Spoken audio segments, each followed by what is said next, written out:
How's it going, everybody? So I've got a couple things I have to collect. Oh, and turn down my phone.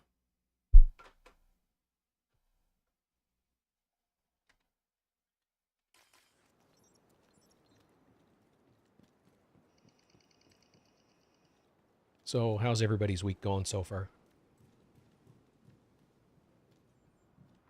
Take a look and see all the best stuff.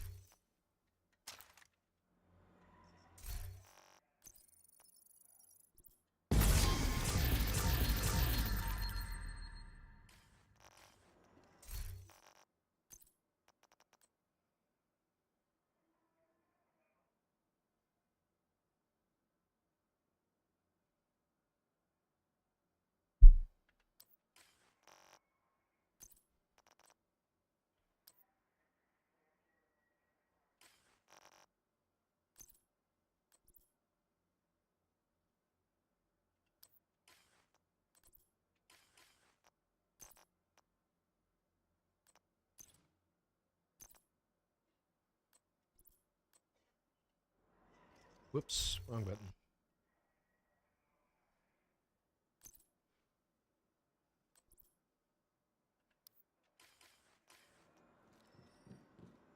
Nice to see you, Agent. Right on. Okay, Agent. I think my inventory's in good shape now. I'm happy that worked out. Okay, so this morning after the maintenance was finished, I logged into this character just to check on a couple things and decided to put together a headshot build that I've been thinking about for a while. So I crafted the hotshot pieces and used some stuff that was in my inventory. Just give me a sec.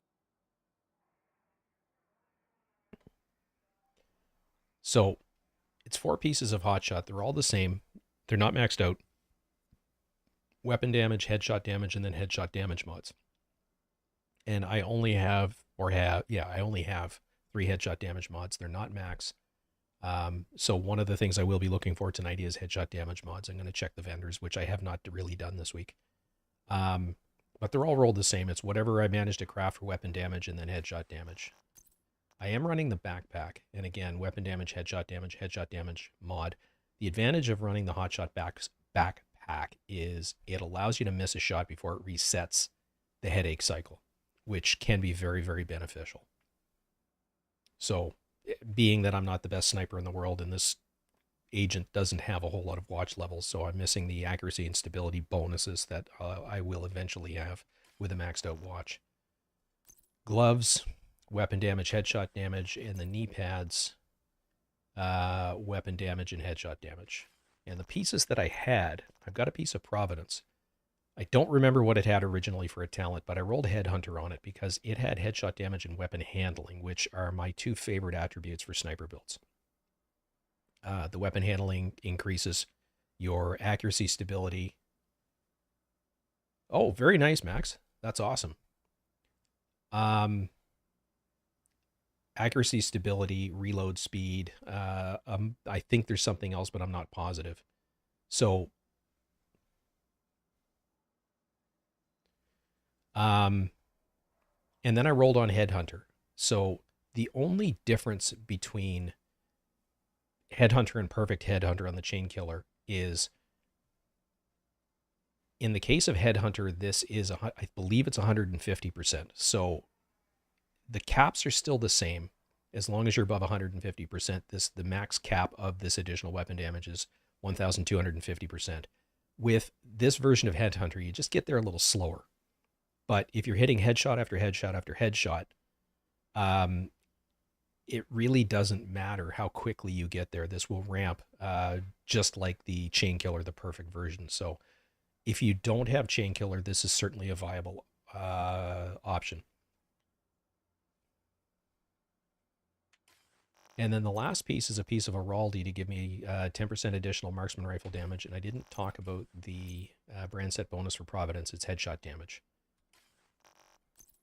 This gives me marksman rifle damage, and I'm primarily going to be leaning into the marksman rifle. And it's also got headshot damage and weapon handling. And again, you can see this is not quite perfect yet, but it is something that I will be working on either tonight or as this character goes on.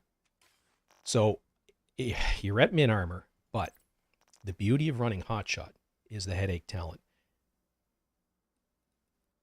For the gear set bonuses, it gives you 30% additional marksman rifle damage and 30% weapon handling. And again, that's accuracy, stability, etc. And I'll show you the weapon stats in a second. 3 pieces gives you additional headshot damage, and then headache. First headshot with a marksman rifle will increase the next headshot by 20%. Second consecutive headshot with a marksman rifle will give 10% armor. If at full armor, it'll give you bonus armor. So this is armor on kill, but it also gives you bonus armor. To a max of 50% of your current. So that would be 333, basically, 334. So that takes me up to basically 1,000,000 armor. And then the third consecutive headshot will refill the magazine. And because I am using a marksman rifle, they do tend to have very slow reloads. And that gets, to use a $5 word, it obviates that hindrance of the really slow reload. And then from the fourth headshot forward, you get all 3 bonuses for each consecutive headshot kill. Missing a headshot will reset the cycle. And again, like I talked about with the backpack, you can miss it, or you can miss one shot before it resets the cycle. This is the White Death that's currently available over at the campus settlement. The only chain, it rolled with exactly what you see here. I haven't optimized it. The 137% is its inherent headshot damage because of the named, you can see that this one's in gold, which is what is the named version of it. Or sorry, it's the talent that causes it to be a named variant. This is the highest amount of headshot damage you can get in the game for a marksman rifle. It rolled with 11.8 marksman rifle damage. That's approximately 2, it might be 3 recalibration cycles. And I don't remember what the original attribute was. I rolled it to damage to targets out of cover, and it has determined. So this is why it's, for me anyway, the perfect marksman rifle. After killing an enemy with a headshot, the next shot landed on any enemy will be a guaranteed headshot. And this will continuously proc Chain Killer. Sorry, not Chain Killer, but the Headhunter, the chest talent Headhunter. So you've seen me run this build before. I just decided to build it for this character. And as far as the weapon stats itself, you can see that because my watch is not yet maxed, my accuracy, my stability is maxed because of the weapon handling bonuses of the 2 gear pieces. Accuracy is not quite, it's pretty close, but it's not quite. And I believe once my watch is maxed out for accuracy, that will be almost all the way up. The mods that I put on here are the reflex sight for weapon handling, the stiff integrated spring for weapon damage, and the underbarrel grip is for stability. Excuse me. Which is, for me, it's the way, my preferred way of modding the White Death. And the actual stats for the rest of the build, ignore the crit chance and crit damage. You can see at 1.2%, I'm not going to be critting. And that 1.2% is my current watch level, as far as the bonuses that I've put into crit chance. So it isn't about crit. It's about headshot damage and then ramping up your damage bonus with Headhunter. It's just shy of 1,000,000 damage. If I was to put some expertise on this, I could get that up over 1,000,000. Once the 6 talents are maxed out, this will be closer still. And then, like I said, if I want to put some expertise levels onto this weapon, that will bring it up very close to 1,000,000, if not higher. I think the one on my main character is at 1.1 million. But you can see my primary is at 265.6 headshot damage. I'm running St. Elmo's as a backup.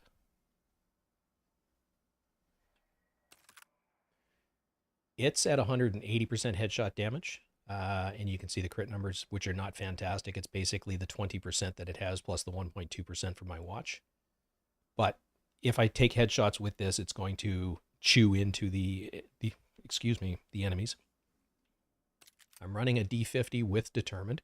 It's at 230% headshot damage, so I can use this with the big shield, which I have equipped on this build, to clear content just with the pistol if I choose.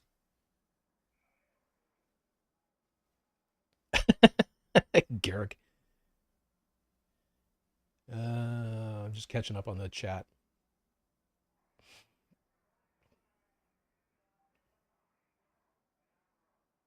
Yes, no flannel. This is with my hardcore character. I decided to put a slightly different vibe on it. So Spec Ops, I don't know about.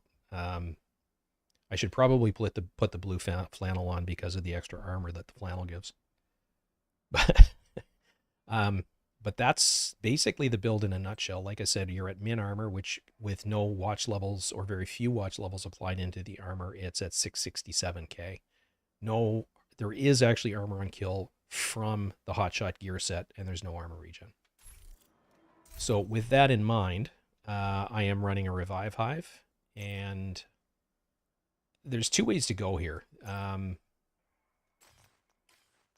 I could run, I was running earlier the Big Shield, and I had a NPC that was being problematic this morning when I was testing it, so I put the Striker drone on just to pop them out of cover.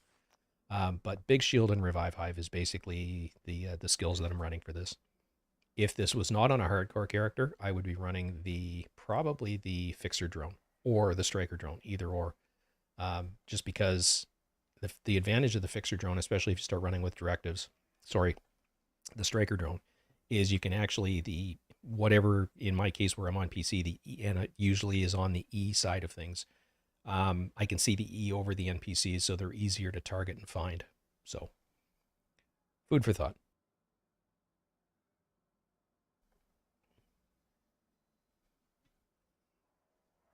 So, like I said, D50 with Determined. It happens to have crit damage. I prefer it to be headshot damage, but this is what I got to drop so far. And then the St. Elmo's that I've been running almost since this character was born. And that's the build. We are going to try it out. The world's currently on hard, no directives. I haven't really tested this to see how good it is or the survivability in it, but I typically run this with my main character on challenging with all 5 directives. I'm not quite there yet because the sharpshooter specialization basically has no points. It's just got the 3 points in it. I have to spec that out. So since the reset happened, I don't think I've done the invadeds. The advantage of the invadeds is they all give you 5 points. So yes, the sharpshooter specialization does not yet have any points into it, which means that I'm not regenerating marksman rifle ammunition yet. So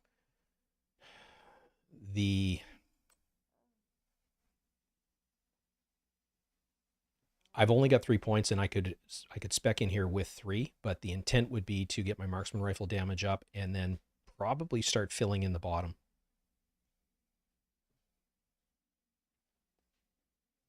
Yep. The advantage of having played for so long is I know what to build toward. I've got 4 builds now. I've got a Strikers build, which is 4 pieces of Strikers, Cheska, and I think Grupo is what I've got in there now. Yeah. And it's actually hitting reasonably hard. It's right on 50% chance and 116.1 damage, which is not bad considering I do not yet have Coyotes or Memento. I'll be honest, if I got a Memento to drop from the weekly, that would be in here in a heartbeat, and I'd get rid of the Grupo. Or probably. So that is how it would work. The chest, it's double Grupo. I ultimately want a piece of Cheska, but this piece of Grupo, it's not quite perfect, but it's the best that I've gotten so far because it does have crit chance. It gives me headshot damage. I've got a crit damage mod, but I've got Unbreakable on it. For the knees, ultimately, I want a piece of Cheska for here, but I haven't gotten one yet to drop. So that's that build. I've got my skill build, which you've seen in operation. Capacitor, rock and roll shotgun, and the D50. It is 2 pieces of Brazos to give you the skill haste and the +1 skill tier. And then it's 3 pieces of Empress with skill haste, skill damage on that one. skill damage and crit chance on that one, and crit chance and skill damage on that one. And then the last piece of the puzzle is a piece of Hannah U with tech support. Again, I know what I want. I know what to build towards and what to farm for. I've got a Heartbreaker set up, and again, Memento would be my favorite in here, but it's got a Cheska backpack with Vigilance, 4 pieces of Heartbreaker, and I think they're all rolled crit chance. No, it's a mix. Crit. Slow down here. Crit damage with a crit chance mod. Crit damage with a crit chance mod. And this one is actually supposed to have a crit chance mod. Let's do it the easy way. Oh, I've only got 2 of them.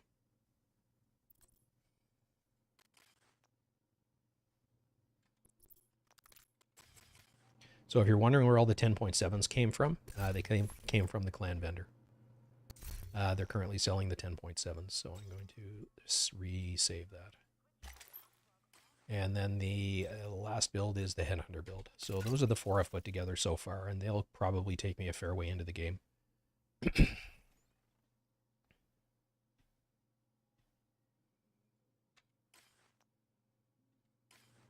The drawback of being only 29 is I spent all of the first part of my run working on Gunner. This is fully spec'd out now. You can see that I've got 155 spec'd in with 10 on the table, which is 165. Technician has 117 out of 65 for my skill build, but I need to work on everything, basically. So I'm going to work on Sharpshooter next, and what I may end up doing is running with one of my regular builds through the invaded missions, but run that specialization just to level it up. Excuse me. The advantage of the invaded missions is they give you 5 specialization points, and then every watch level, excuse me.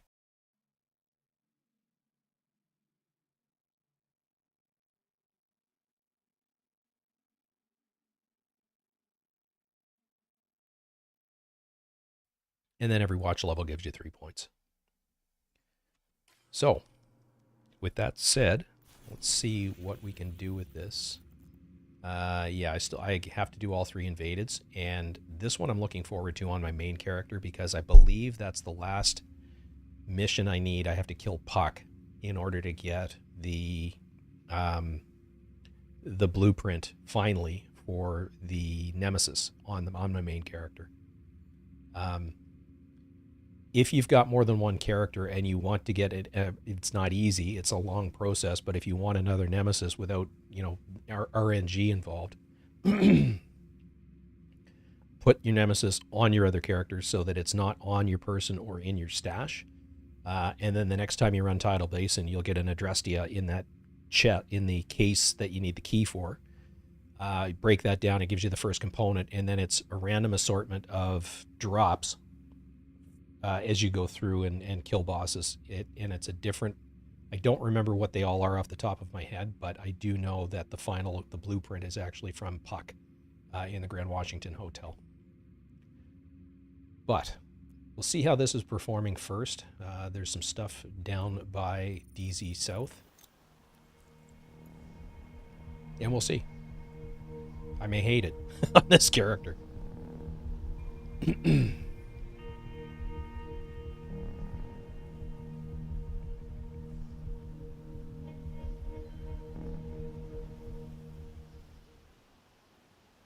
And as far as being way ahead of the curve, got very, very lucky. I forgot to change that out. With some of the vendor things.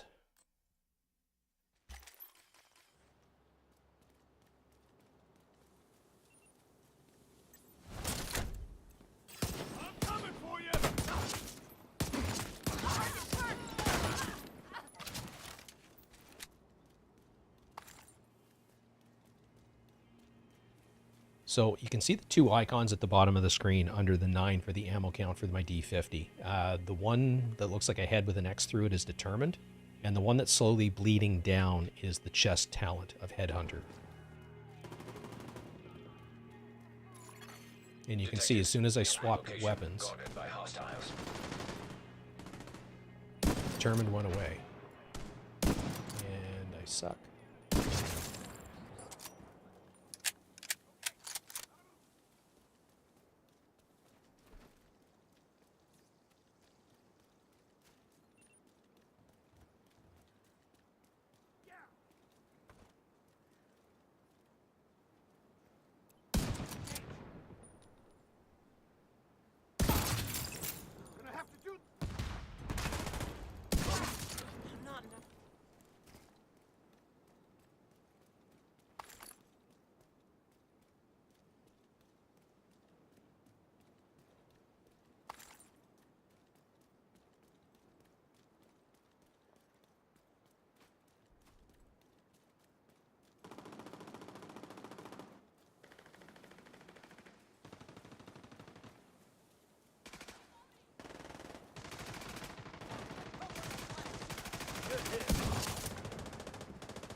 And you can see there's already some bonus armor in there.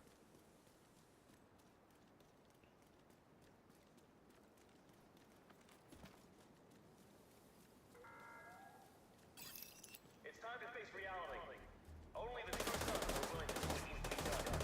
There are others out there trying to pit you against us. I'm telling you, we're bad people. But the only bad people are those who sit idly by while the world tears you apart. Just fucking die on me.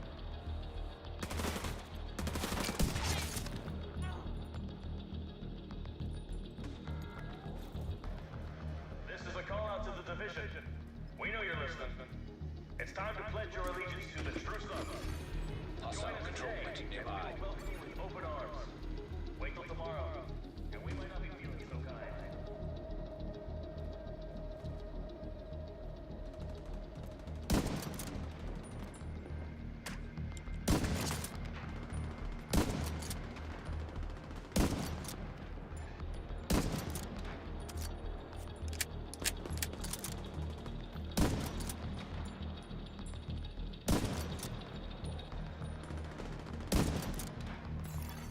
Progress Oh, halted. come on.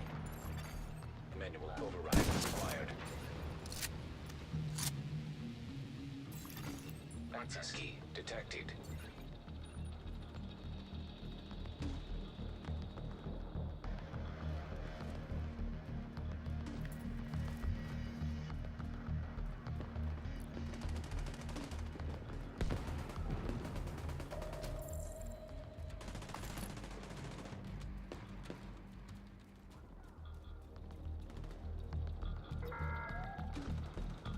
You think God will save you? Progress resumed. Those civilians are going to mess up the inbounds like they did in the last one.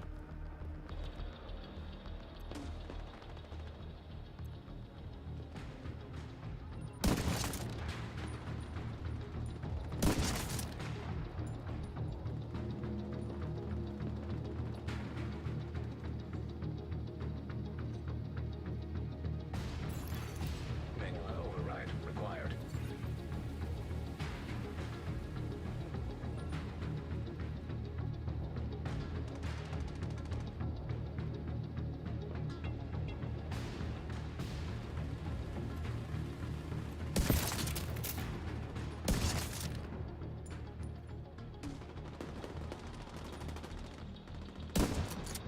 It should be his helmet.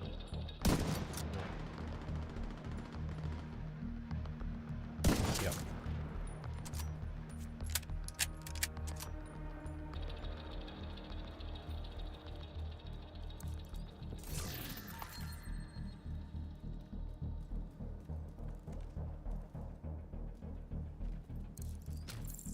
Just grabbing the stuff now because I don't want to jump back up on the roof again.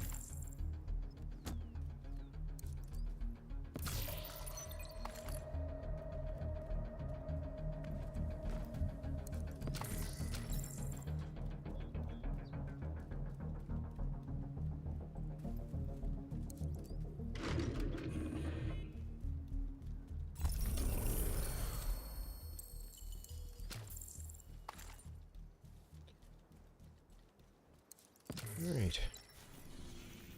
Let's see what else we can get into. Might be able to catch that. Hostile control point detected. So that'd be 3 points toward sharpshooter.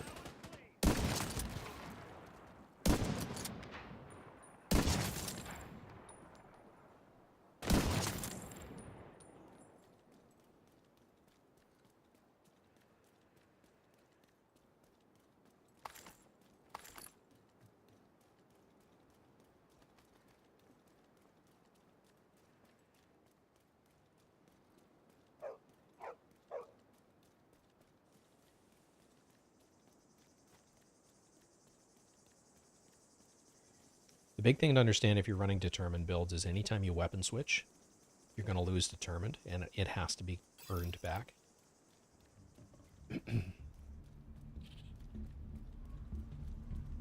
What I'll typically do if I don't have determined proc is hopefully you're not surprised by an engagement.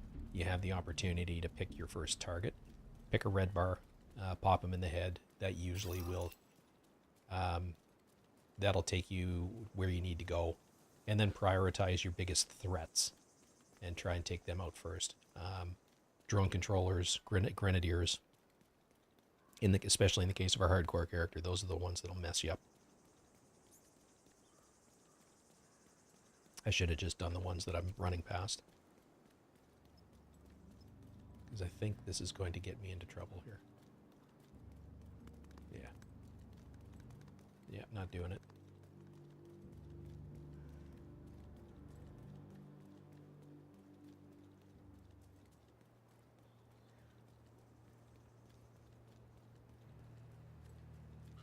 Alright, we'll give this one a try. Probably famous last words. Maybe it might be a mistake, because I know there's a named that comes out at the end.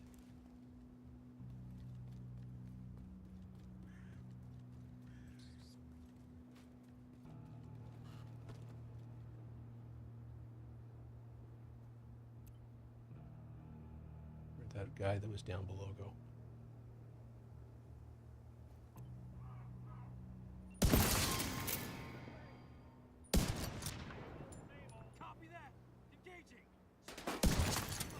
Incoming hostiles detected.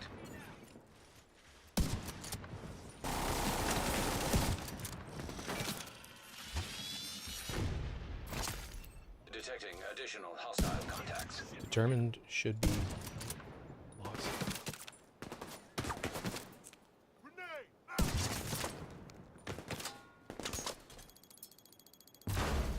System curtailed.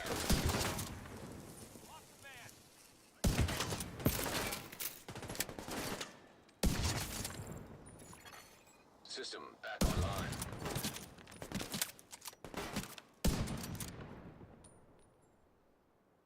And that was a clean miss, so I've lost determined.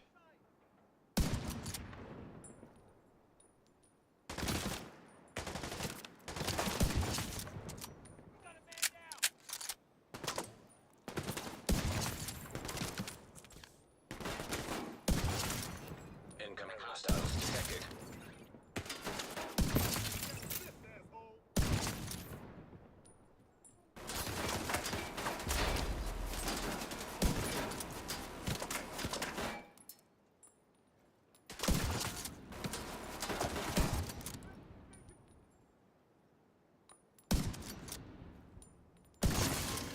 Access key detected.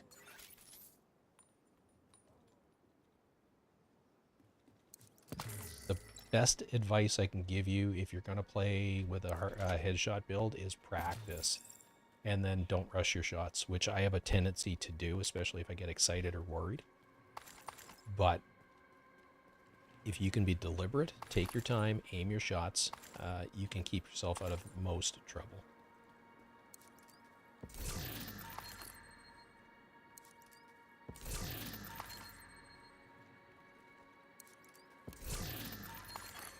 Civilians in distress.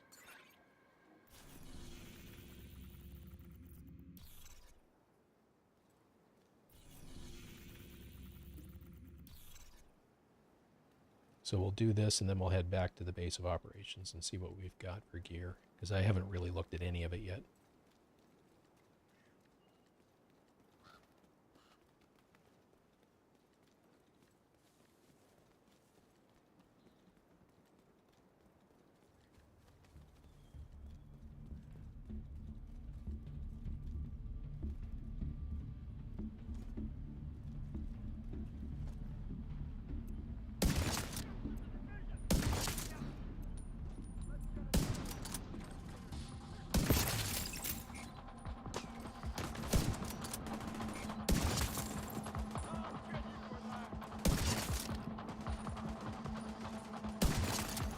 Detecting additional hostile contacts.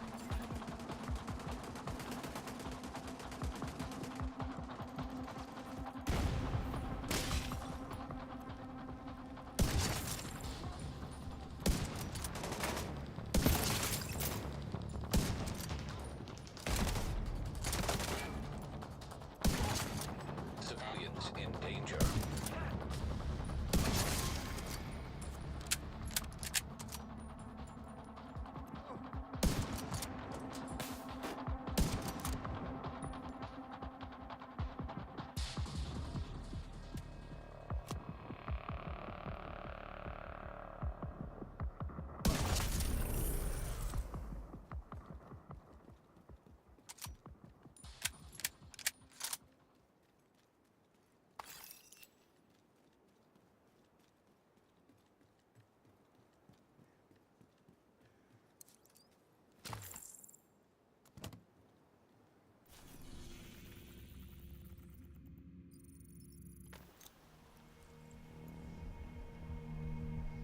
So it's definitely a viable build. The rest of it comes down to how practice and how big your stones are.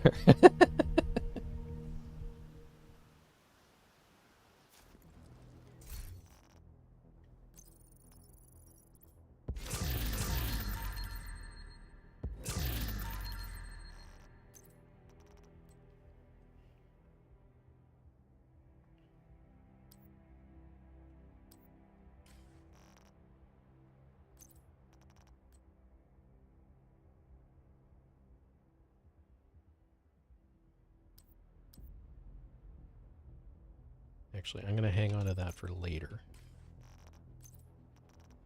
Ooh, ongoing. Yes, please.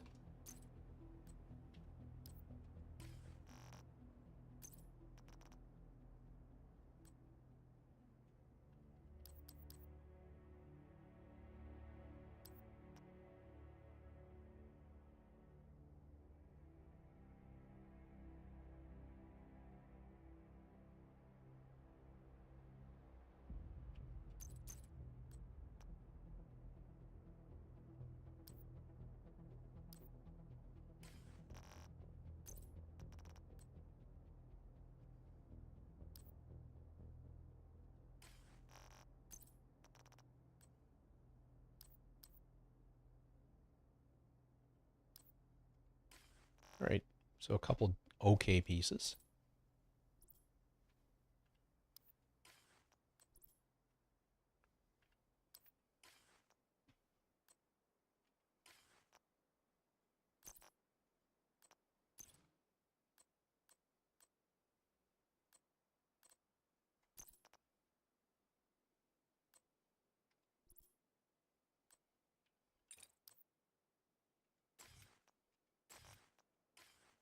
And one good. Oh, got the watch.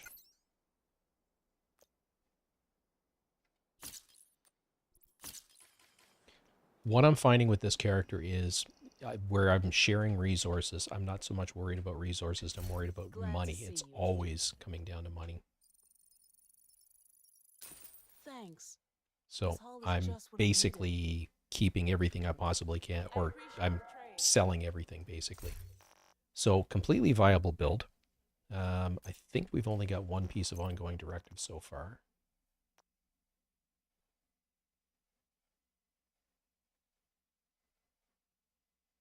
Yeah, but food for thought for future builds for this character.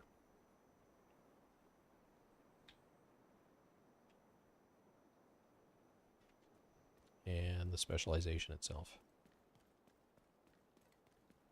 I'm going to have a look at the map and see what else is dropping where. I might switch zones.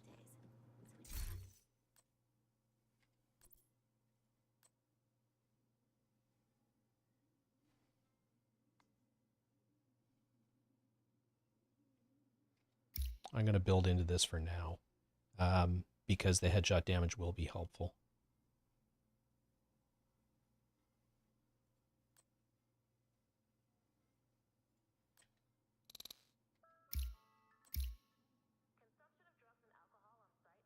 So that increases our weapon stability. So we're at where are we here? We're at max. So what I may do here is just switch to an accuracy mod and see how much things change.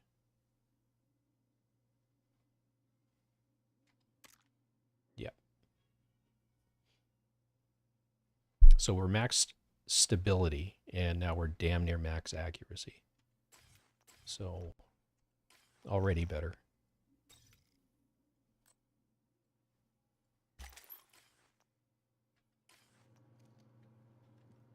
Yeah, let's see what's dropping around the map.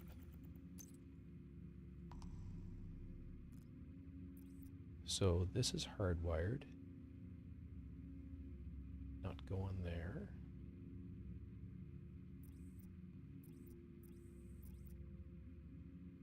Manning Zoo is hotshot, but I want to stay as far away from people that can set me on fire as possible.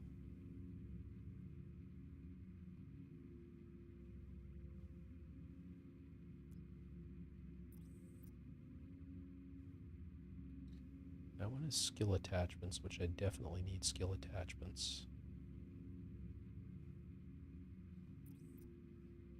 Does anyone here see Cheska? Or have I gone blind?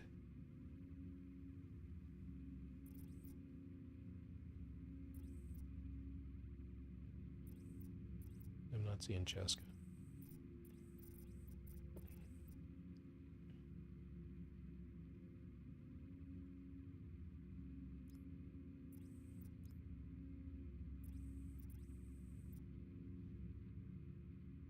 Well, what I think I'm going to do, like I said, is I'm actually going to switch which one are we going to run? We're going to run Strikers because I need Heartbreaker. So with Strikers, or sorry, with Heartbreaker, I need the Technician class. With Skills, I need the Technician class. So that leaves Strikers. And we will go to here. And for now, because it's not the same build, I'm going to take the points out of those two and put them into assault rifles. Because that's primarily what I'm using for right now. And then we'll use this for the invaded missions. I'm going to do the 3 mains to start with, where I'm just after points. I'm not so worried about gear. I'm probably just going to run them on hard. We'll see how the build's performing. But this is a pretty solid build, and the weapon handling would definitely not have hurt this particular gun, but yeah, we'll see if we can get a piece of Cheska to drop at some point. I mean, a Cheska chest like with crit chance, crit damage, and unbreakable would be the perfect piece. I've been talking about this in streams, and it's something that I'm actually going to be putting a video out. I'm going to be away for work next week, so I won't be able to stream on Tuesday or Thursday. So my plan at this point is to record some content over the weekend. They'll drop on Tuesday and Thursday. The first one is going to talk about Strikers builds in general. How to maximize them, how to get the most out of them, what situations to use them in. There's basically 3 Strikers builds that I'm going to talk about. But the way that I've got this laid out is, if this was Cheska Grupo, is without the Coyote's Mask, it's the highest damage that you're going to get for most open world stuff. Doesn't have the highest survivability, but it's got the most damage. if I had the Memento backpack with Cheska, that's going to give you your best crit chance and survivability. So that's a hugely viable option. The beauty of the backpack, though, is when you run it, it increases your striker's stack or gamble from 0.65 to 1%, which means that at 100 stacks, you go from 65% weapon damage bonus to 100%. So it doubles your weapon damage, which is the beauty. That's why Strikers is so powerful.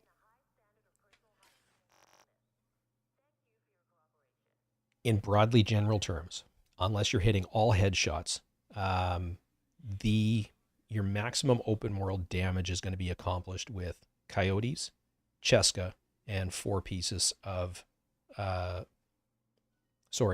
disregard the headshots. If you're doing open world activity and you're hitting mostly body shots, Cheska, Coyotes, and then 4 pieces of Strikers will net you the best max, or will net you your maximum damage.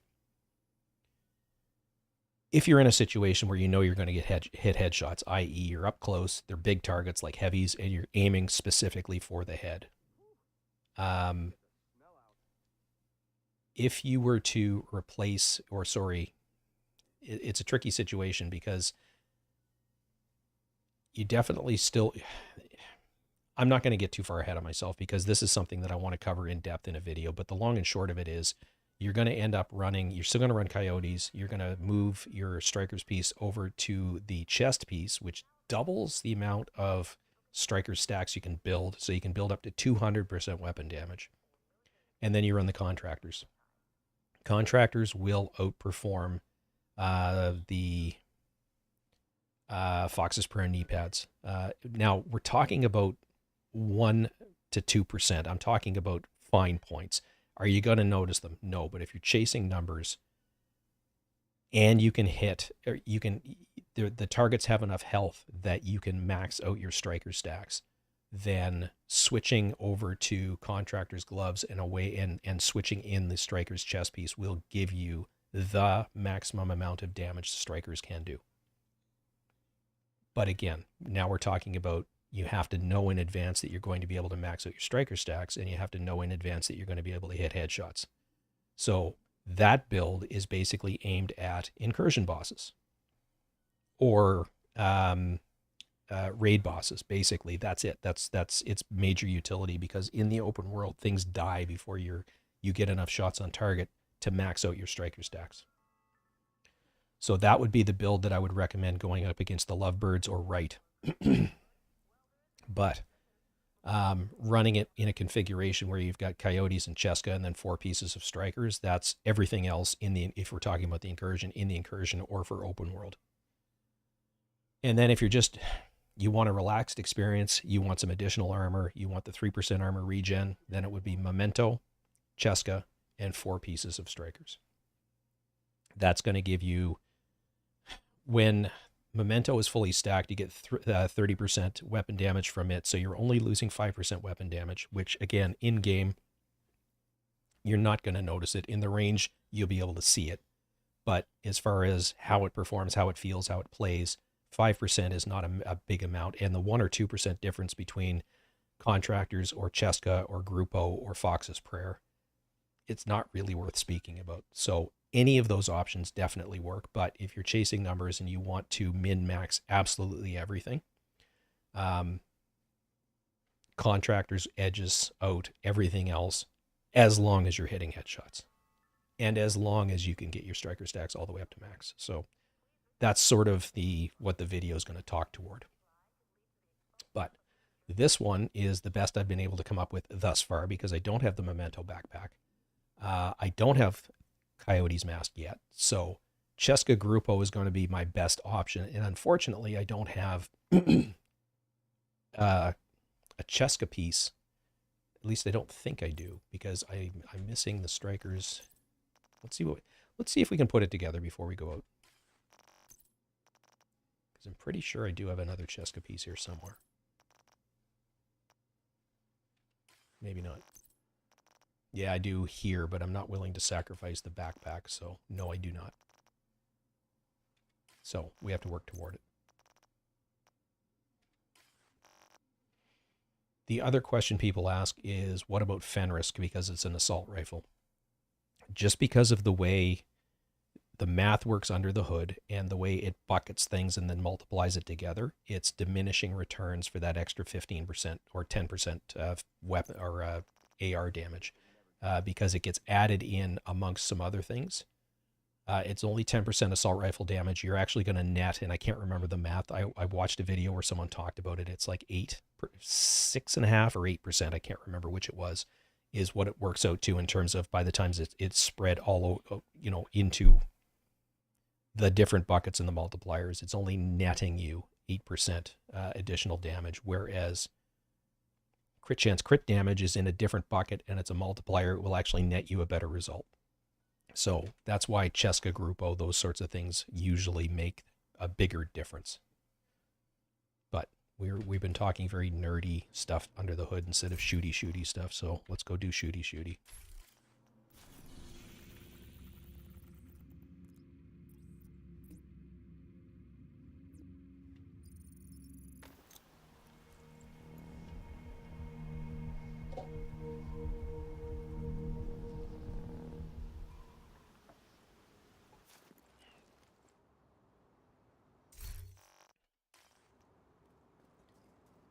You need to stop Black Tusk from obtaining the data they're after from the vault.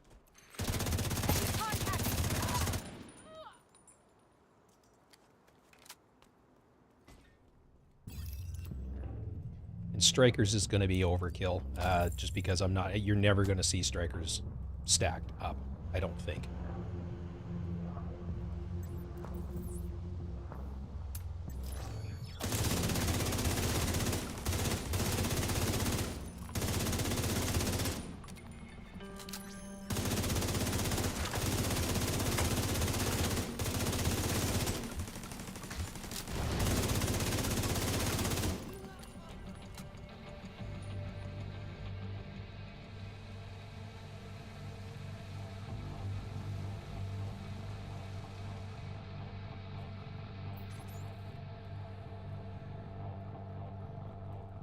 From what we can tell, Black Tusk changed the vault security codes, so you'll need to recover them in order to get in.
One of the ranking Black Tusk team members should have access to the vault.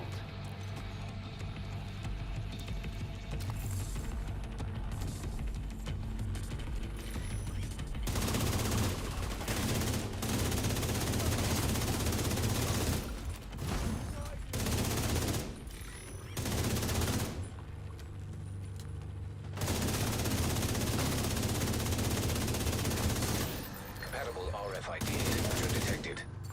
That's what you need. Grab that key card.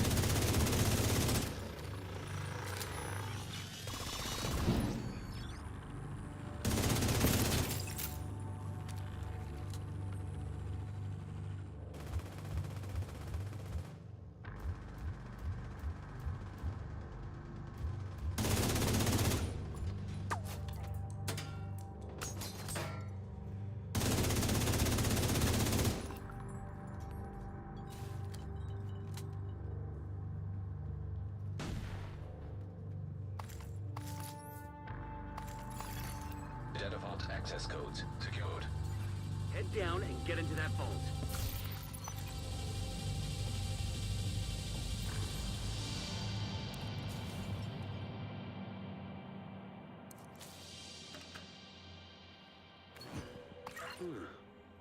what that unlocks. Keep an eye out.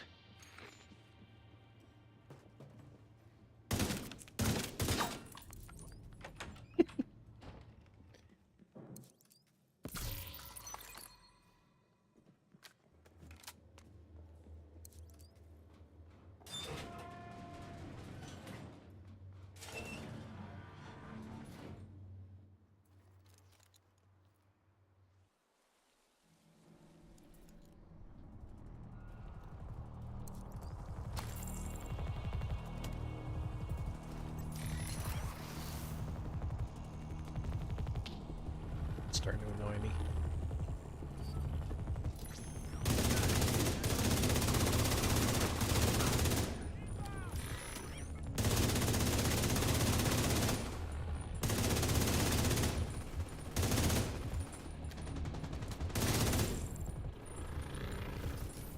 If you're wondering why I take random dives, I typically, I don't know if you can see it or not, typically I'm moving side to side a fair bit, and inadvertently every once in a while I'll double tap, and that's what causes the jump sideways.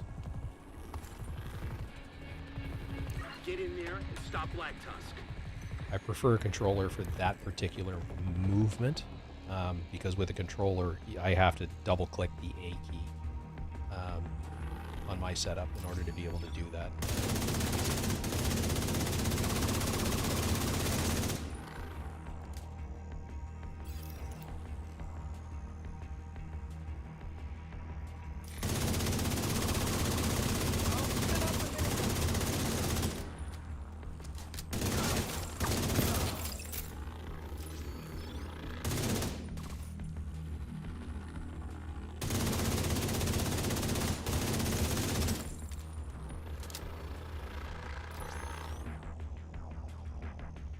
Looks like a heavy.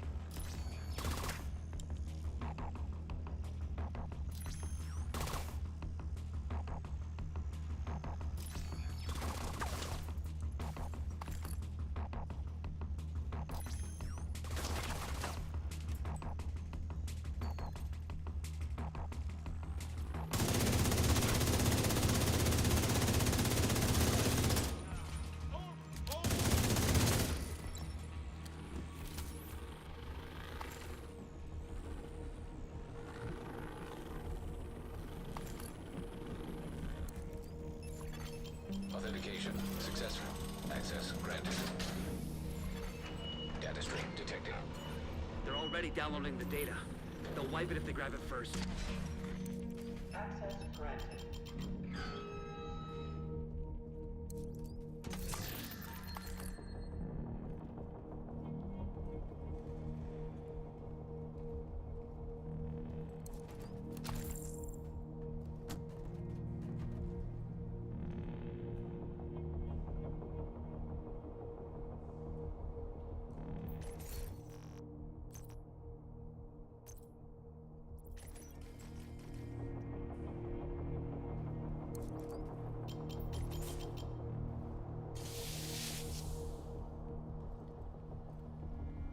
See if you can find a way to interrupt the Black Tusk download. It must be accessing one of those systems directly.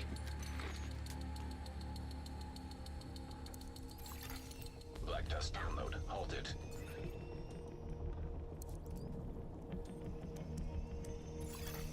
Download initiated.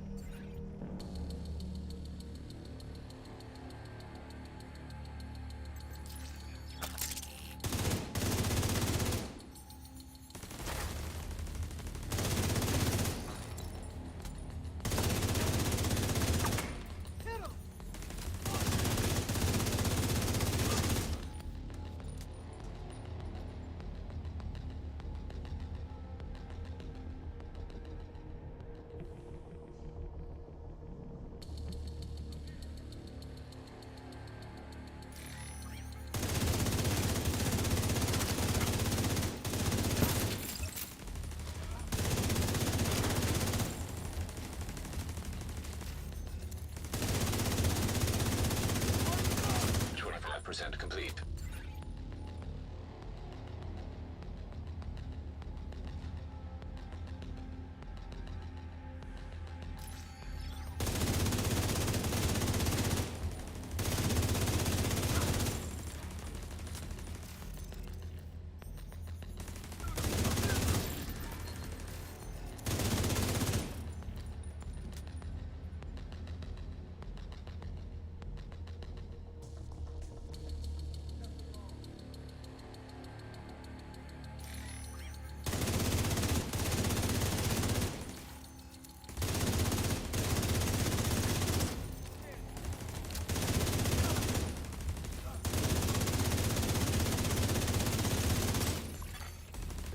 75% complete.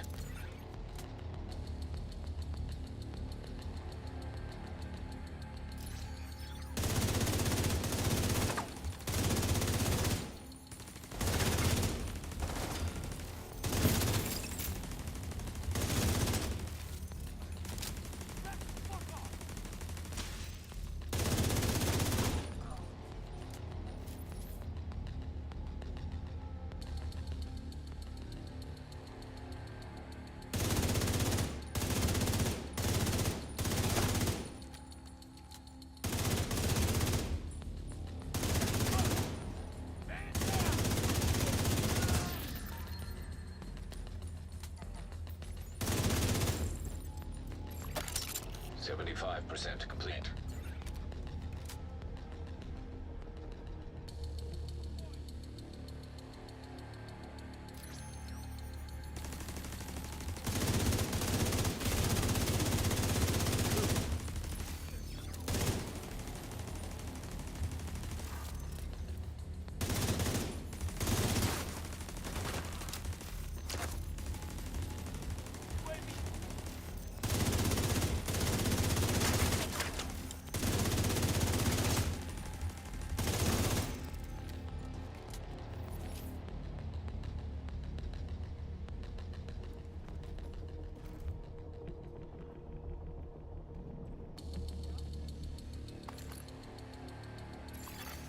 Download complete. Well done. Now finish securing the building.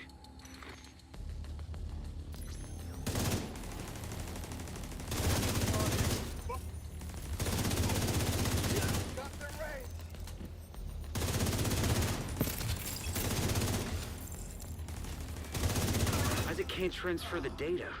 Might be interference from the structure. Make your way back topside.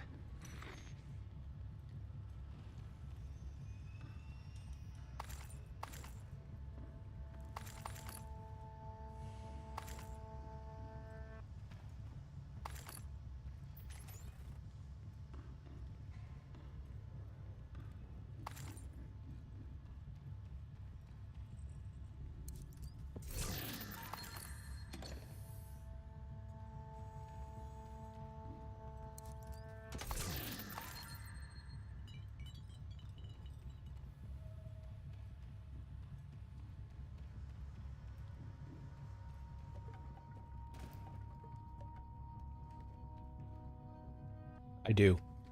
I balance everything kind of risk reward, and the risk, I don't think I've done anything heroic yet on this. I've done some challenging stuff, and I'm pretty sure the last time I did Tidal Basin, it was unchallenging. For example, I know that there's nothing in that room but a dog. I don't need the med kit, or I think it's a med kit and grenades. So part of me playing the hardcore at this point is I've got a pretty decent idea of what's where and Still can't get a clean signal. what to build, how to Something's build, throwing that up sort of thing. interference. Looks like Black So- Tusk might have set up some kind of jamming device on the catwalk.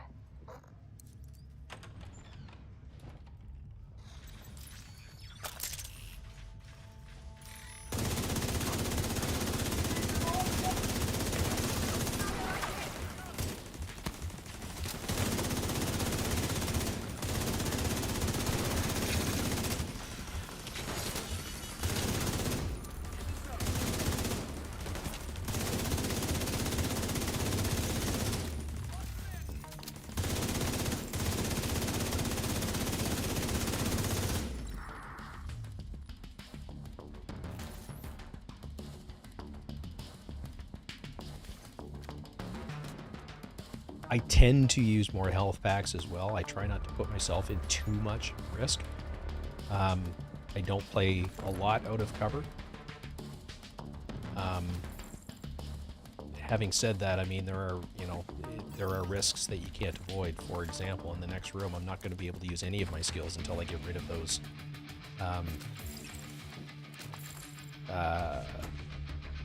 EMP turrets, and there's 2 of them.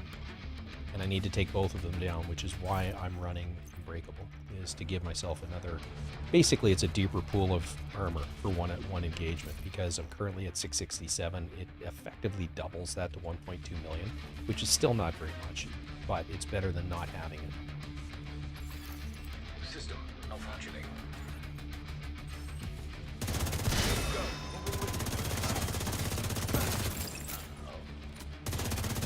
System reactivated.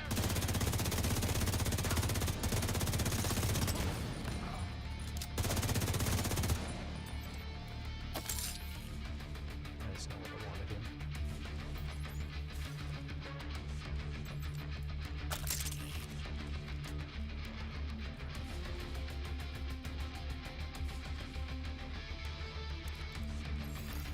Device deactivated.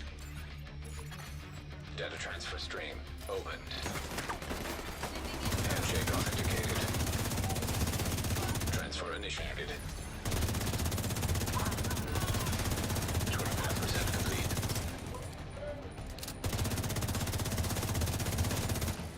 Camera on the way!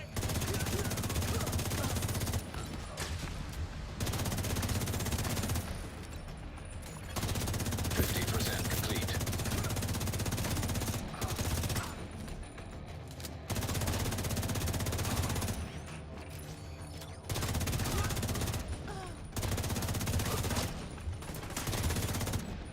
%75 complete.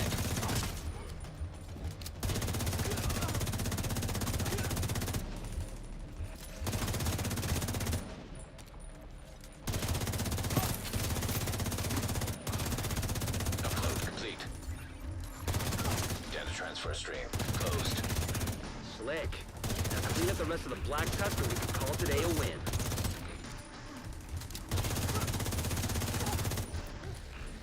And you can see, even with all that firing, I never quite maxed out the striker stacks. Right? Exactly. And on this, you only get one kick at things. If you're dead, if you die, you're dead. You know, which means that, you know, all of the cool builds that I've put together and the nice gear that I've gotten for this character, gone. All right, I did get a D50. And it's crit chance. This one's crit damage. And then fast hands. So that's probably not going to be worth keeping. Oh, the Elmo is just, yeah, it's the class of the field.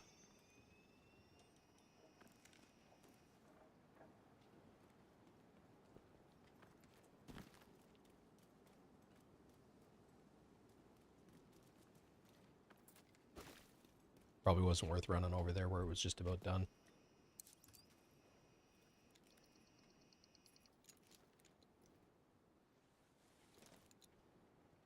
And then this last fight, it's... I don't like this fight because of the snipers, so I typically play it from the back, because that gives me an out if I need it. But we'll put that there if I need it.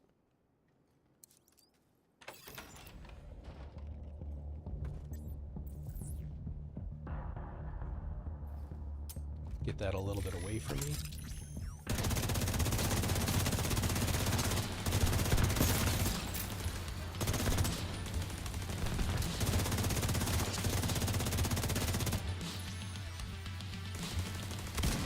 Didn't need to switch to that, but that'll work.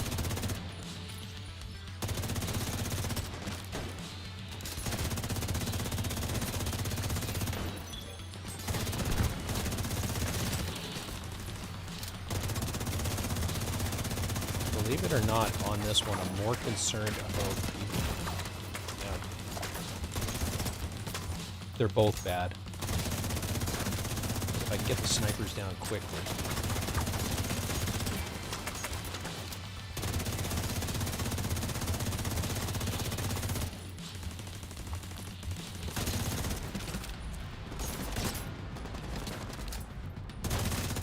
So you saw, I don't know if you guys caught it, but Unbreakable did its job. We'll need to go through the data to figure out what Black Tusk was after. But the important thing is that we got it and they didn't. Well done.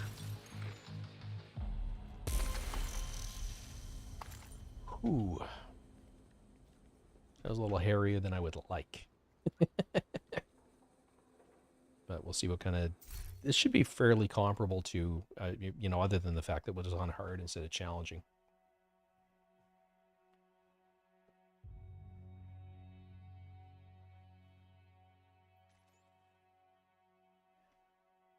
Exactly. You don't have that luxury on... I just finished reading your post, Garrick. You don't get that luxury with hardcore.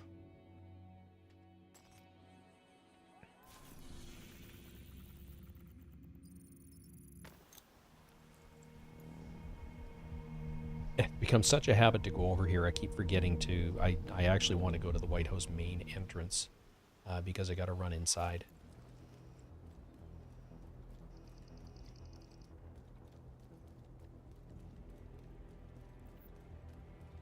Hey there, Agent.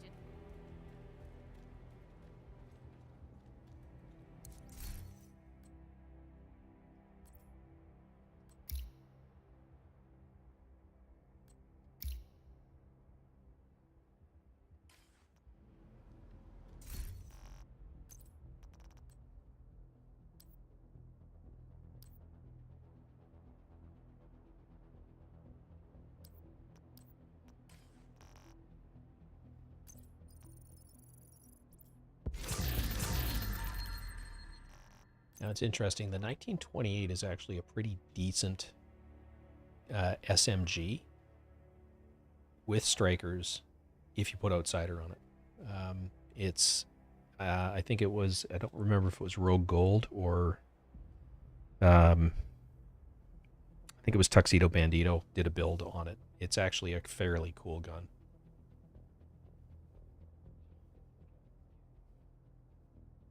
But we're not at that point just yet.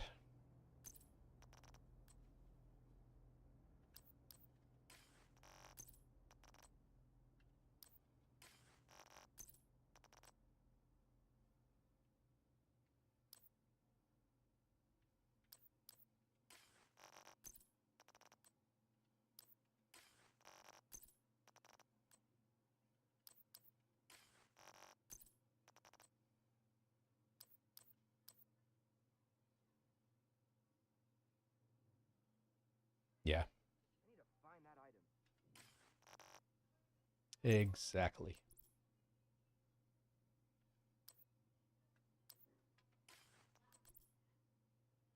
I keep getting rid of bleed resist mods, but and just watch the next thing I get is going to be the friggin' backfire.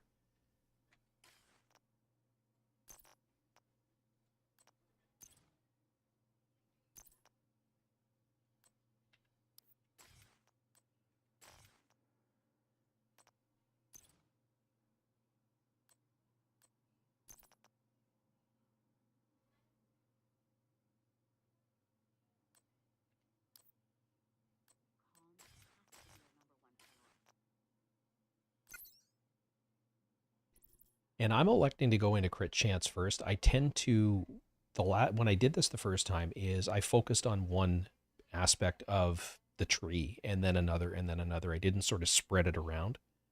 But that's me personally. What I found is crit chance allows you, when you max that out, it gives you an additional 10%, which takes the load off the rest of your build, which means you can put more crit damage into the build itself and then build crit damage up over time.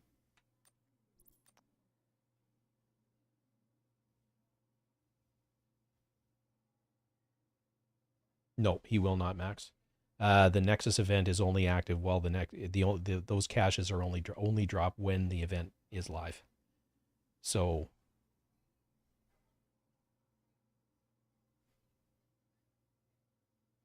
no, the apparel event ended on Tuesday with the reset.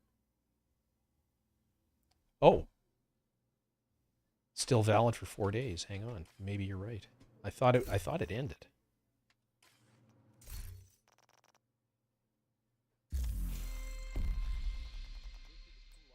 Oh, you're right. 4 days, 7 hours left. So yeah, it'll help, but it's not really required simply because you don't get any additional bonus XP from it. It's a one-time thing, and X number of, call it 20 levels. I don't think it's fully 20, but call it 20 levels. Once you hit 20 levels, and I think it's less than that, but once you hit that, the multiplier goes away.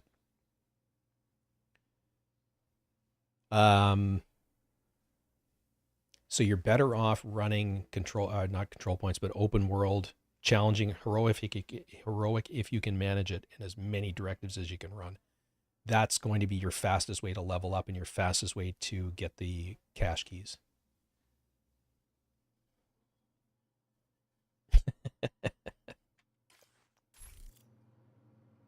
Oh, Garrick, by the way, the only two, apparently the only two blueprints that we're dropping were the two that we got. I do on my main. I've only got one, and I share it between my main and my alt, but not on this character. As far as backpacks, I have none yet.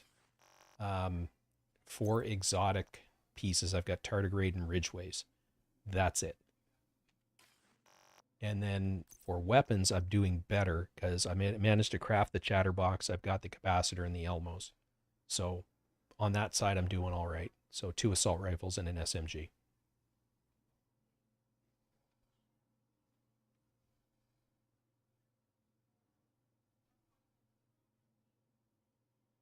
Yeah, exactly.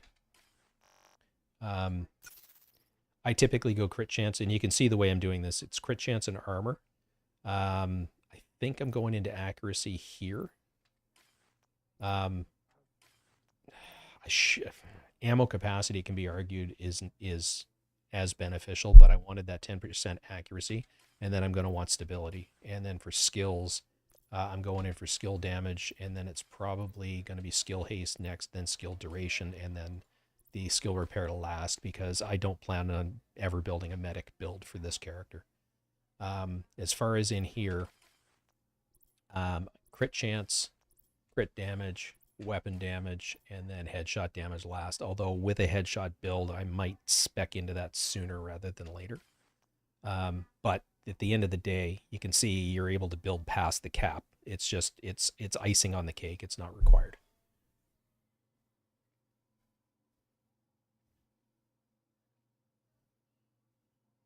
Shit.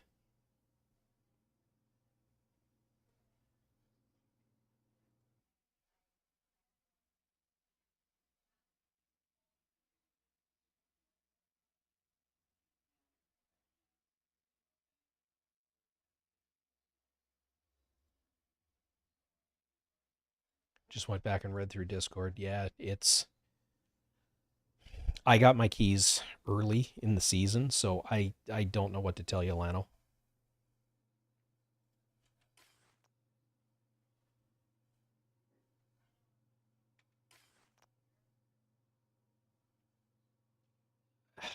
You could open a ticket with them, or and basically just tell, well, plead your case. I don't think that will go very far based on other people's past history. Yeah, Elmo is perfect. It dropped at level 30, and I think I got it out of a cache. It says crafted here, but it was recalibrated, so I got it at level 30. Pretty sure it came out of the SHD requisition at some point through there, because I stayed at level 30 for a while. I don't remember what it initially had. I think it was crit chance. When I recalibrated it at level 40, it dropped with damage to targets out of cover, and it didn't take much optimization to get me here. And yeah. And you can see it's already expertise 13. And in fact, I might have the resources to pop that up to 14 at this point. Hi.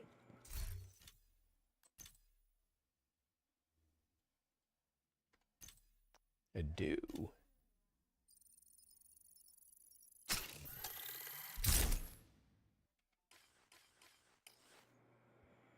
So, and I'm one away from popping it up to 15. So, I could sacrifice Ridgeway's pride in the name of getting that up to 15, but I'm not gonna.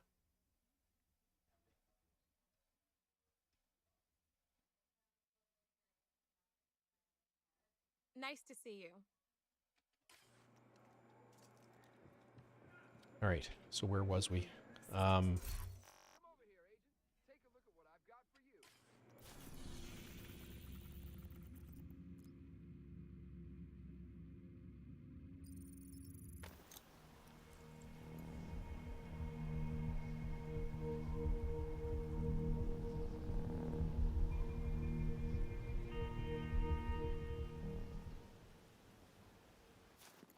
Yeah, that's how I got mine. We're just with leveling.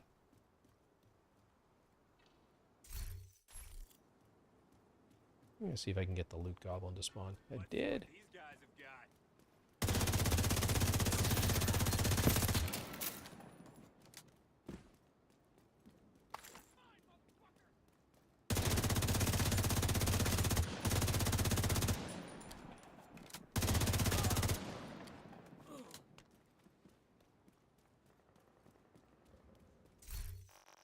We'll look at it after. I'm actually going to run this on challenging, because why not? Black Tusk are going after the Shade node. If they get to it, just get in there and stop them.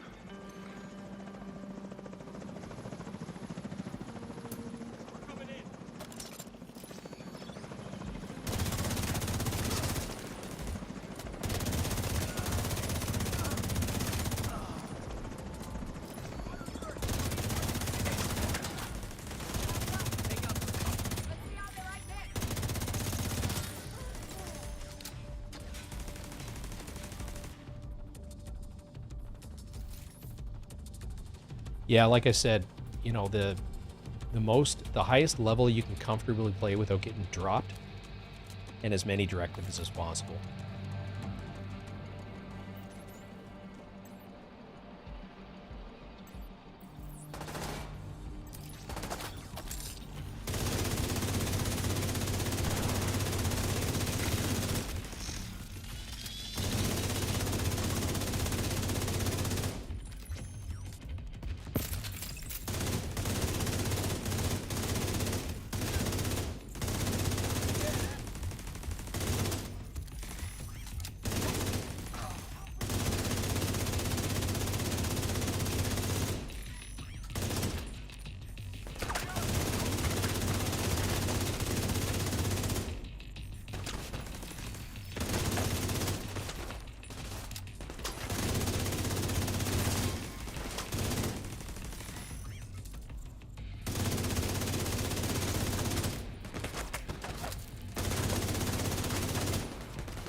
Warning. Unauthorized network access detected. I thought I was going to say rogues, because that would have been a whole great big Get there no, as fast as you not today. can.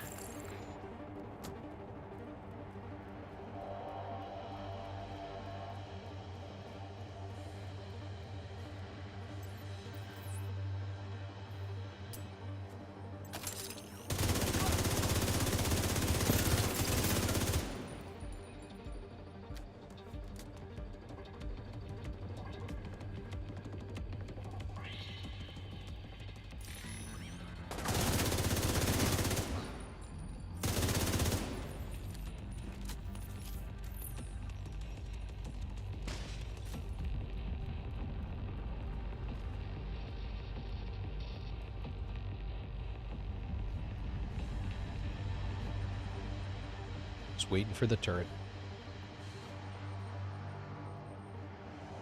And I think with this, I'm actually going to switch to the drone, just to give me some better mobility. Or just be a little smarter about where I place it. Yeah, let's do that.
should be...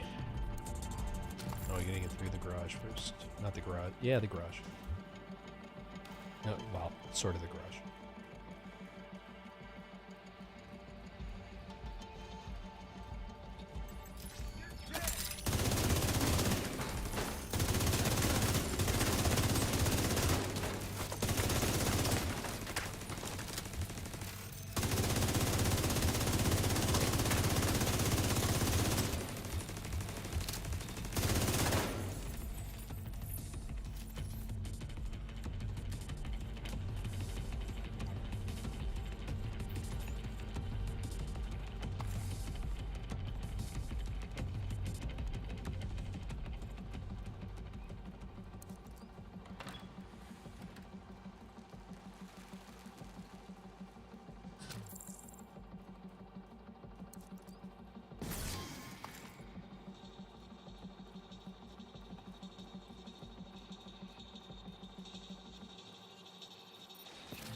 I'm just switching to this because I want the mobility in this room.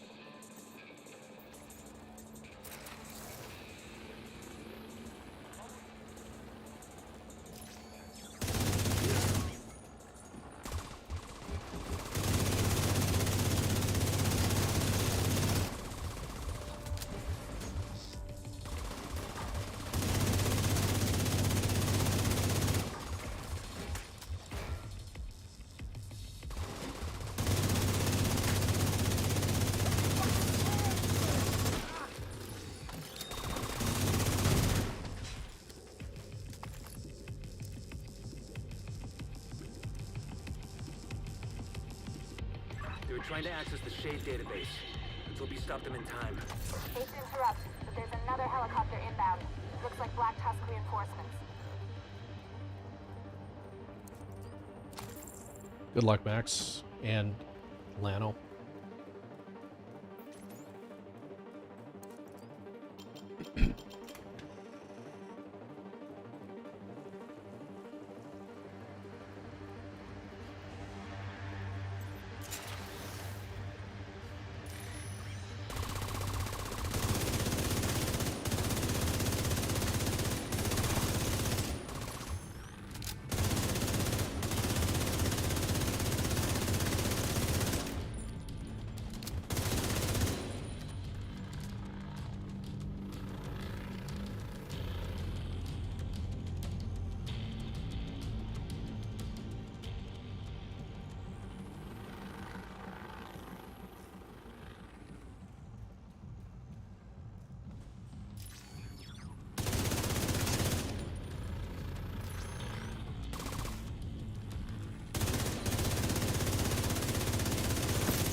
Meat special, running around with an unloaded weapon.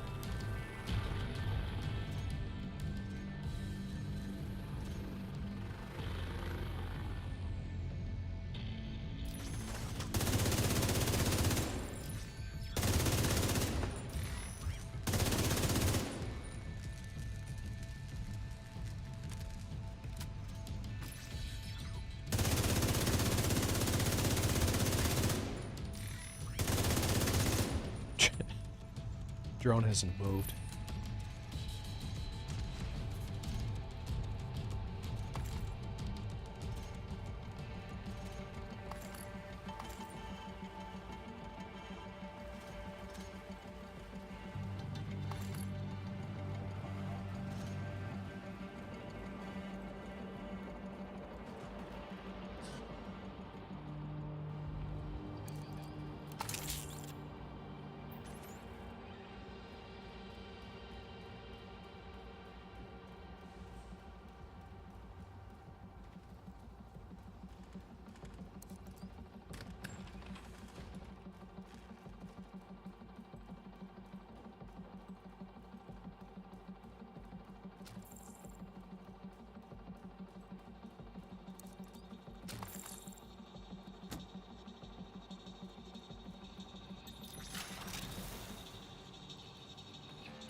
Alright. Move up, trigger, move back.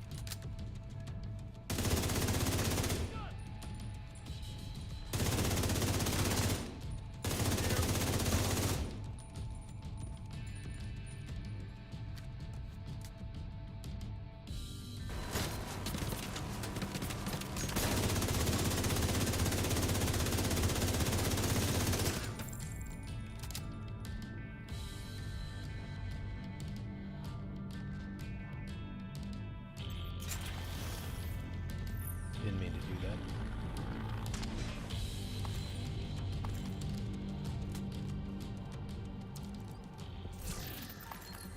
Okay, so for the next room, drone's useless because of the EMPs, but should be able to get a turret out and in place where it's not affected by the EMP if I take out that first EMP first.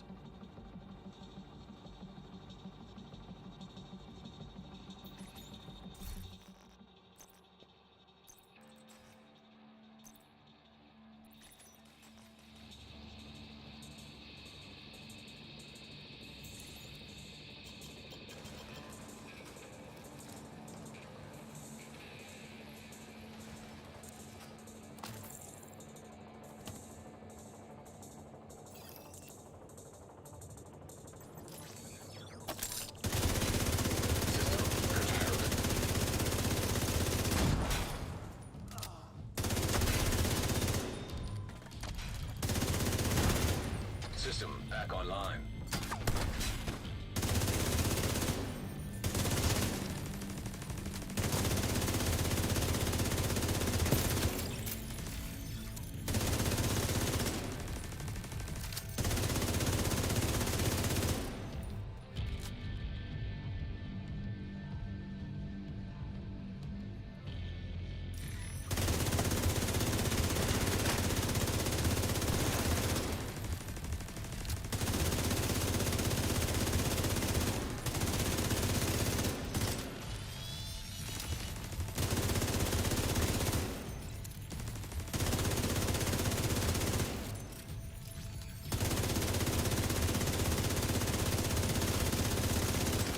Trying to prioritize dogs where I can because I can build striker stacks off them fairly quickly.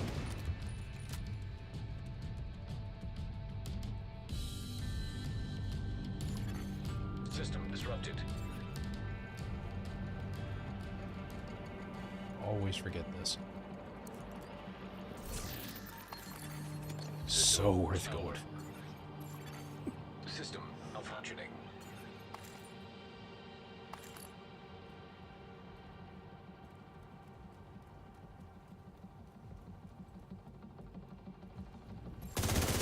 System reactivated.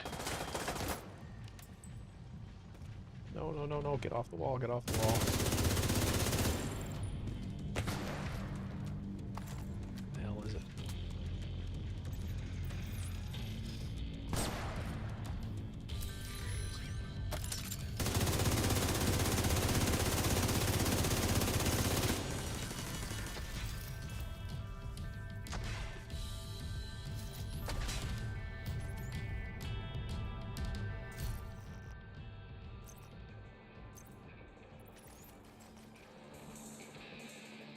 I should probably reset two builds with the two different variations so that it's a quick swap between the two, but can't do that in combat.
Drone wants no part of him.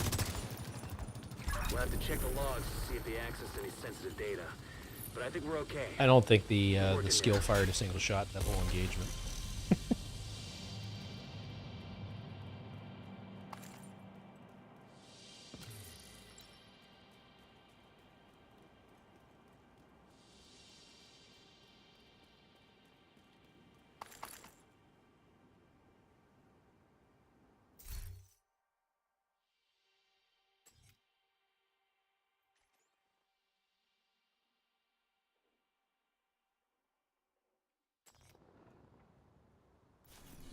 So back to the main part of the White House again this time. This will give us max assault rifle damage.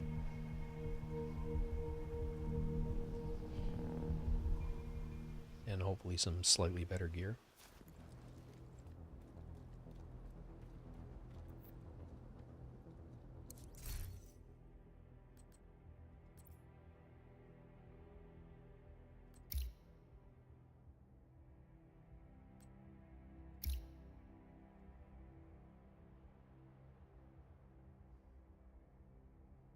So when we come back in, this is what we had originally, was these two, which means that I've now got my marksman rifle damage maxed out should I wish to use that in that sort of build. So I'm further ahead. I'm going to take a very quick bio break, and I will be right back.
Yeah, don't know if I'd say buggy, but yes. Absolutely, Max. Yeah. Excuse me. All right, back to it.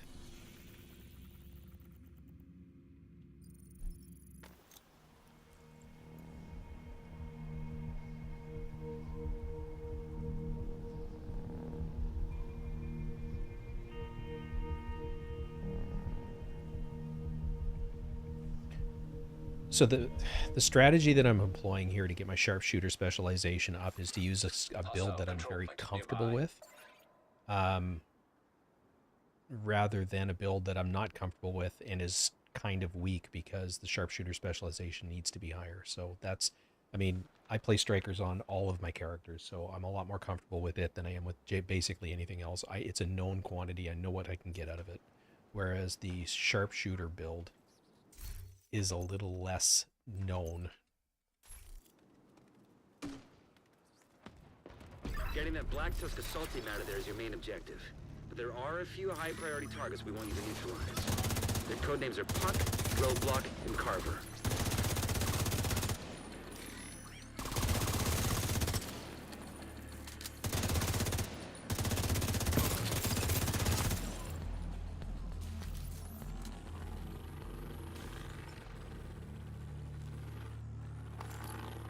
You're gonna have to do this room by room.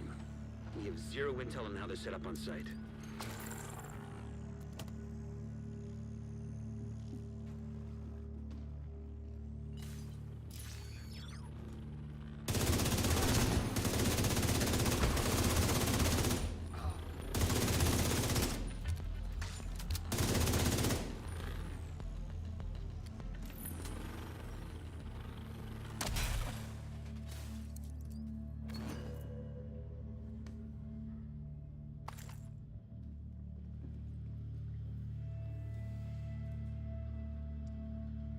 I no, I have not. I've been waiting to do that. So I would definitely, when I start to fatigue and don't want to play this character anymore, then yeah, we'll switch over to my main because I should be able to get the Nemesis tonight by doing this mission. So that'll give me a two Nemesi. Because I know it's not Nemesises.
Hoping to get that friggin' drone control. There we go.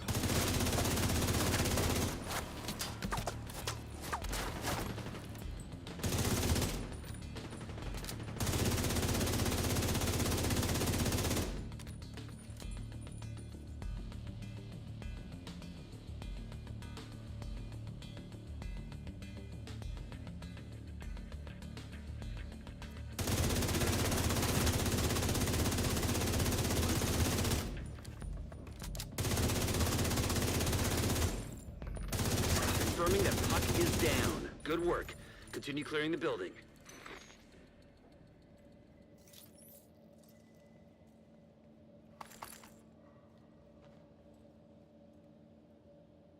Yeah, absolutely. The this bucking it solo, it's hard on the head.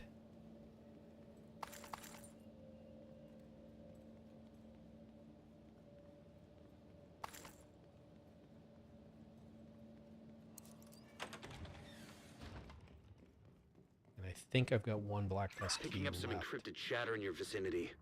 Assume they know you're coming.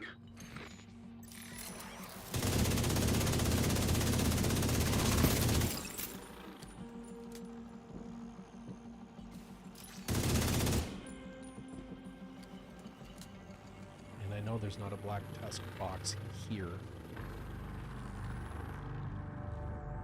It's just before we go into the ballroom, I think. Top of the stairs here.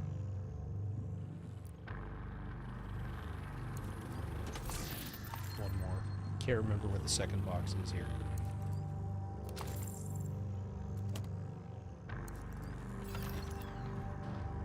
So this will be roadblock.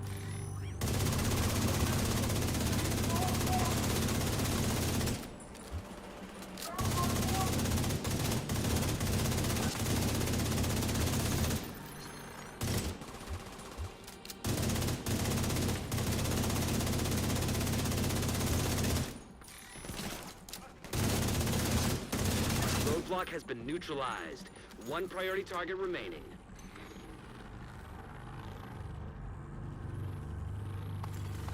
What I'm trying to prioritize, not necessarily in order. I mean, heavies are heavies, you always want to get those, but it's the grenadiers and the drone controllers that'll ruin your day.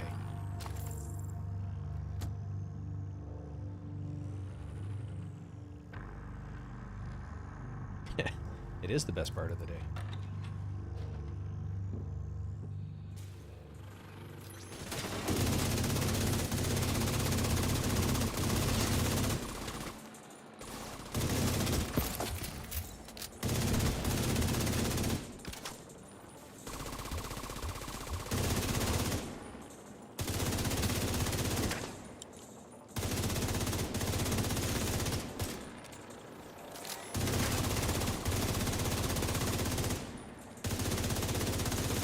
versus targets of opportunity.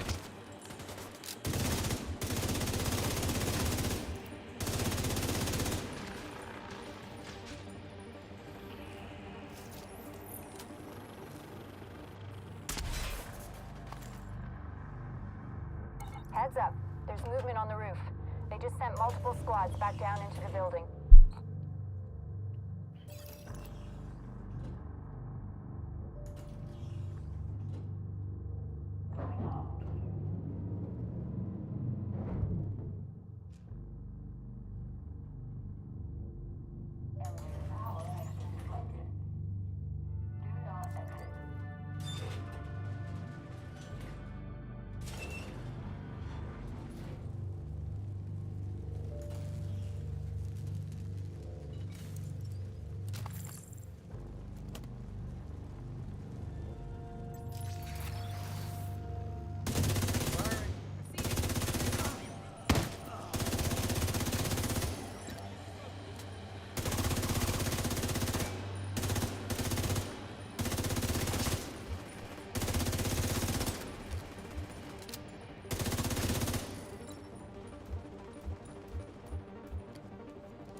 One nice thing about the St. Elmo's is because of its mag capacity, it's the ability to DPS more than one target.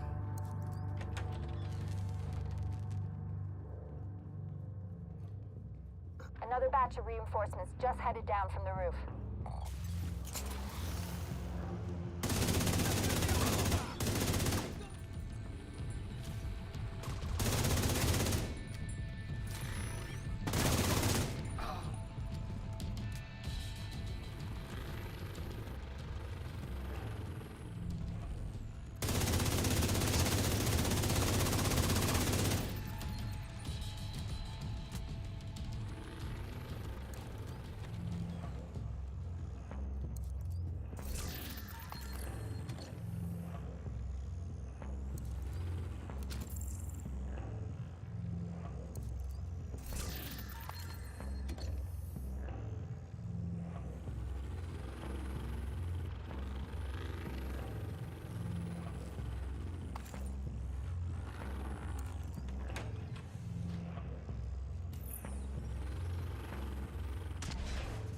Looks like they're taking up defensive positions I remember around a where it is mobile now. command post topside.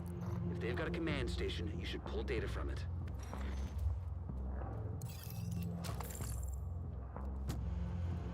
Right over here.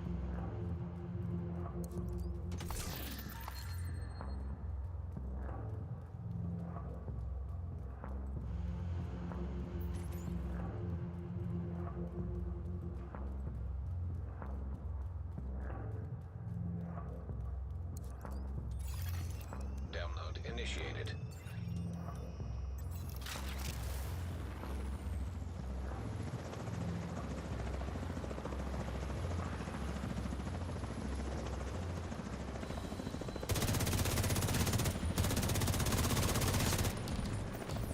No, no, no. I don't want to throw that.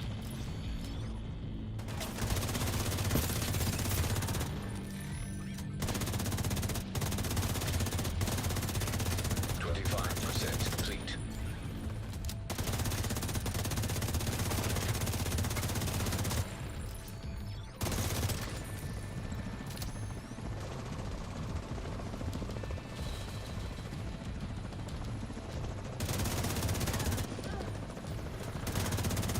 Should've stayed where I was.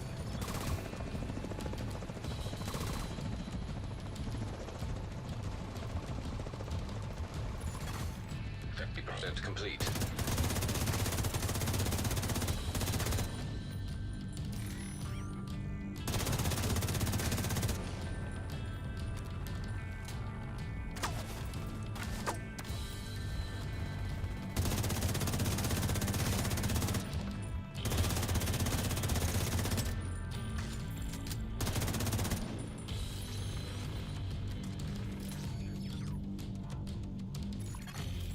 75% complete.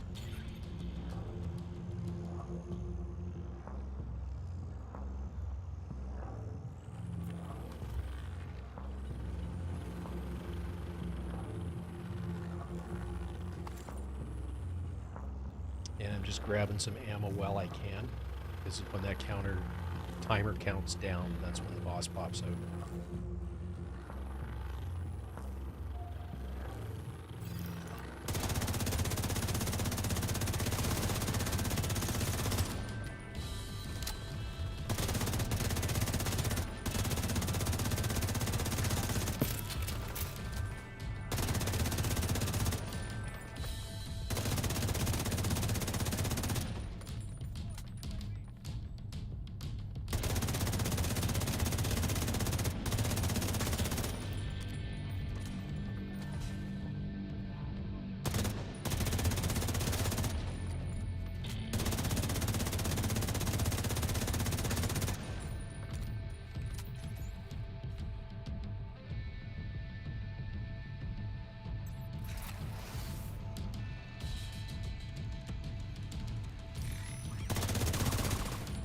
Controller back there somewhere.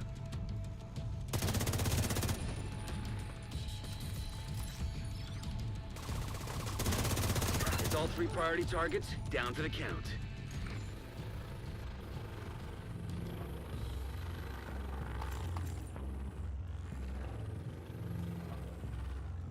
Reinforcements entering the building on the ground floor.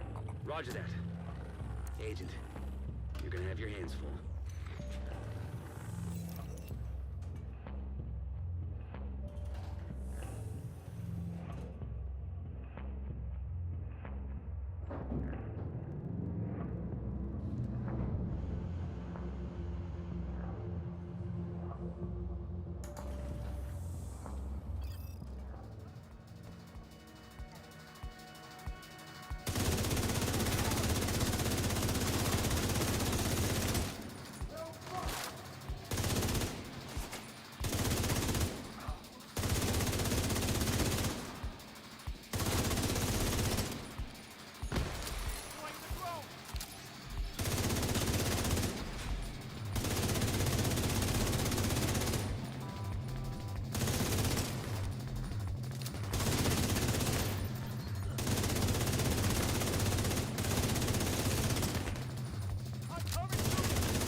All clear.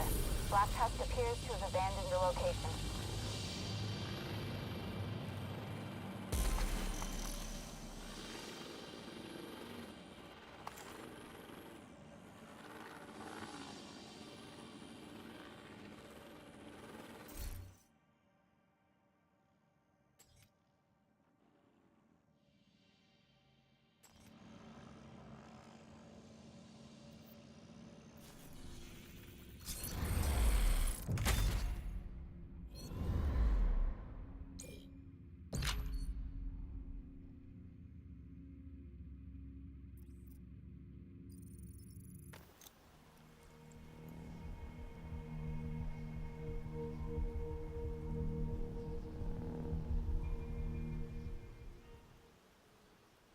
Stronghold.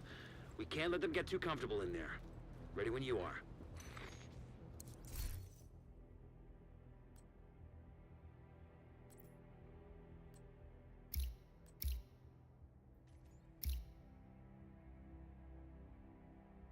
Because this will help both builds, because it gives me better stability, recoil faster, turret reacquisition, etc. And like I said, when I switch back to my sniper build, I'm just going to transfer those over to a marksman rifle. I don't need the digital scope, so I'm going to stay away from rifles for now. And, I mean, at the end of the day, I could spec into both, but with 30 points, yeah.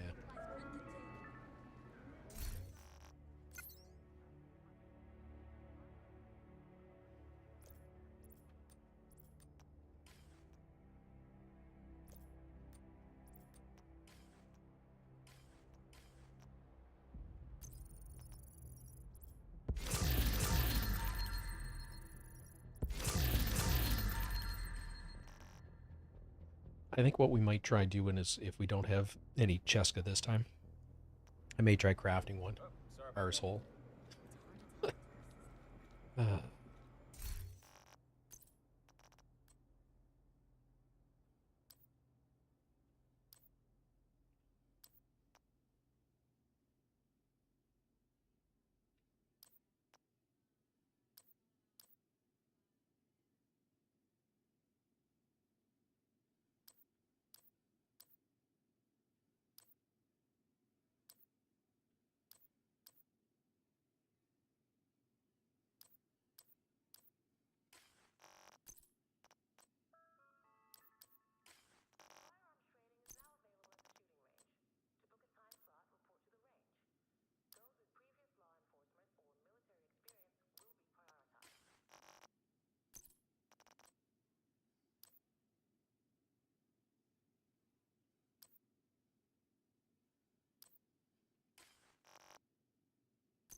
You need help with something? Pleasure doing business with you. Later.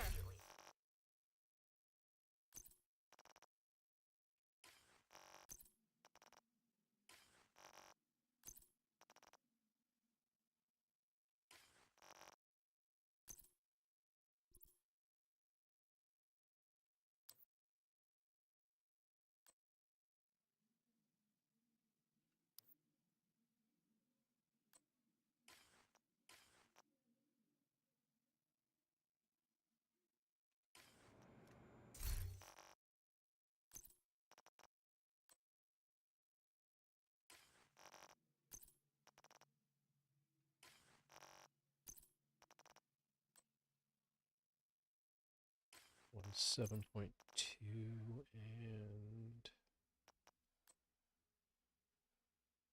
1.6.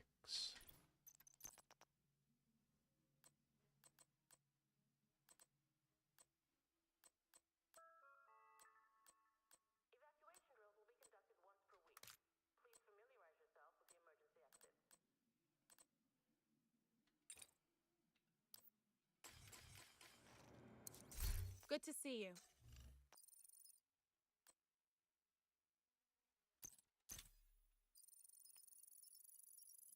Finally got a decent stockpile. I'll see you another time. All right, so I'm more likely to be able to craft the holster, assuming that I can. So let's see if we can make Cheska.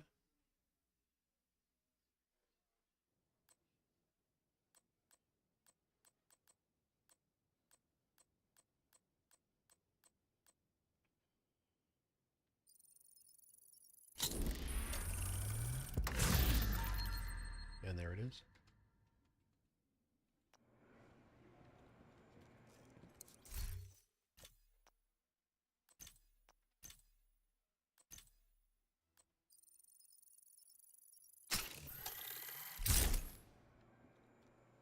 I don't know if I can optimize it, but we'll have a look.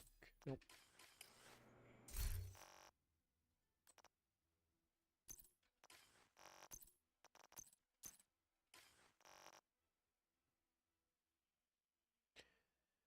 I will see you in a little while, Garrick.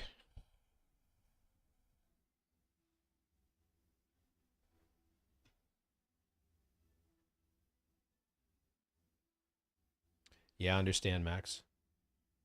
Have a good one, bud. Okay, so now we're running Grupo and Cheska, which is one of the better combinations if you don't have Coyotes. So we're now at 60 chance, which means that I can probably... Am I running chance anywhere?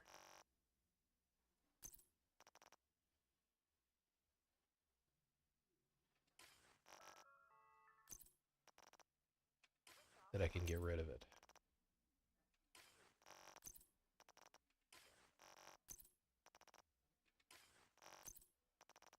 No. So I'm probably over cap, but it's not the end of the world.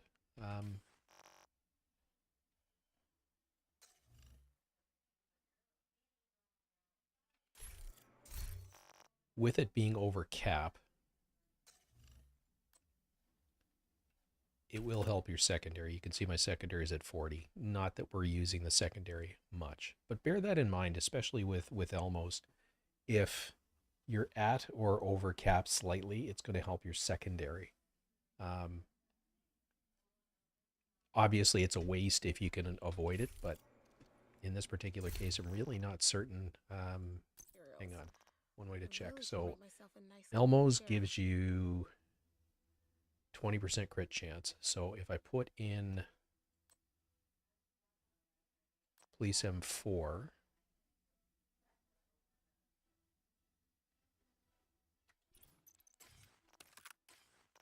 and then mod that with all crit chance, that's 15%.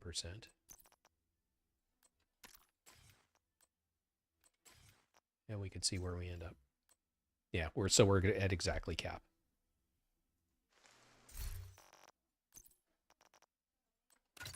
Which is right where we want to be. And then everything else is into damage. The only place... I don't think there's any room to increase weapon or crit damage. So there's 2 with chance, 2 with damage. Did I read that right? So chance, chance, chance, and damage. So on this build, I don't want any more crit chance on my watch for now. We're going to spec into damage for the rest of it. Because this is the build that's going to carry us most of where we want to go. So that's the only other place there's room to increase crit damage is in the mods. And there's not a lot of room to grow there. There's only 1.3, so 2.6, 3.9% more we can get out of that, which is not much.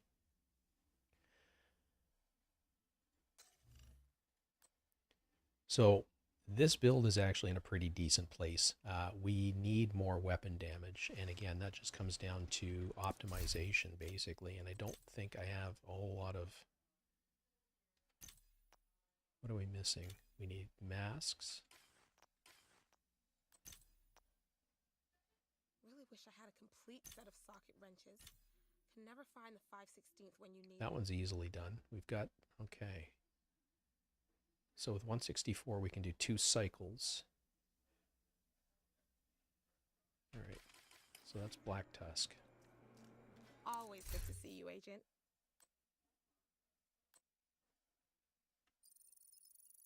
I'm going to start with 52. And one more for good luck. I'm probably still going to need more. You need help with something?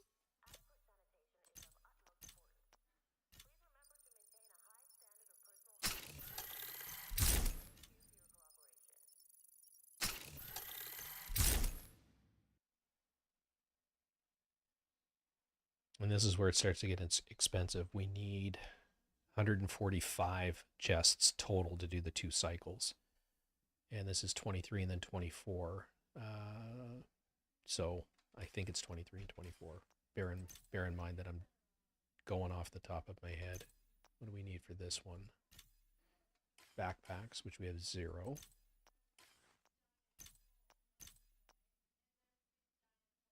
Need both for that one.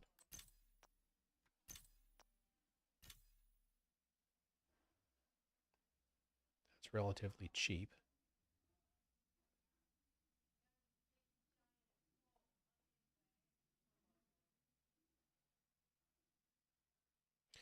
What we may end up doing is crafting another piece of strikers and putting it into damage before we get too much further.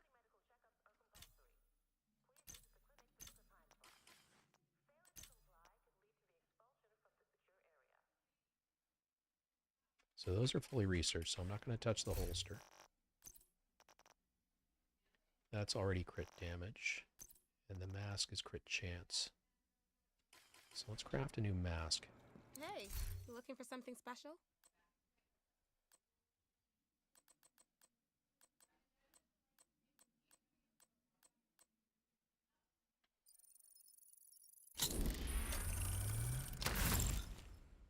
Hello.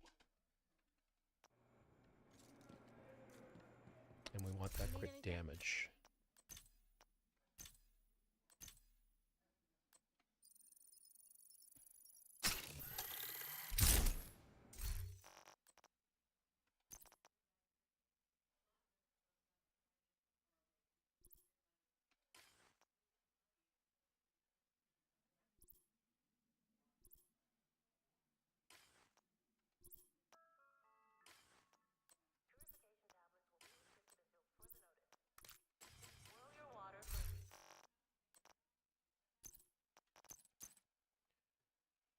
So now we can put more chance in. This is going to take us down to 54% and 128 damage, which I'm happier with that. And now let's see what we can do for crit chance on the holster. Yeah, that's the expensive one.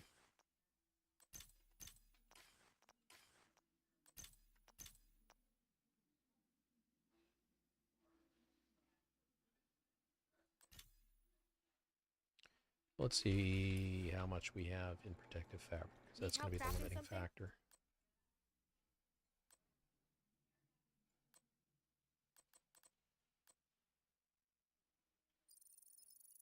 We'll do 1 cycle. So I don't remember if that was 65 or 70, so we'll make 60. Mostly because I'm trying to be a little bit cautious on burning through all of my resources. Needed 65, one more. Always good to see you, Agent.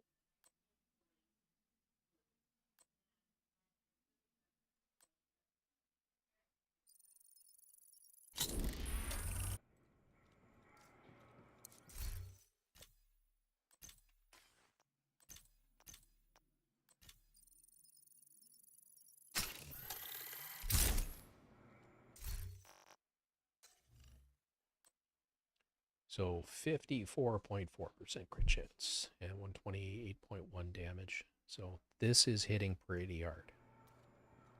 We're in an okay spot, actually. So this will start to damage a little bit harder. This, as far as a build, I'm very happy with.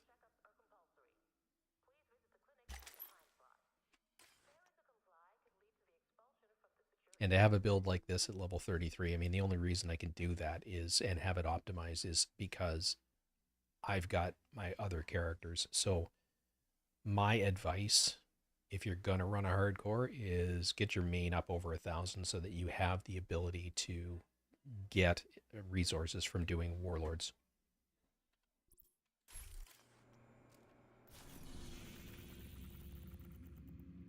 So we'll do District Union and see how I feel.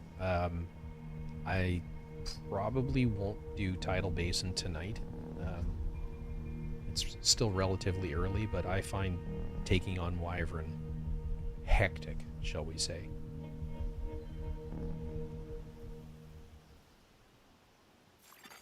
Hostiles guarding location nearby.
Once you clear the exterior, do a thorough pass on the first concourse.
At this point, I was just waiting for my drone and seeing what else is around, because I can never remember what's in which version of the map.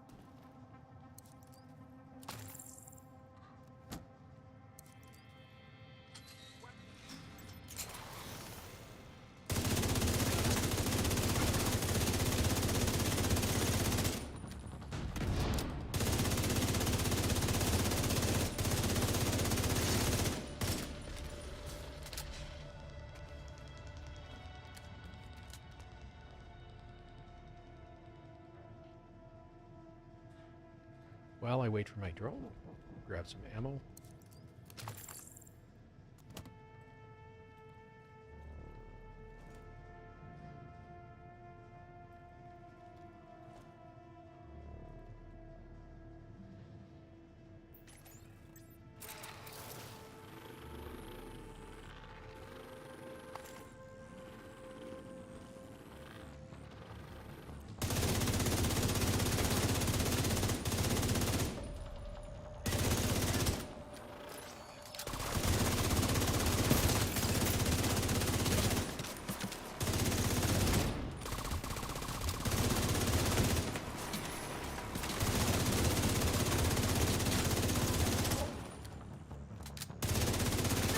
bring out Black Tusk as you find them.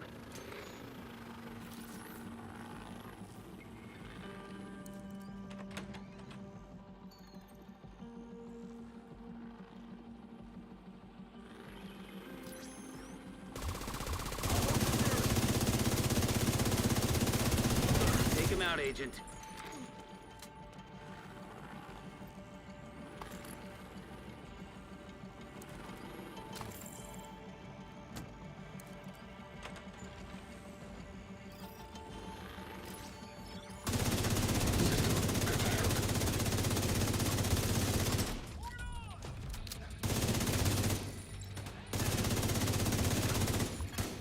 System restored. System malfunctioning.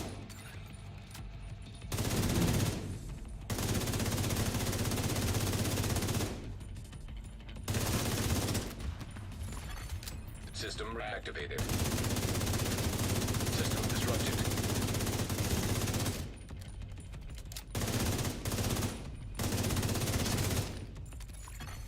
System malfunctioning.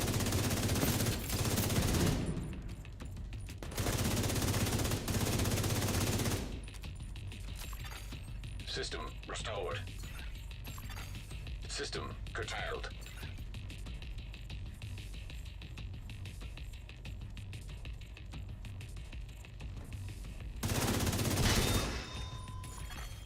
System reactivated. System malfunctioning.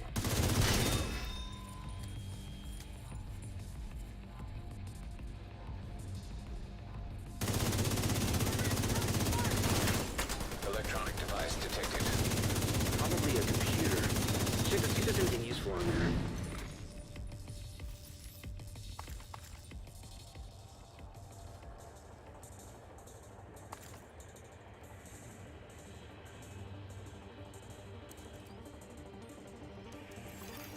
Download complete.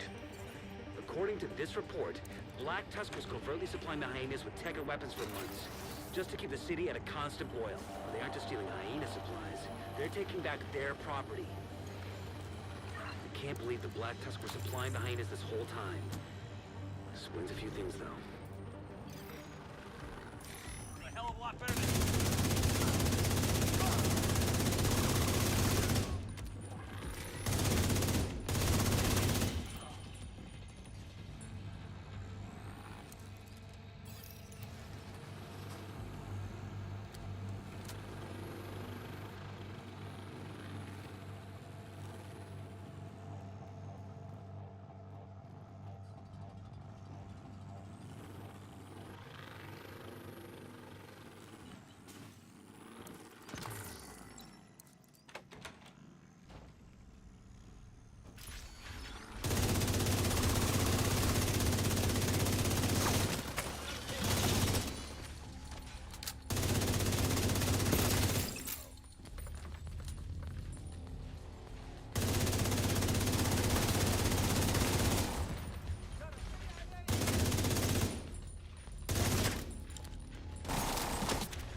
Excuse me.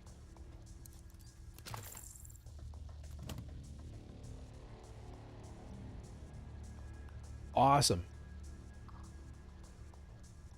I'm not certain how to pronounce your name, Sarthor, if that's correct. Hopefully that's correct. That's awesome.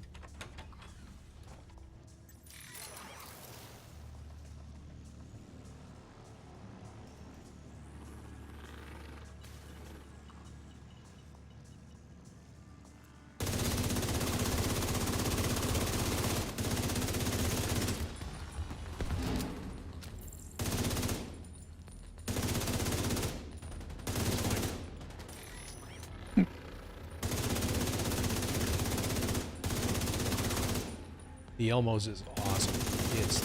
There's nothing else like it in the game.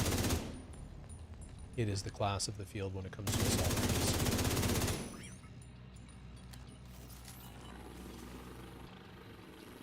Next at like the high-end assault rifles after that, in order of damage, not necessarily in order of my favorite, would be FAMAS, Police M4, and then the Carbine 7. Those are the better ones in the game.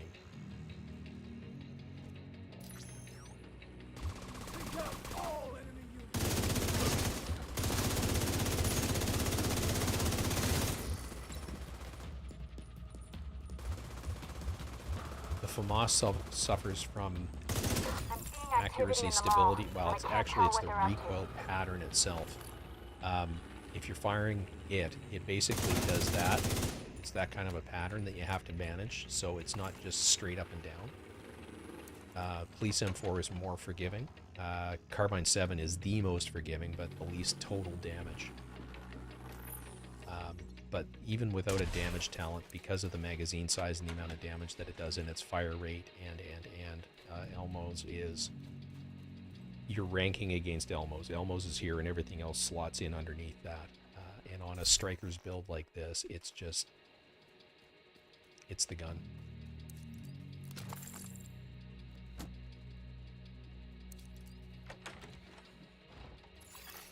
Satellite uplink detected. Find the source and cut it off.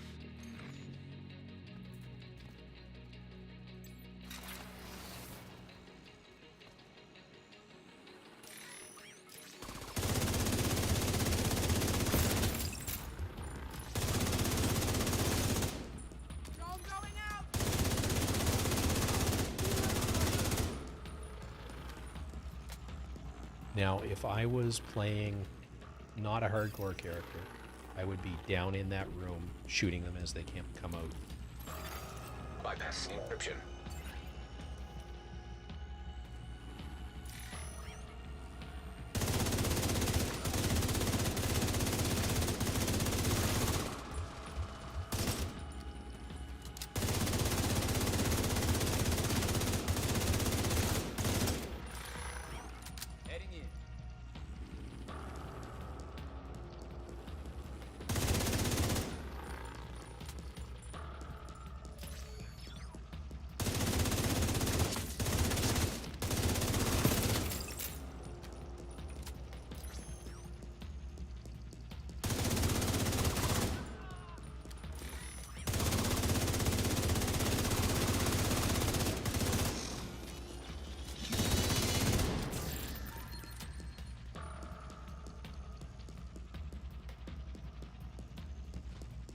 Well, you can see on this hardcore character, I'm only 33. Terminating satellite uplink. So, the right gun with the right build, and that being able to lock someone in position while you help them is just...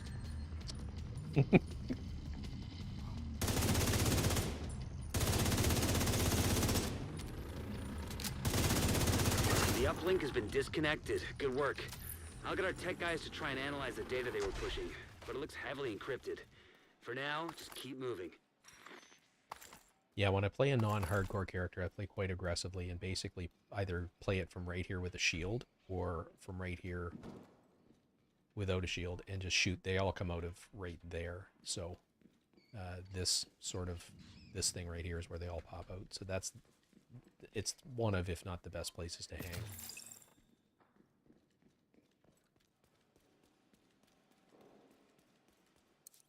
Hey, this is Lane. I think we got everything of value from the warehouse. The hyenas So kept some because weird this is a shit hardcore here. character, if you die, you're dead. So Revive Hive. I'm also not running a damage talent on the chest. I'm running Unbreakable, which is something that I would normally only run if I was doing PvP stuff. But I want the... You can see I'm at 6.69 million armor, which is not a lot. With Unbreakable, think of it for a one-time engagement as almost doubling your armor pool. So instead of 667, I've got 1.2 million armor basically for one engagement, and then I got to wait for its cooldown, and then I've got the Revive Hive.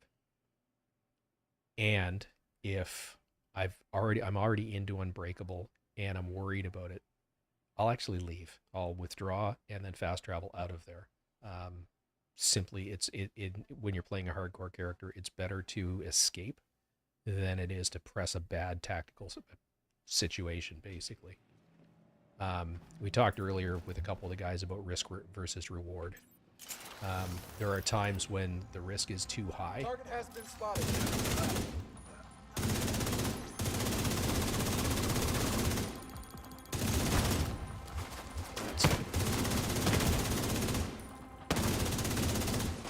Like I said, Whoever Lane is, sounds like he's waiting for you in the garage. that sucked. Time to go I say thought hello. I was done there. Not paying enough attention to my tactical situation. I missed the shotgunner, the gold shotgunner. They're brutal. They're the ones that'll tear you apart.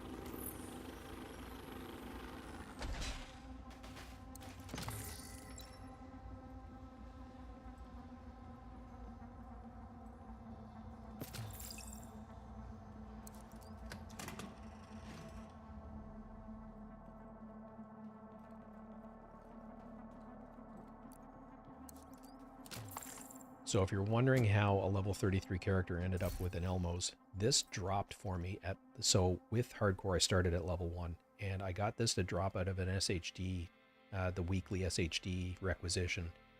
I think the first time I did it, it was the first thing that ever dropped for me.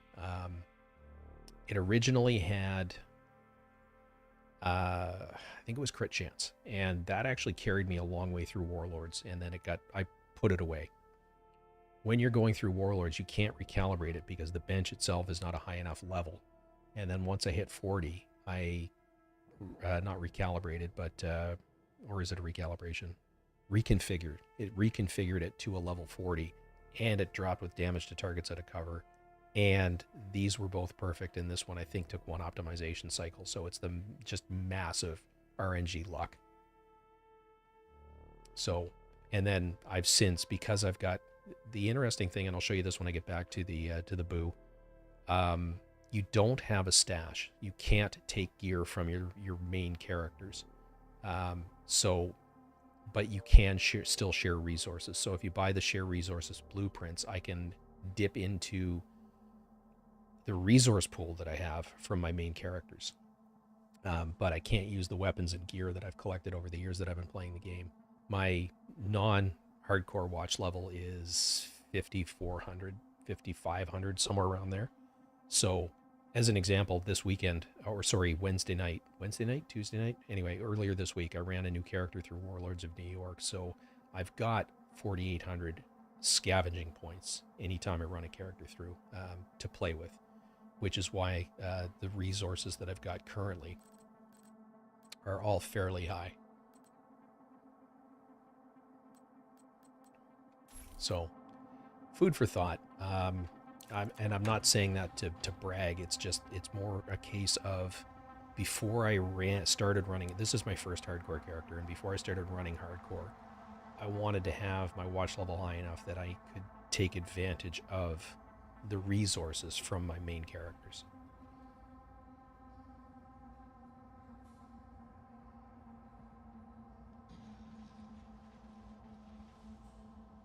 That's exactly how I ran it initially, was 2 pieces of Bellstone so that I had crit chance, crit damage, or sorry, not crit chance, crit damage, but I had armor regen and armor on kill. And I'm running this a lot riskier because it's an all-red build, but I play Strikers so much, I know the pluses and minuses of it. I know, and like I said, I'll just completely withdraw if I need to. I tend to run the Striker drone a fair bit because I can draw aggro with it.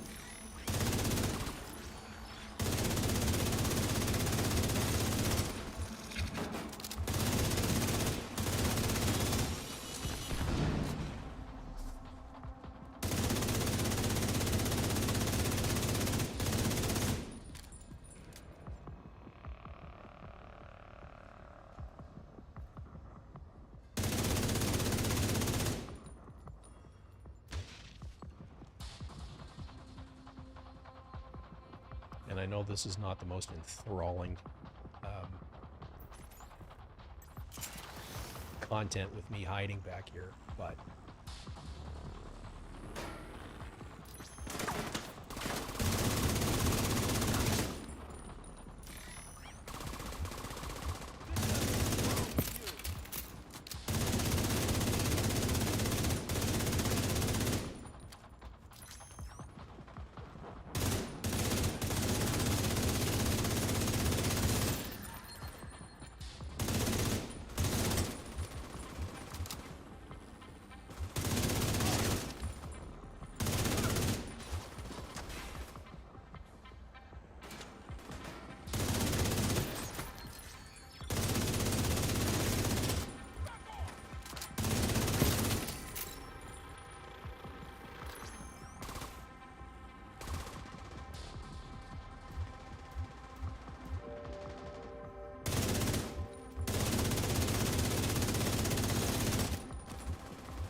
sounded like a hell of a fight. Now, process of elimination says that K is in the arena, which means heading through the old Hyena drug lab.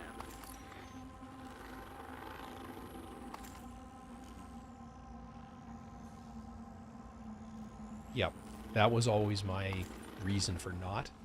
I also play other things in the Tom Clancy universe, so I play Ghost Recon Breakpoint and Wildlands, and I've lost, God, I've lost count how many hardcore characters I've lost in there from just being stupid, pushing a bad situation.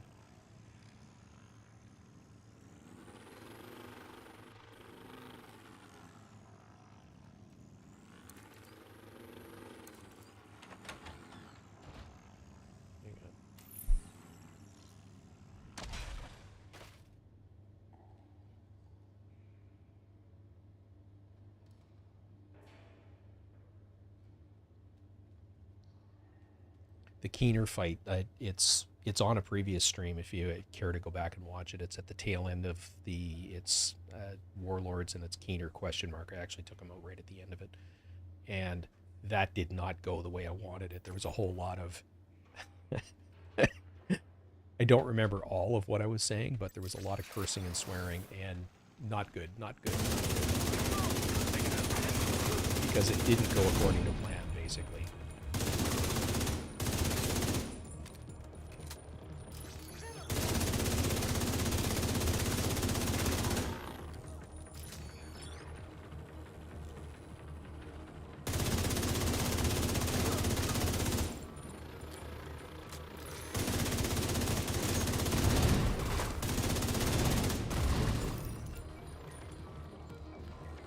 The remaining Black Tusk have nowhere to run and nowhere to hide. Kay is cornered in the arena. Take her out. I mean, don't get me wrong. There's a time and a place for face tank, but hardcore's not it.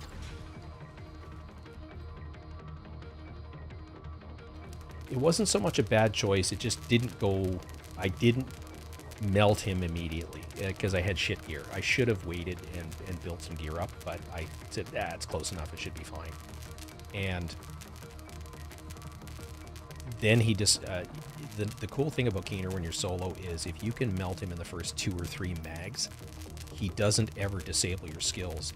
And I had a jammer pulse. I clicked it and then released it almost immediately so it didn't get the range to knock out his drone. That was the start of the problems.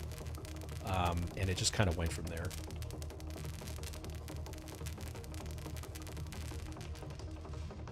So once I was jammed, then I was sort of crapping my drawers because then I don't have a revive hive anymore.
And I'm also trying to prioritize where I can.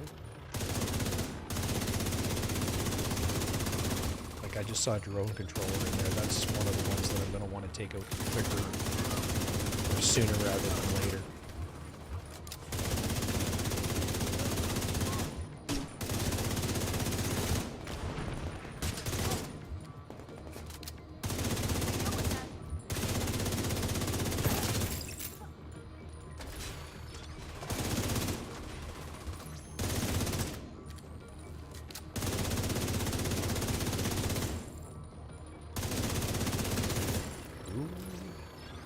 I like that color.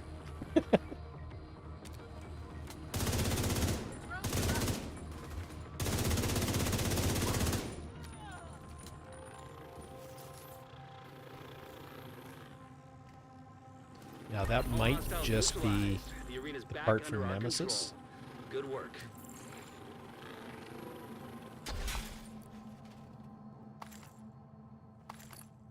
Yeah. So I got my first Nemesis part other than disassembling Adrestia.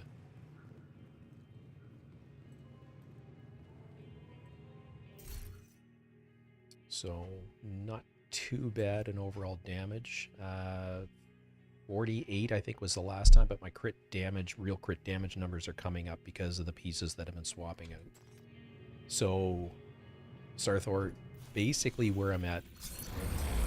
I'm going to run back to the boo and then I'll show you the build. And there was something else I was going to show you when I got back to the build, and yeah, I saw a squirrel and I don't remember what it was now. The way I normally run this is with Gunner, and for the armor on kill. That's normally where it is, but I'm very comfortable running strikers. It's what I like. It's probably what I run 90% with.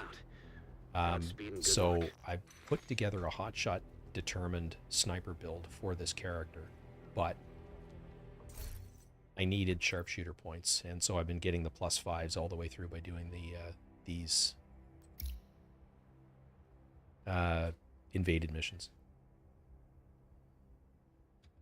And like I said, there was something I was going to show you here, but I can't remember what it was. So, classic strikers build. I do not have coyotes, so normally it would be coyotes and Cheska. That would be normal, but I don't quite have that yet. So, I've managed to expertise this up to 14 simply because of the resource pool that I've got that I have access to. And then I'm running. It's a garbage rock and roll. It does have damage to targets out of cover. It's got pumped up, which I guess is okay, you know, because it does give me extra damage after that reload while I'm building striker stacks. But the cool thing about Elmos with this build is, with this RPM, in most cases, you don't need to use the shotgun to build your stacks. You're going to build it in a normal engagement, which is also why I typically target the robotics, first, or the Chungas, to build some stacks off of them and remove that threat. And then the rest of the engagement is prioritization of, if I'm Black Tusk, then the Grenadiers and the drone controllers. Try and get rid of those bastards first, because they're the ones that'll mess you up in a hurry. And then the last piece, this is the only sidearm that I have. It's a D50 with Determined, so it's sort of an all-purpose, works in most builds, especially the headshot build that I've put together. And then it's 4 pieces of strikers. I think it's 50-50 now, damage and chance. So this one I crafted tonight just before you got here. It dropped with perfect weapon damage. I rolled on crit damage. The other one that I had on the build originally was crit chance, because that's what I was low on, because I was missing a couple pieces in the build. So this is evolving over time. I'm going to hang on to this because it doesn't hurt to have the extra piece. But it's a mix of... Oh, and the 10.7 crit damage mods are at the clan vendor right now, so that's where I've gotten these. They're the best that I've found thus far. The backpack, weapon damage, crit chance, crit damage mod. Gloves are weapon damage and crit damage, and the knee pads are crit chance, so it's 50-50 chance and damage. Once my watch level gets a little bit higher, I'll be able to run one more of those as crit damage. Or run them all as crit damage and put a crit chance mod in there somewhere. It's 6 of one, half dozen of another. It doesn't really matter. And then it's a Grupo backpack. This one's imperfect. Headshot damage, it's nice. It does help because I typically do sort of end up aiming at the head. In a perfect world, that would be crit damage. But it's got Unbreakable, which is where some of my survivability is coming from. And then this I crafted tonight. It's crit chance, crit damage. So this is a perfect holster for this build. So if I don't have... I'm going to back up. On my main character, my normal usual build is Coyote's Mask, a Cheska chest piece with Obliterate, and then 4 pieces of strikers that are all rolled to crit damage. That's pretty much your max damage output that you're going to be able to do for open world stuff, because it's really, really hard to incorporate the chest piece, the striker's chest piece, into a build like that, because the NPCs that you're facing open world just do not have enough HP to fully stack it up. So the damage potential is higher, but your realized damage is actually less because you can't build those stacks. So you're better off building to 100 quickly and then just running a build like that. But I digress. So, but that would be exactly that. It would be Coyotes, Cheska, 4 pieces of strikers. That would be my normal build. Where I don't have Coyotes, the choice then becomes Grupo Cheska, because that's your next best option in terms of damage output. Where I'm very comfortable playing this, my survivability is coming from killing quickly. So, and again, a big piece of that is Elmos. If I didn't have Elmos, I've got a couple of options. The Burnout's actually a fairly, it's the best of the FAMAS models if you're not worried about the damage talent, because this increase in weapon handling tames its problems. So the interesting thing about this thing is you empty that mag in well less than 10 seconds. So you build very quickly. I don't know. I don't think it stacks, but you constantly have this additional weapon handling. So if you're not worried about the damage talent, this is a great way to go. So I'd roll damage to targets out of cover on here, and Bob's my uncle, and off I'd go with that. But FAMAS, this one I haven't done anything with yet. It has damage to targets out of cover, which is where I need it. But you can see this is going to be really expensive in resources to optimize. And I would roll that over to, depends on the build. If I'm running it on this Strikers build, I would probably run Strained. Now we're talking about splitting hairs, but if you've got the crit chance, Strained will out DPS Obliterate. I think that's the chest.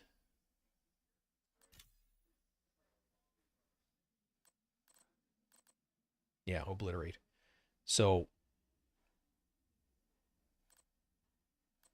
Strained would, sorry, that would be the gun talent. I always run Obliterate, pretty much exclusively on my chest. Where I was going with that is on the gun itself. If you've got the crit chance in the build,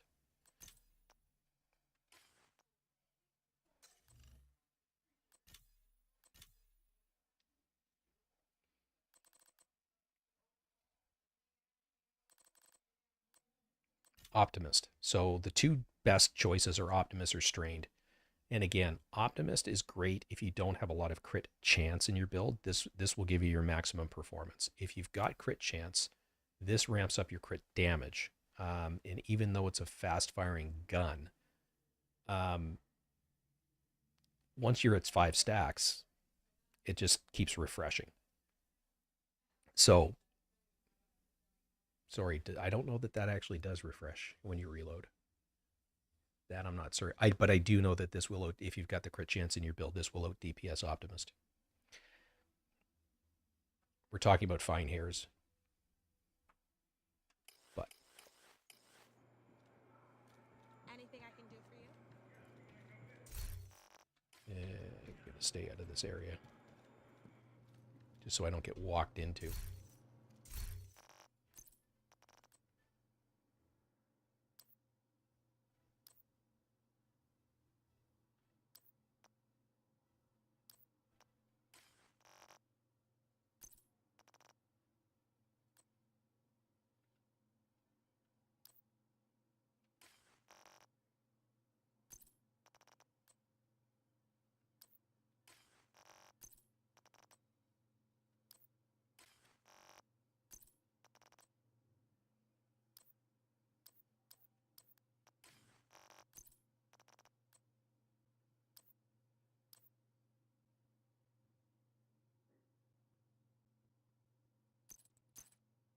That could be useful later.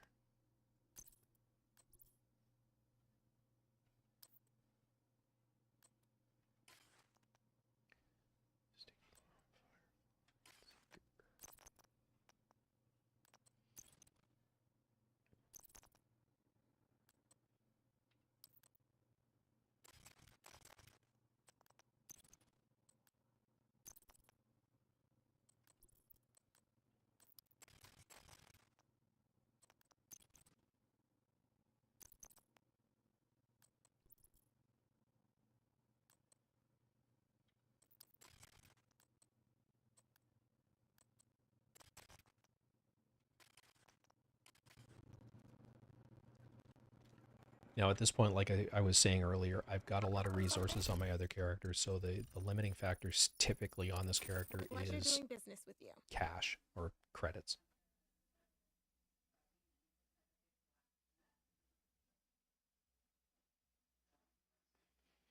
Yeah, I started playing this game within a month of it launching originally, so almost five or a little. It's either a little over 5 years ago, or it'll be 5 years in the spring.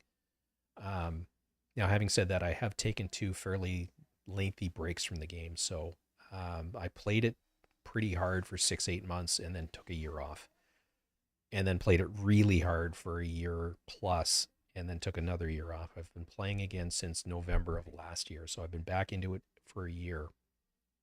I came back into it with a much different mindset this time, insofar as the last two times I played it, it was a grind. It was I was grinding for this piece of gear. I was grinding for that piece of gear. I was grinding for watch levels. I was grinding for this and grinding for that. I just burned out.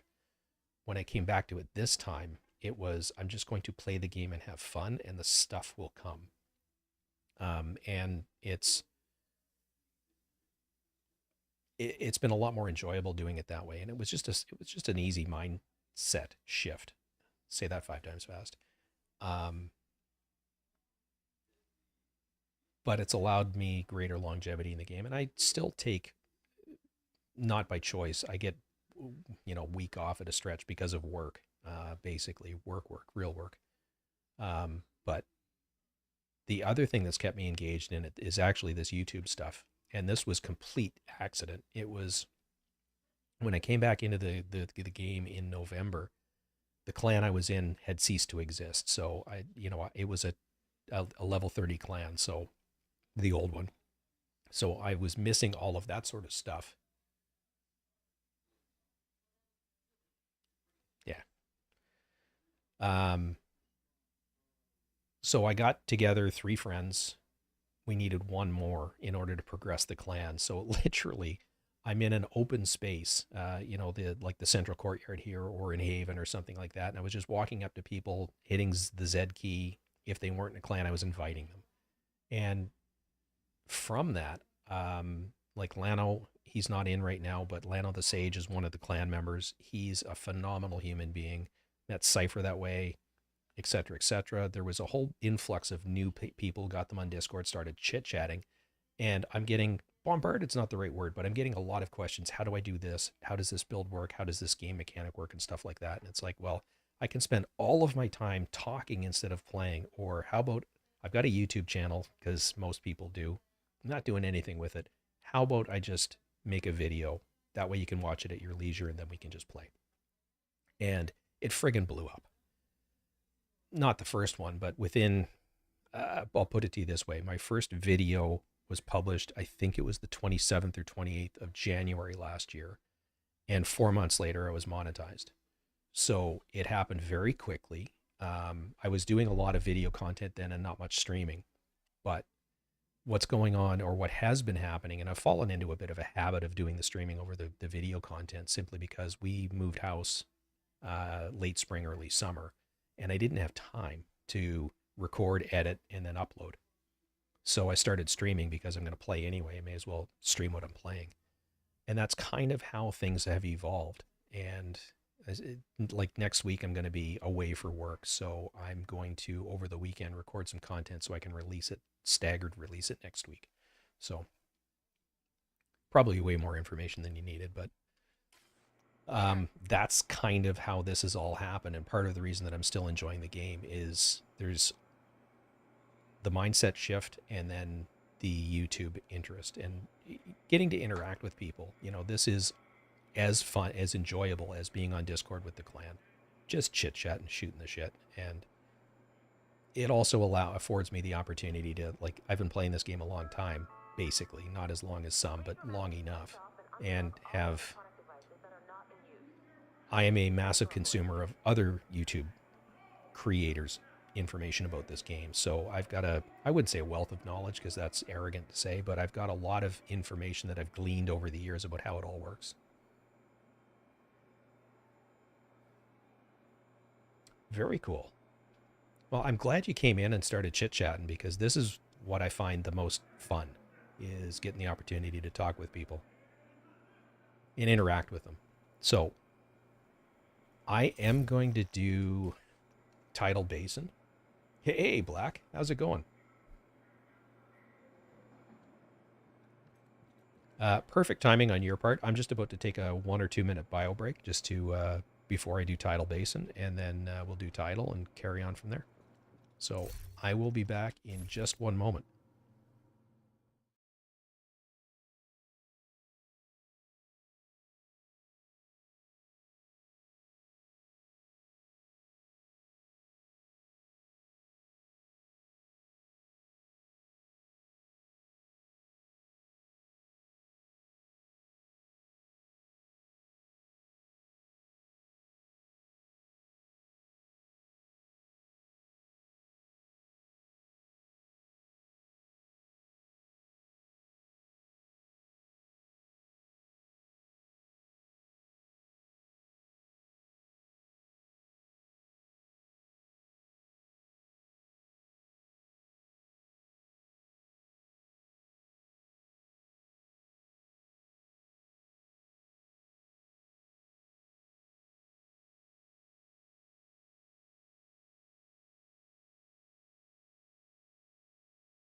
Hey, everybody. Now, I'm also, because of work, it's been a long day. I'm starting to get fatigued, so I'm probably going to wimp out and do this on hard. So I apologize in advance.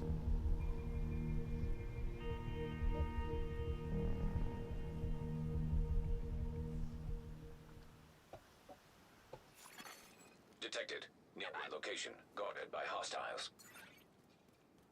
We need to retrieve the antivirals before Black Tusk can move them somewhere safer. Head down into the sinkhole and locate the maintenance pump room. We rigged explosives there that should get you inside the perimeter once you detonate them.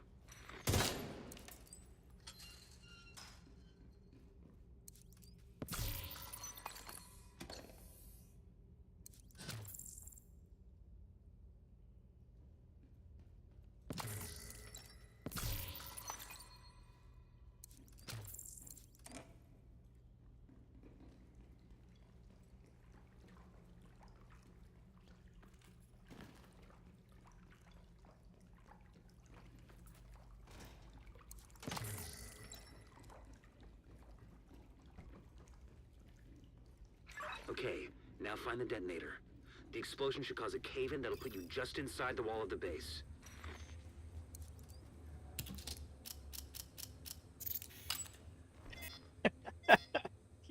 You're far too kind, Black.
Encrypted signal source detected.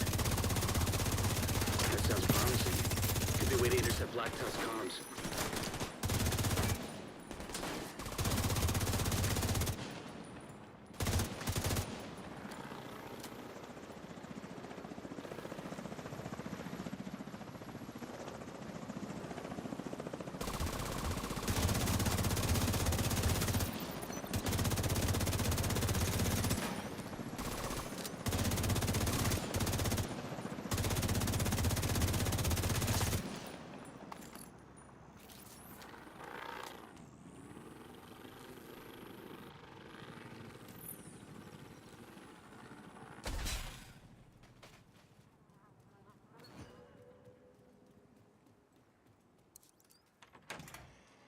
And unfortunately, I think I'm out of Black Tusk keys.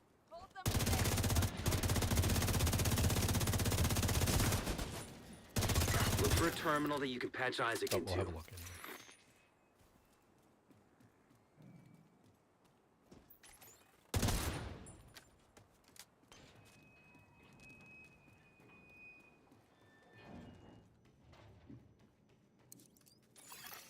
Enemy So Black, transmission when I did intercepted. this before the reset, I think it was Prep the it Monday helos. night I We streamed? need to get these I think it antivirals was. out of here. The division is I inside got the address to you compound. when I came through here. You need to make sure none of those birds I get got the airborne. first piece of Nemesis off of the boss that in unlocks. District Union, so I've got Keep that. an eye out. So I'm on my way to getting Nemesis. It's going to take 4 weeks, but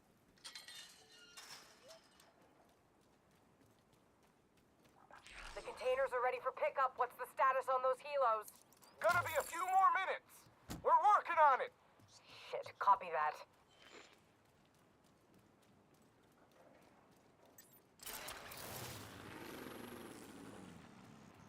Find a way to keep those helicopters grounded.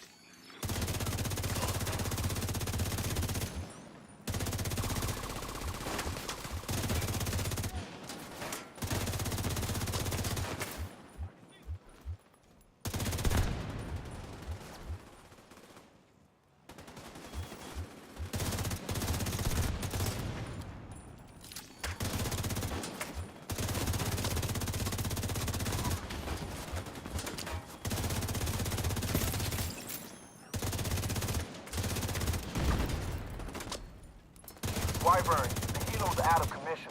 How the fuck did that happen? This situation needs to get locked down. Now. See to it personally. Copy that.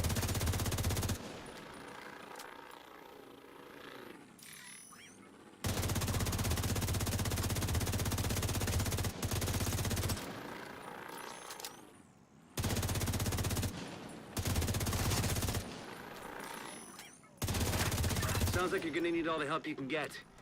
The support team is standing by, but you'll need to figure out a way to get them through the main gate. oh, so many drops. Although I am only on hard.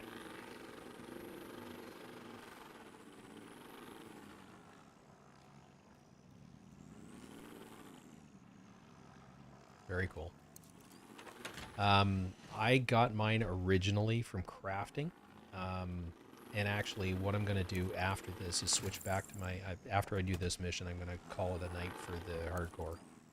I'm going to switch to my main because I think all I have left to do to craft another Nemesis is do Grand Washington.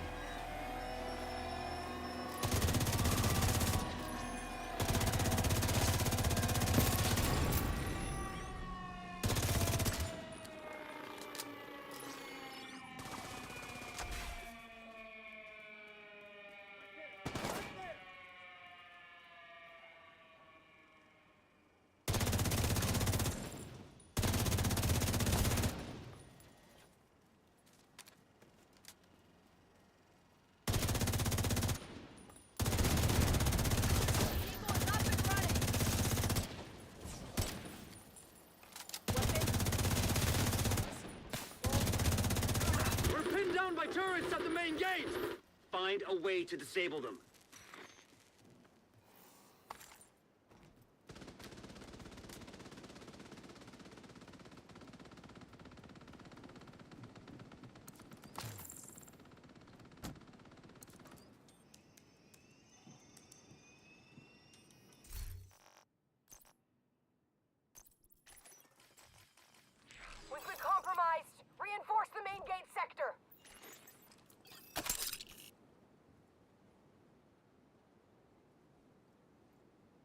I did. Yeah, me and Garrick did that Tuesday night.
I'm ready to open the gate as soon as the area is secure.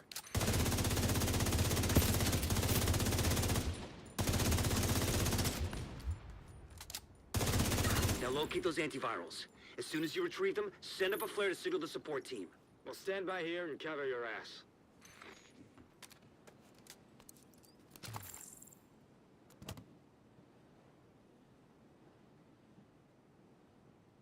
Yeah, setup and closer.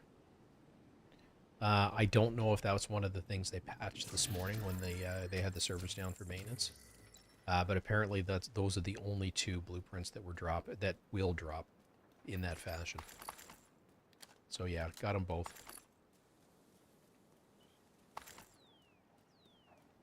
I didn't get. No, they'll be in the shared blueprints, so I should have them on this character as well. Okay, listen up. Plan B. We'll transport the antivirals by hovercraft. I want these cylinders on separate vessels. Intercept those cylinders. We can't let Black Tusk get away with a single sample.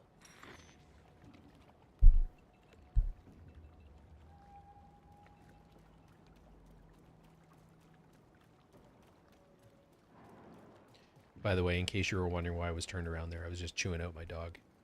She's behind me licking.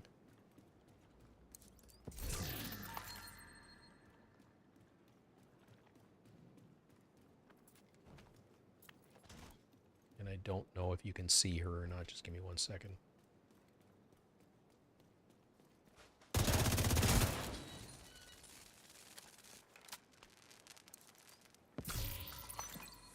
So,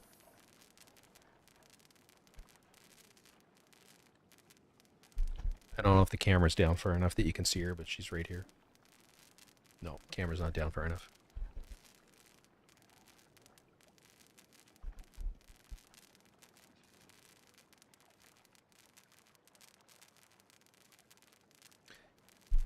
Countdown with matchmaking is actually not too bad. There's so many people playing it now that they all know what to do. And my advice, if you're playing it for the first time, is just follow the herd. If you play it on challenging, or I would play it on challenging if you've never done it before. If you play it on hard, the problem that you'll run into is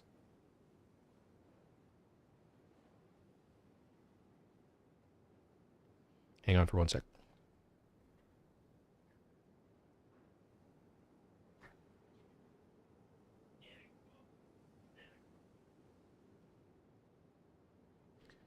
So, this is Pippa, Jack Russell Terrier, and you're looking right here. So all 20 pounds of her. She was sound asleep, so she's not very happy right now that I woke her up. But we've had her for 10 years. So, and she's my, she hangs out with me almost all the time. She's a very, very cool dog.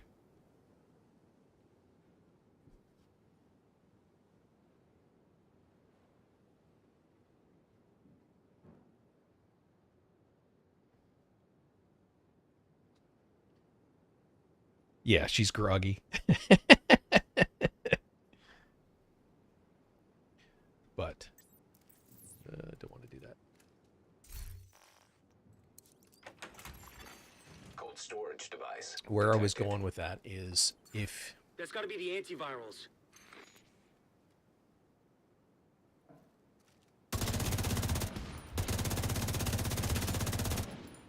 you play on hard, the problem that you're going to run into is the people that are playing on hard really don't know how to play.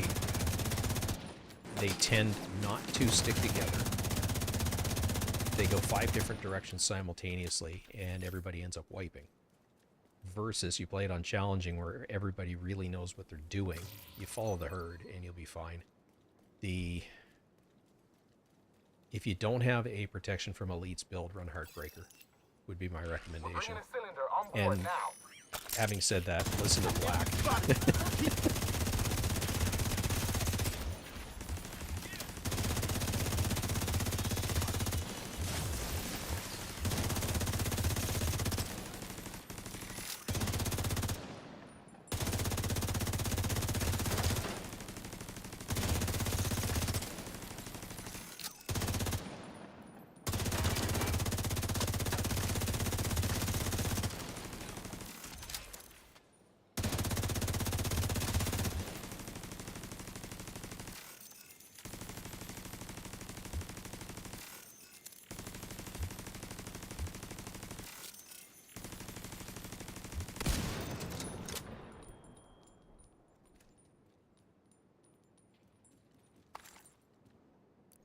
And I know I could have run over there, but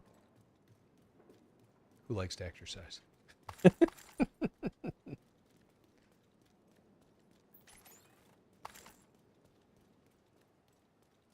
And then he proceeds to run over here anyway.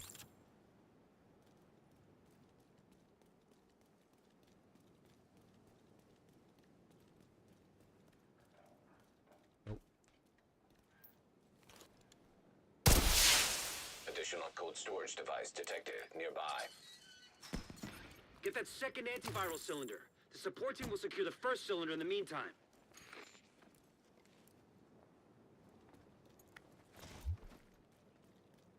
Wyvern, hostiles captured one of the cylinders. They're trying to intercept the other one.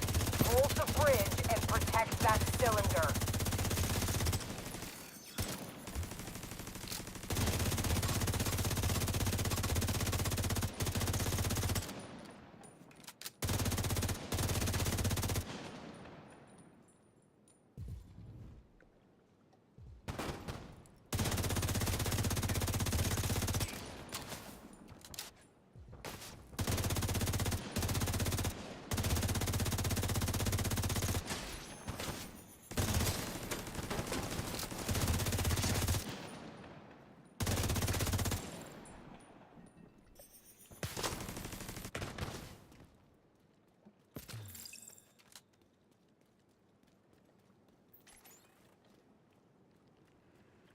Enemies on the flank!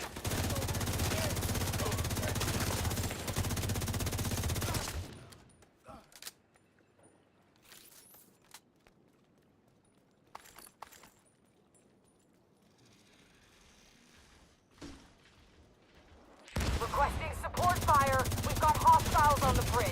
Request denied. We can't risk those antivirals. Copy that.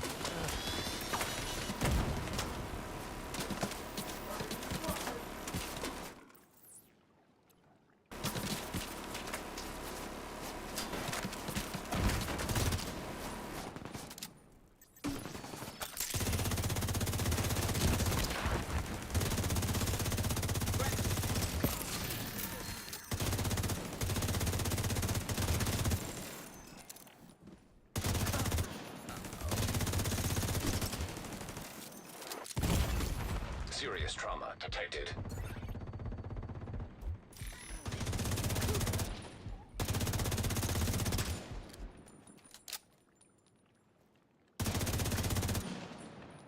Breakable just did its job.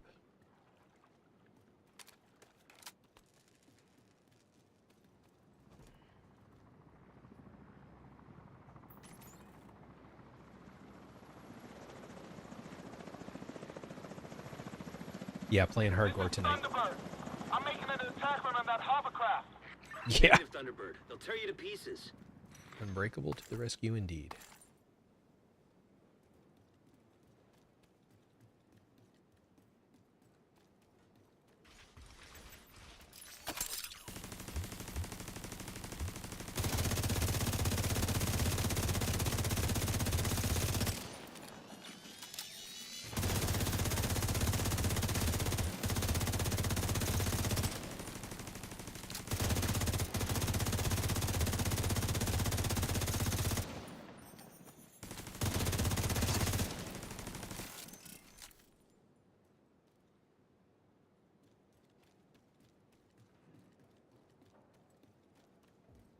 Can we see it again? That's the question. Or are they just still investigating it? Curtailed. Yeah. I don't know if you guys saw that on the Trello board this morning, but System back online. somebody has documented Sample secured, this preparing to exfil. glitch Copy or that. Good work. bug, and they're going to be working. Portable canister detected nearby. Oh, it absolutely is. System reactivated. I'm hit. Losing control. The other thing too, Sarthor, if you want to look me up on Ubisoft and friend me, it's the same That name helicopter as took out I'm the running here. turbines. It's We're Agent fucking Meat. stranded. Wyvern, you need to exfil on foot right fucking now. Capital A, We need capital those M. goddamn I think it's all antivirals. one word. You want me to run away? Give me 1 sec. I thought you knew me better than that. This is an order, Wyvern.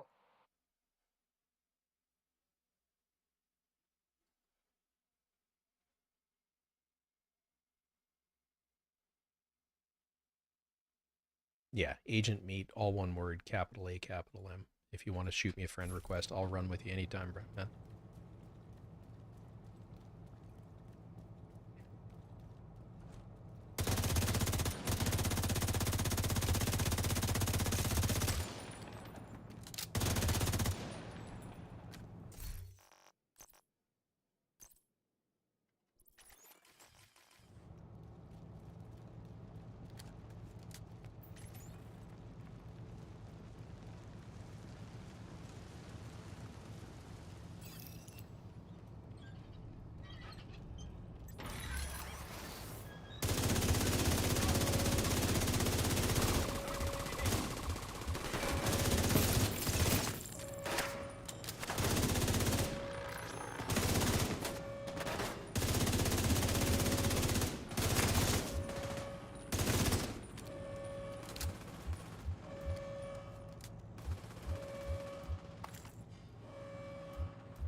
That calls for heal.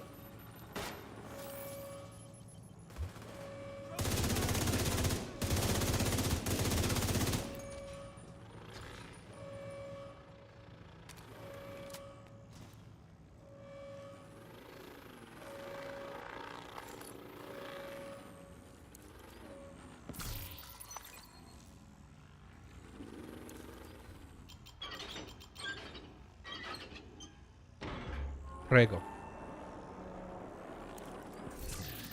If I've pronounced that correctly.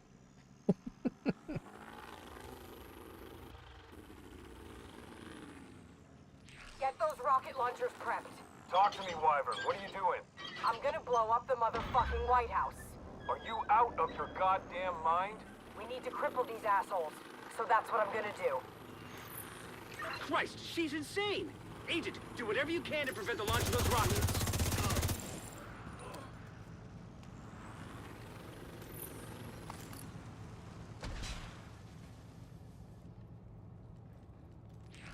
launchers are loaded. God damn it, Wyvern! Stand down! Negative, sir. I refuse. I used to know a little bit more Italian. I haven't used it in 15 years.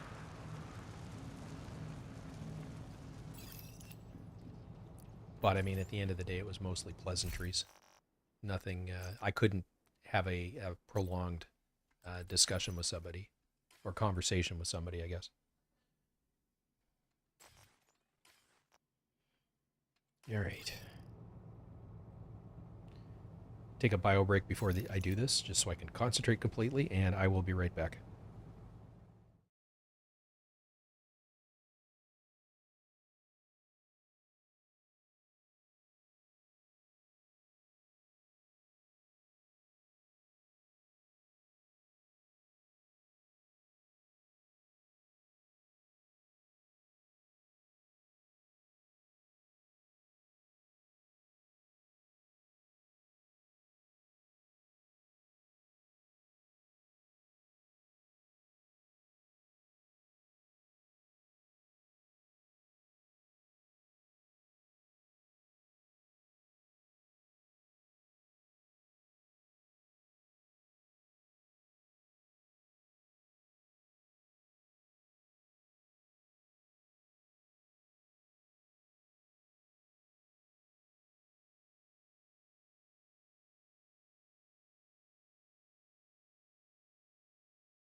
All right, I'm back.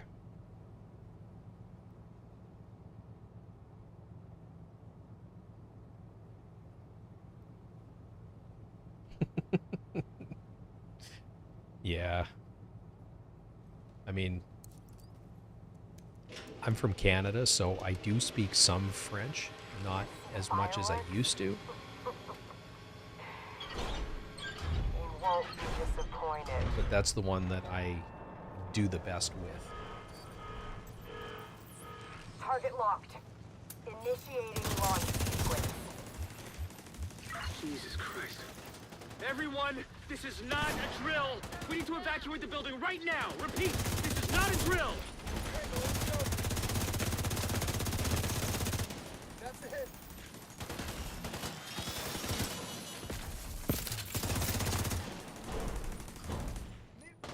Get out of cover.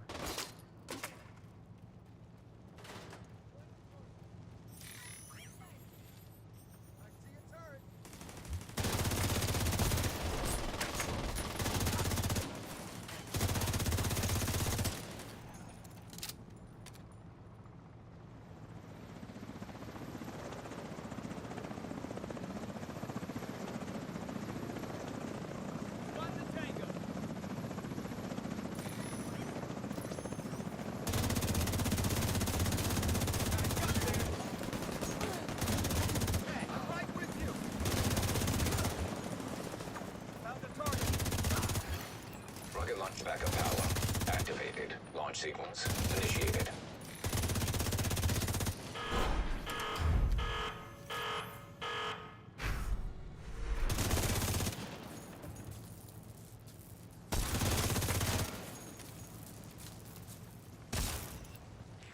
I'm gonna remember killing you. It's been a while since I could say that about anyone. Come to save the day, huh? But you're a real goddamn hero. Enough small talk.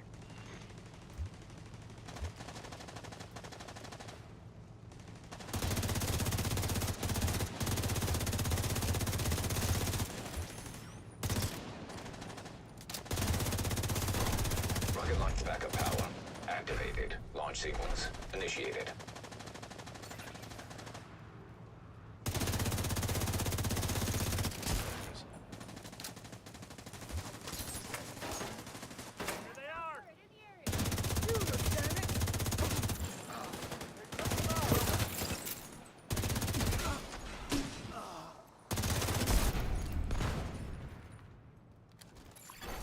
Rocket launch backup power activated. Launch sequence initiated.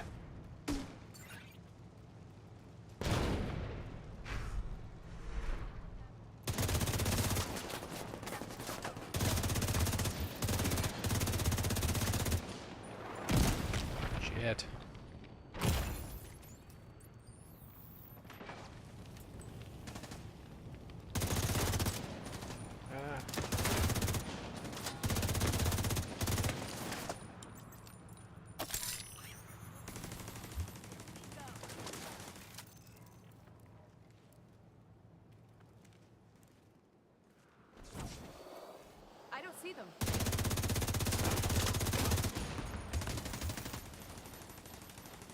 Hostiles, back up!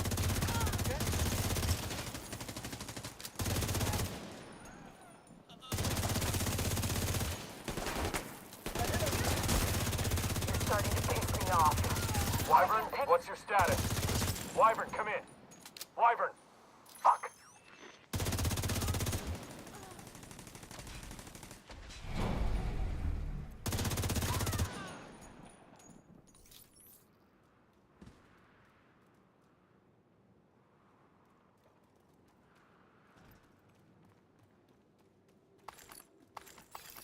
The antiviral Unbreakable to the cylinders are rescue secure. yet again. We'll make sure they get safely extracted.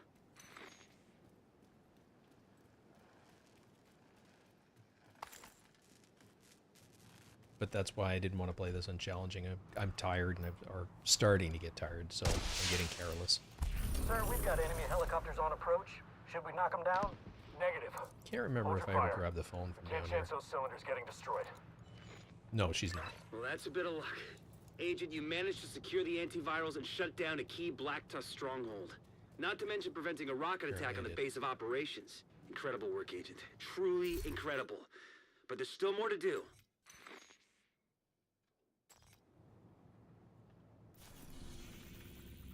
Here, Black, I'll show you where or what I've been up to and why I was running sharpshooter in there. And where I'm at with this build.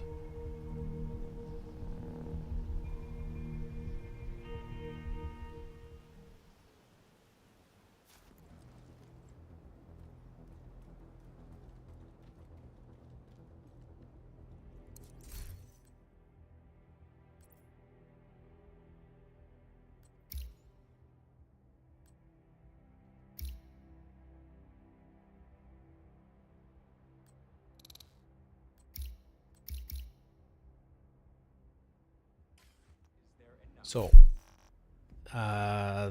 when I was playing this Monday night, it still isn't fully optimized. Everything's more or less the same, but the Grupo piece is still the same. So it's crit chance, headshot damage, and unbreakable. I was able to craft a Cheska holster that dropped with crit chance and pretty decent weapon damage. So this ultimately is going to, it's exactly what I needed. So with that in mind, the original Striker's mask that I had crit chance. I was over cap when I was able to roll Cheska, or sorry, I was at cap when I put the Cheska piece on. So I was finally able to re-roll or create a new mask with crit damage. And first craft, max weapon damage. So I put crit damage on it. It's perfect. It's everything that I'm going to need. So from a stats perspective, we're at 54.5 chance, 54.4% chance, but way higher with damage. I think when I was running this on Monday night, I was like 105, 110, somewhere in that range. So it's getting better and better and better. As my watch level gets up, because I'm working on crit chance with my watch, as that gets higher and higher and higher, I will roll another piece over to crit damage. So right now it's 50-50. 2 of them are chance and 2 of them are damage, and I think it's that. This one is damage. This one is damage, and then the backpack is chance, and the whole knee pads are chance. So I'll probably re-roll. I'm not going to touch this one if I don't have to, because it's already fully optimized. So this one might get replaced. So that's kind of where we're at with the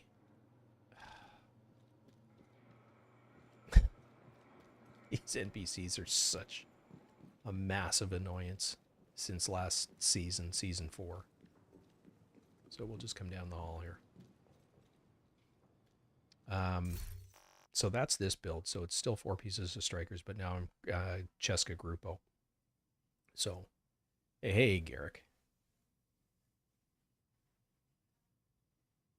Yeah, absolutely. And that's something that I'm going to start considering over time, is re-rolling some of those strikers pieces over to armor. Once I get my crit chance, crit damage stuff sorted out, then I'm going to start, because I'm playing hard challenging, sort of challenging at the start of the night when I'm fresh, and then switching back to hard. But yeah, I'm definitely going to want to start doing challenging heroic. And when that happens, I'm probably going to want to run it somewhere around 1.3 million armor, somewhere in around there. If I can get Memento to drop, then I would definitely swap out the backpack for Memento, and then run the holster as a piece of strikers, and then again play with the armor from there. But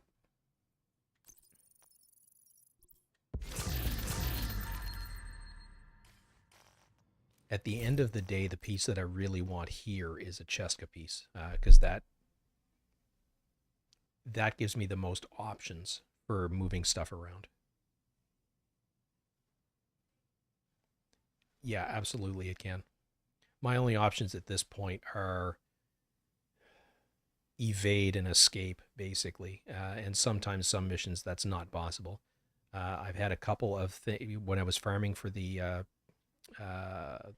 pieces for the Chatterbox twice in 2 different missions.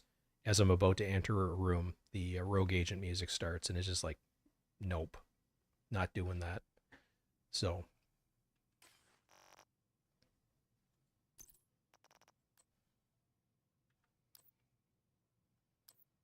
I'm just going to clean this up because the exclamation marks are eye distractions for me personally.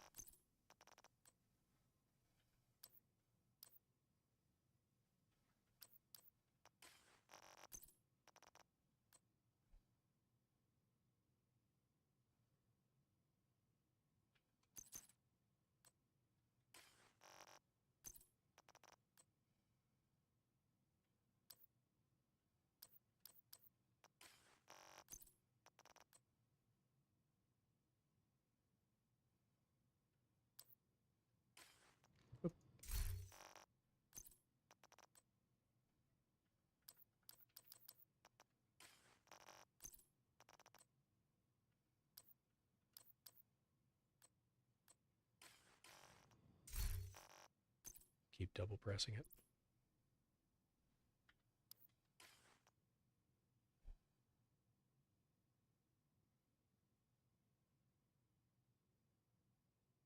Yeah, absolutely. All right, so it's Chem and Firefly.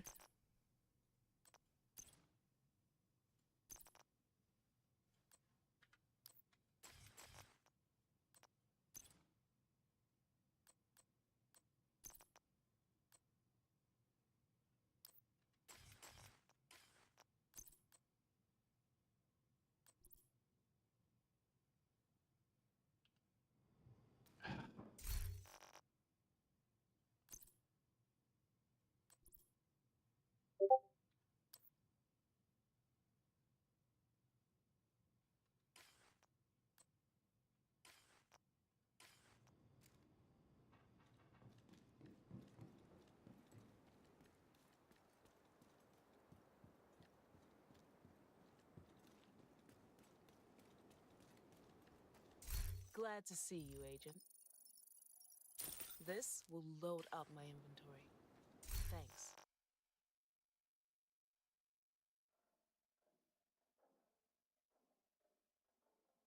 Oh yeah?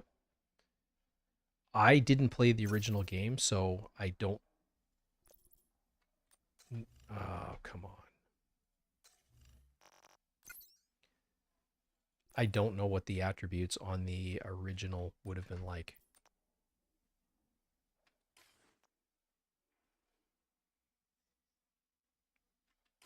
That's not bad. Went up 5 levels, considering that there was no global events active like there was on Monday night. Not bad. And like I said, that's basically it for me for tonight on the hardcore. I'm going to switch over to my main and do some of the invaded missions with that.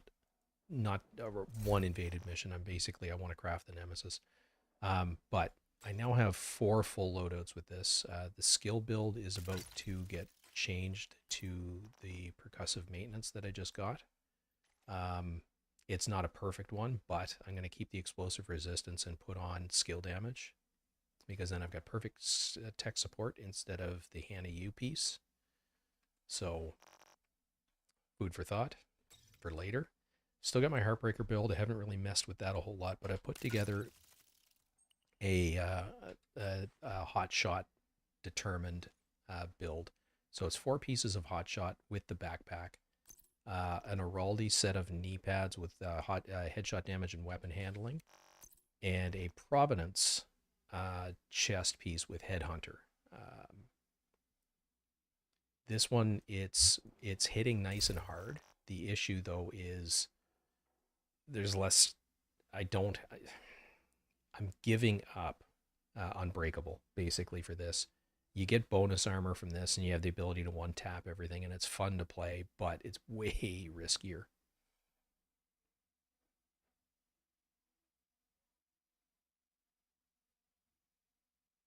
Okay, gotcha. But what I needed for this build was to get the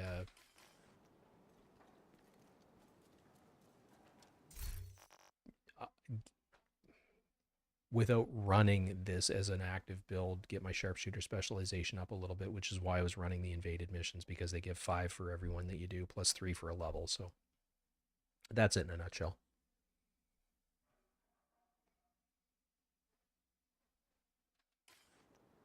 But yes, if you've got a suggestion. Oh, absolutely it is.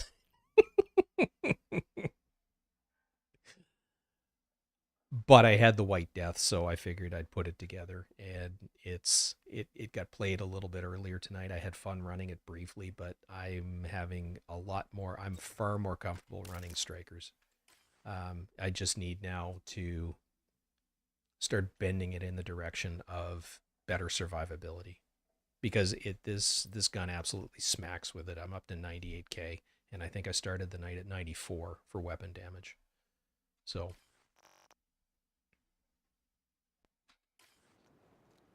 all right, I'm going to log out of this character. I would really appreciate if you showed me, at least described the build that I should build toward, because that would be extremely helpful.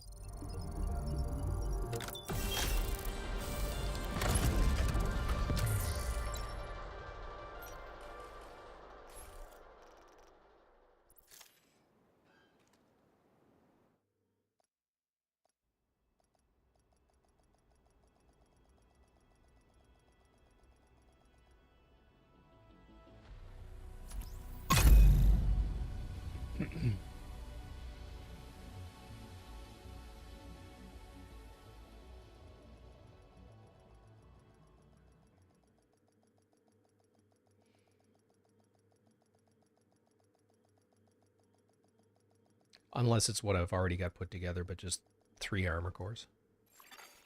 Entering safe area.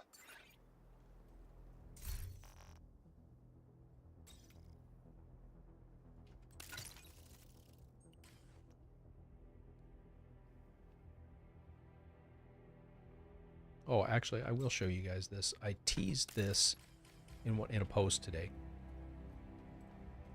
If anyone was interested in seeing this build, it's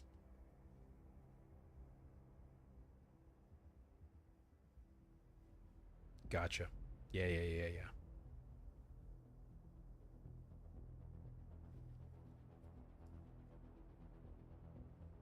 Yeah, I'd probably do it for Striker, Memento, and Bellstone, because that's 4% armor regen right off the hop.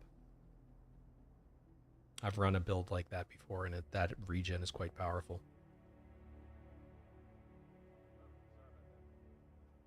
Yep.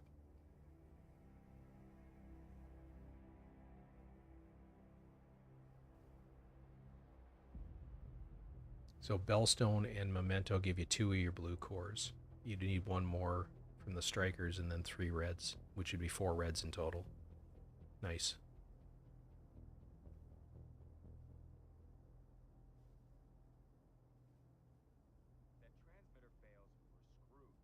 Yeah, I just need it to drop. So I teased this. I don't remember what the total DPS was, so I was on Heroic. on a named target in the range, and it was either 21 or 22 million DPS. So it's 4 pieces of strikers, including the chest, coyotes, and contractors. This combination will net the maximum amount of possible DPS you can get if you're taking headshots. And then this is just a tactical vector with rate of fire and killer.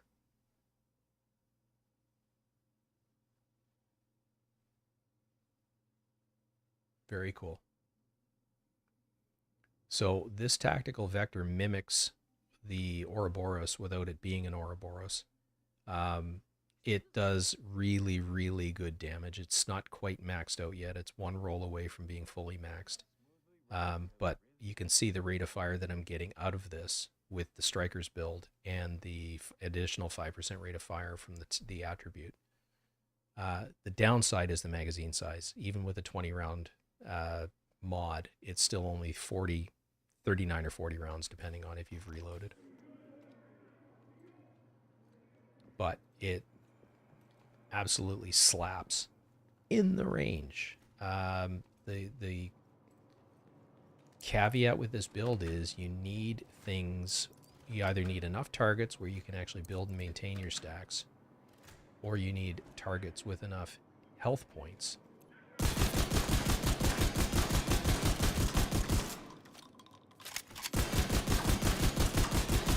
you can get the stacks up.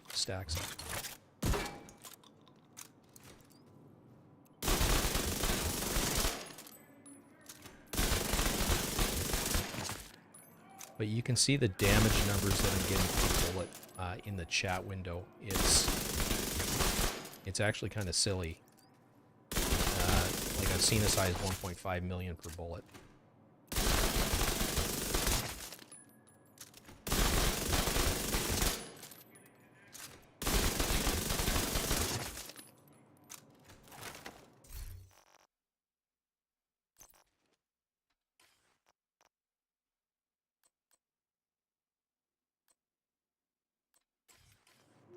But yeah.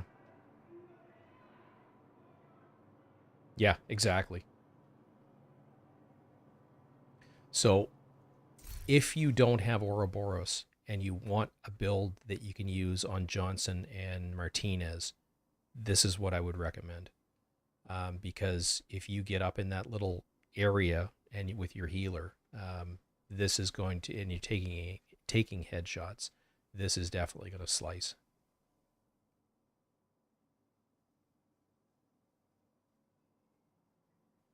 Okay.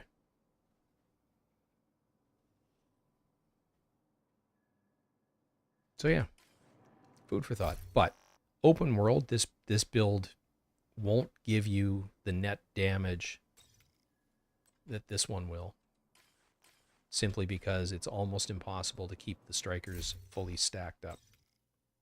Whereas this one, it is possible to get strikers fully stacked to 100.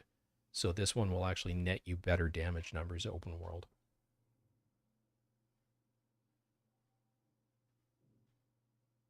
This build with 2 Walker.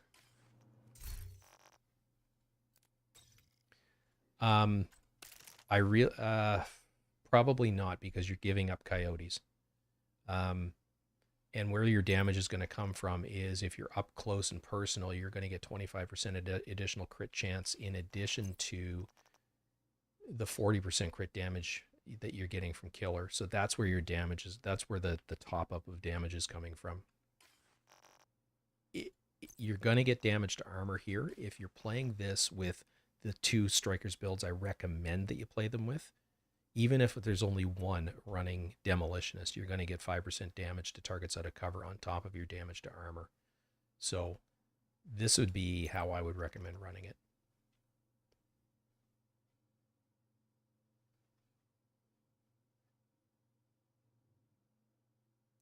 Now, the one thing that I want to try is switching this one out for the Dark Winter. Because I think I rolled this to damage the targets out of cover and putting that to rate of fire and seeing if it comes close.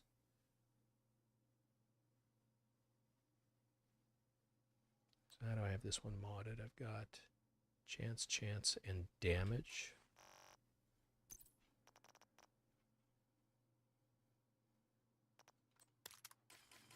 And the reason I'm saying Dark Winter might be a viable option is it's for sale at one of the DZs right now.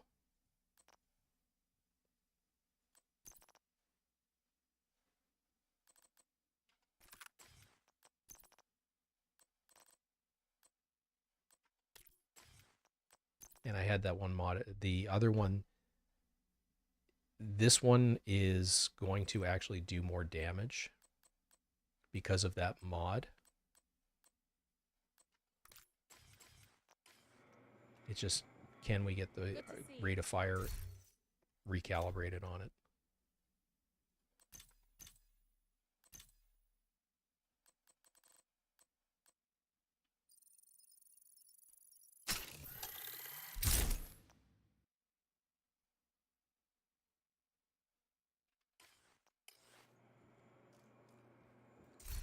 So, Dark Winter is ultimately a better choice than the tactical.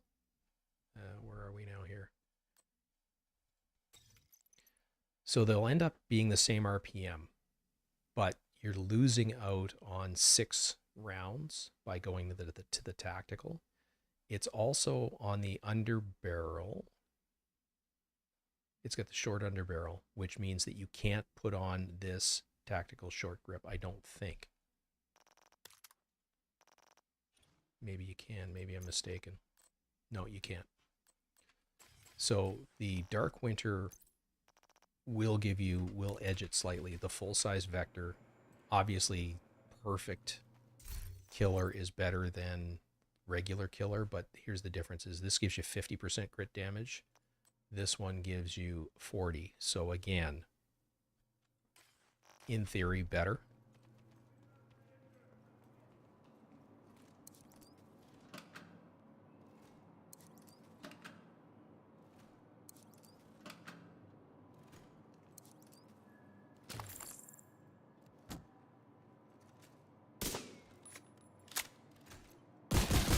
And with this one, you need to run firewall, and you need that firewall shield. Because that gives me, I think it's 12 or 13% additional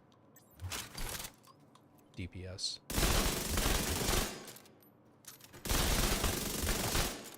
Yeah, 22.7.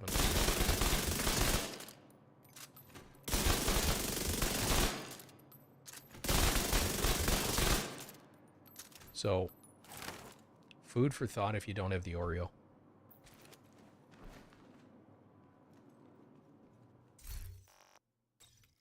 And I did that really fast. If anybody has any questions, speak now. Yeah. But any of the 45 vectors with firewall. So this grip is the firewall special, and it gives you an additional 5% crit damage. So I'm running crit chance, and 10% crit damage versus the short vector. So from a stats perspective, this one is at 59 and 134.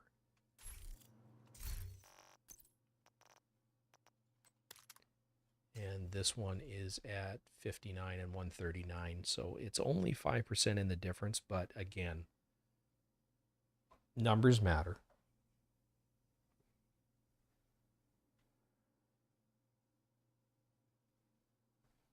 Yeah, it will be. You do get 5% additional weapon damage. You're going to get, what's the second walker is the damage to armor at 5%. So, but you're giving up that 25% crit damage.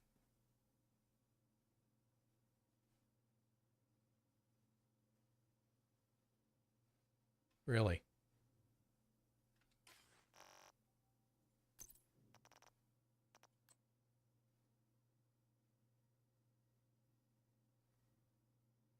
Yeah, I suppose it is. This one does more damage.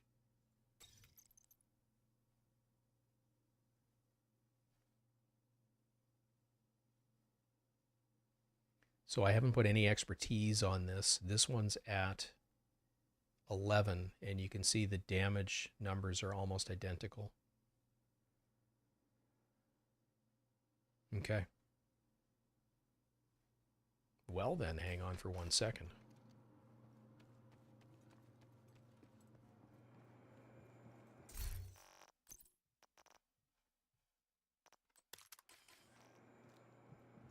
See what we have for componentry here.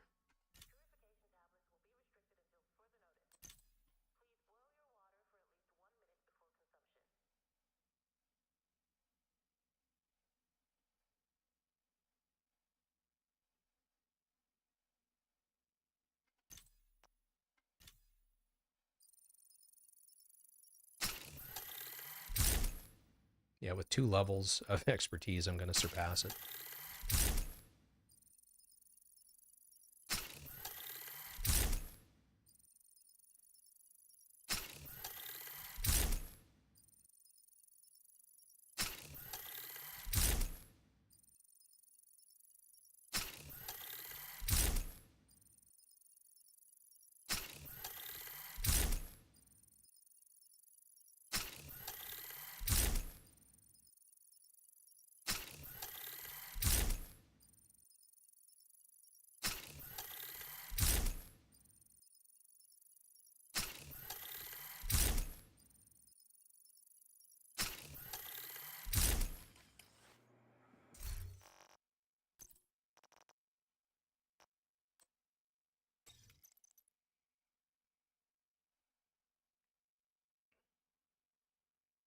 Oh, I went one too far, so this is one higher now. But yeah, you can see the difference in damage. Same RPM, 6 rounds fewer. This one hasn't been maxed out in SMG damage. Let's see if we can do that.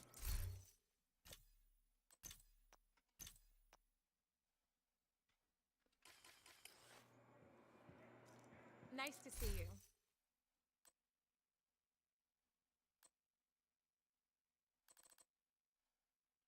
Not going to have enough components. All right, bear with me for 1 second. This is not the most riveting content, but give me 1 sec.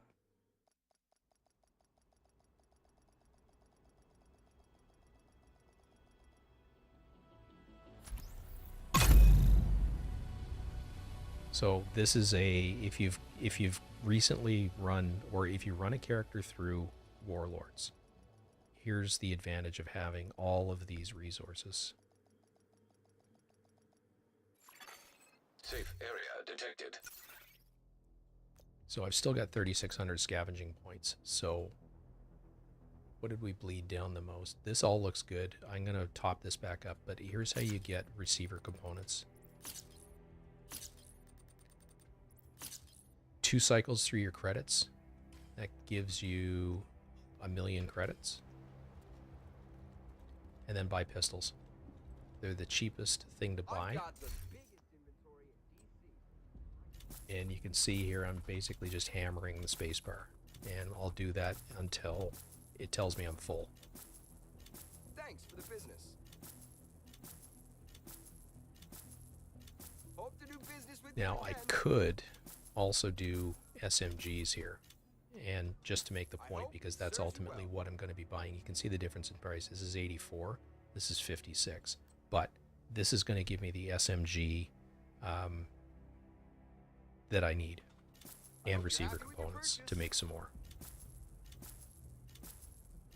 Have fun with it. Hope to do business with you again. Thanks for the business. Enjoy your purchase, Agent. As Jedi would say at this point, it's kind of an embarrassment of riches having a good high watch level on your main character, because when it was me and Mad Max did the run yesterday, I think it was yesterday, I got the character to Haven. He joined me with a level 40 character, and it was like 2 hours and 35 minutes, and we were done. Because both of us know where to go, what to do next. You know, my shepherd is actually on to the next mission, getting it started while I'm back at the Boo, either deconstructing or doing whatever, and then I join on him and we carry on. So that's the fastest I've done it. I've heard of people doing it faster still than that, but Have fun with it. Hope to do business with you again.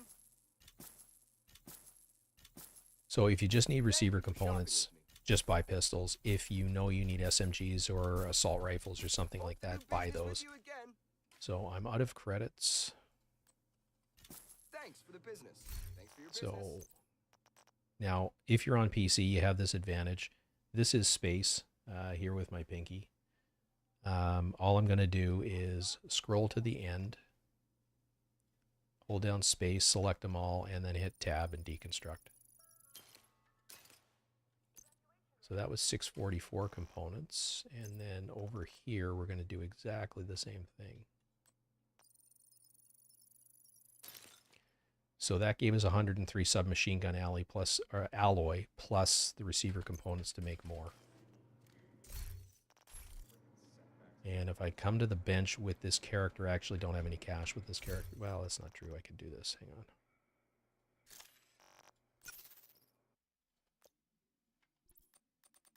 Because I'm going to be doing this again at some point. So I only needed 75 optimization cycles. Yeah, so I actually don't need to do it.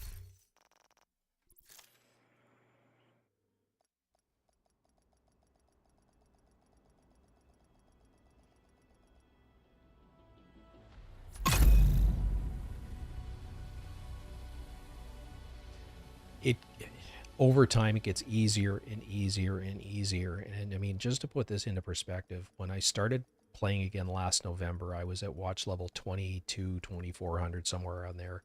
So I've done 3,000 watch levels this in a year. So it can definitely be done.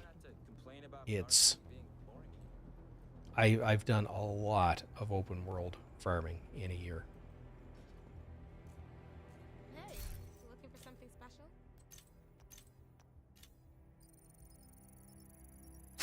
There we go. So we're at 102.4 and 12. So let's see what it does in the range, and then I'm going to go. I may as well run it. Well, no, I'm not going to run it because it's, as I said, the damage potential of this build is the highest of all the Strikers builds. The net when you're out in the open world won't be there because you can't get the you can't get the stacks to where you need them to be.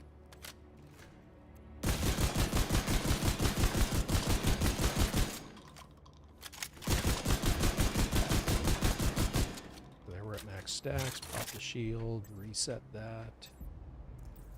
No, no, no.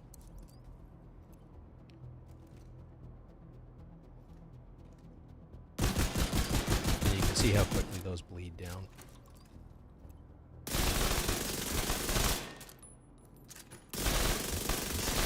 And the difference between the first mag and the second mag is killer. Once that drops, you can see we're doing 22.2, 22.4, 22.5, 22.8, and then I missed a shot there, obviously.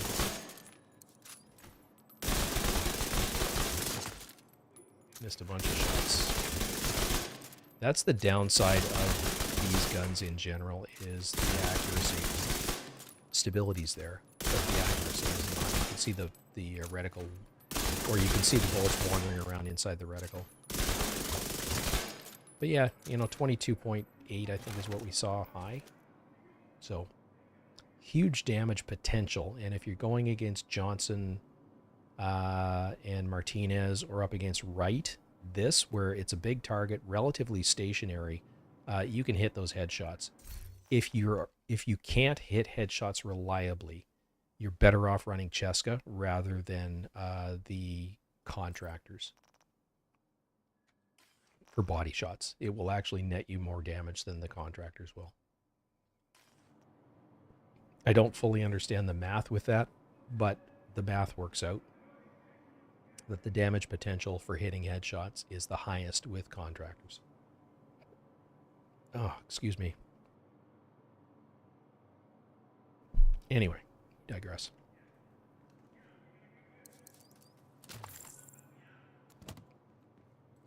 So, I'm going to run my regular primary DPS, which is Coyotes Cheska, and then 4 pieces of Strikers. These are all rolled to damage with damage mods. St. Elmo's, Lefty, and a D50 with Determined. In this case, I'm running the Shield and the Revive Hive. I don't necessarily need the Revive Hive because it's not a hardcore character. Exactly. Exactly. You know, on the properly a properly synergized team, like you said, one demo in the group gives you 5% detalk, and then you're going to get a buff in 2 places. One from Future Initiative. This gives you 15%. If your medic's at full armor, you get 15% additional weapon damage. And then if they're running the setup,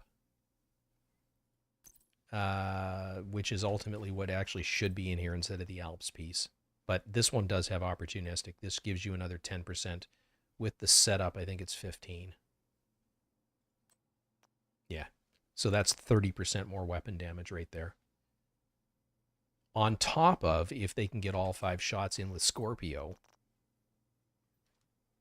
that's an additional 20% damage right there. And we can also add the Lefty buff.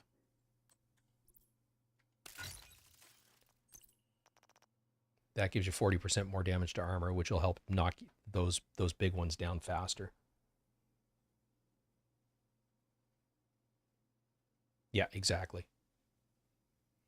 What I was seeing when I did this, if I pull up the chat again, you can see that's 1.13, 1.19.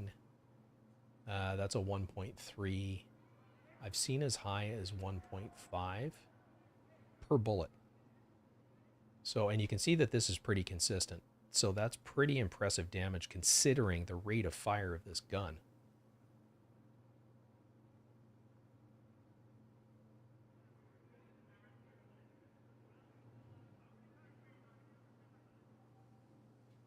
So it's pretty insane damage. Ouroboros will outperform it, but if you don't have the Ouroboros yet, it's another way to go. Yeah, it might. One other gun to consider and not to pass over, and I don't have it on here, is the Chatterbox, which doesn't sound like it would work, but bear this in mind. One of the things that Johnson does when he gets up there is he throws out shock traps, and those shock traps all count as enemies when you reload. So you're at max speed with the Chatterbox when you reload, when you're up near them.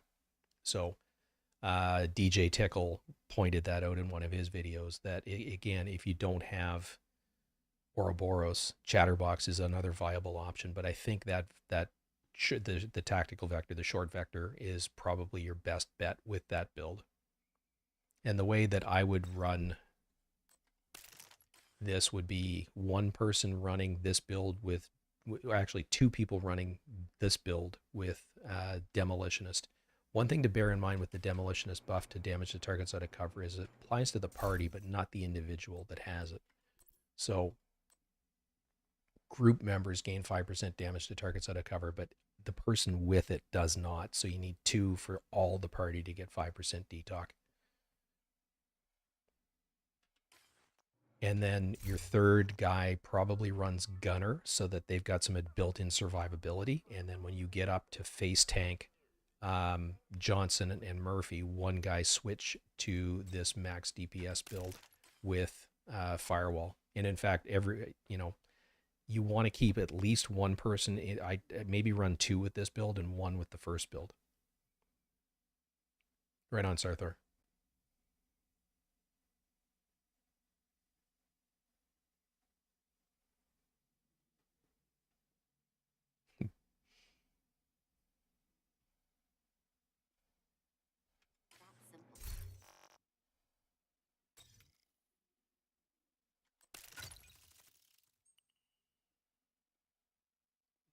that's a good option as well.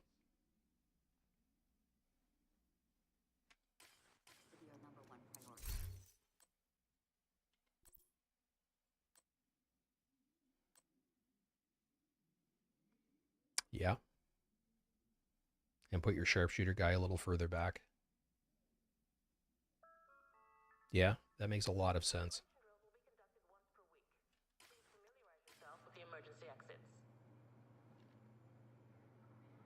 All right. So, plus the medic, absolutely. With the medic, it's been recommended by from more than one other content creator to make sure your medic is running the technician class, not come on fingers. Not survivalist. Technician will actually do better overall.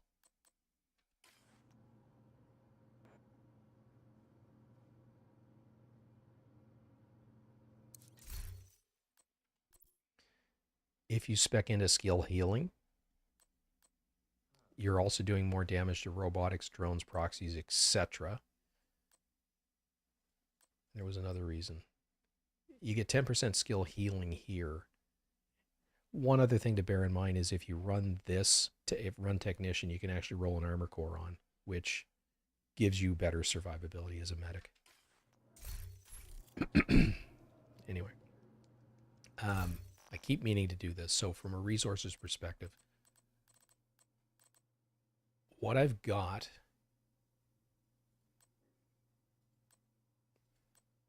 so the marksman rifle, I've got all 4 parts. So that one came from Klutz. Where did we get them all? So I think the barrel is the first piece you get. And you get that from breaking down the Adrestia gun. And then the other ones come from bosses from different missions. And the blueprint comes from Puck in Grand Washington. So that's where we're off to.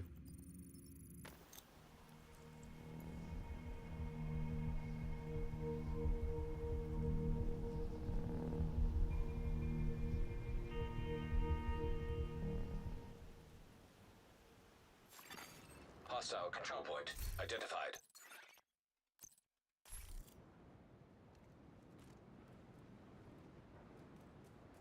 Getting that Black Tusk assault team out of there is your main objective.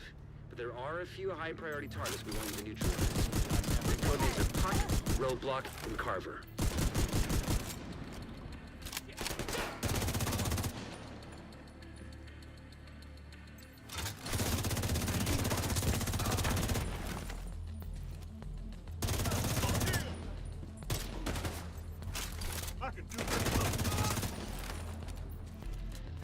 You're gonna have to do this room by room.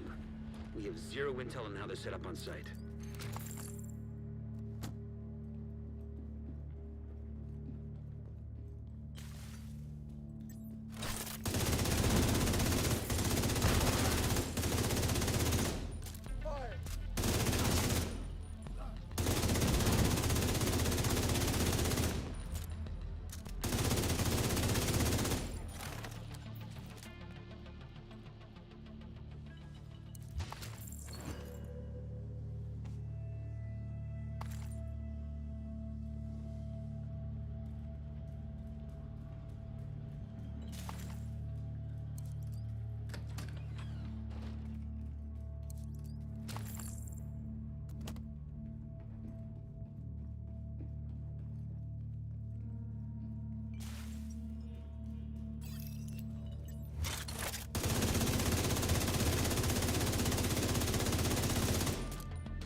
confirming that Puck is down. Good work.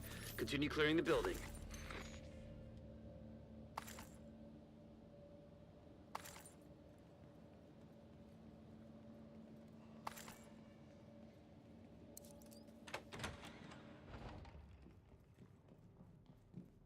Picking up some encrypted chatter in your vicinity.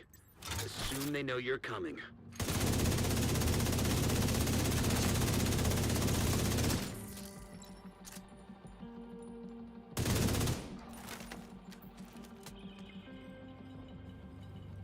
It's upstairs.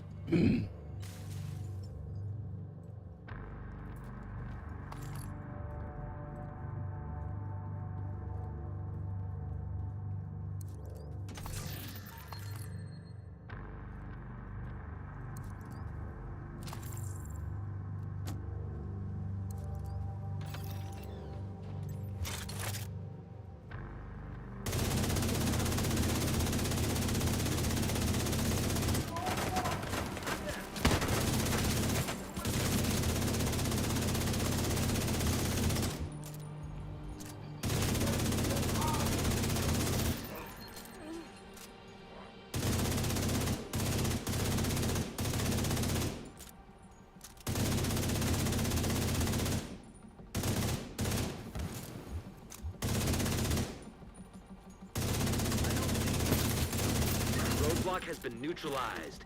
One priority target remaining.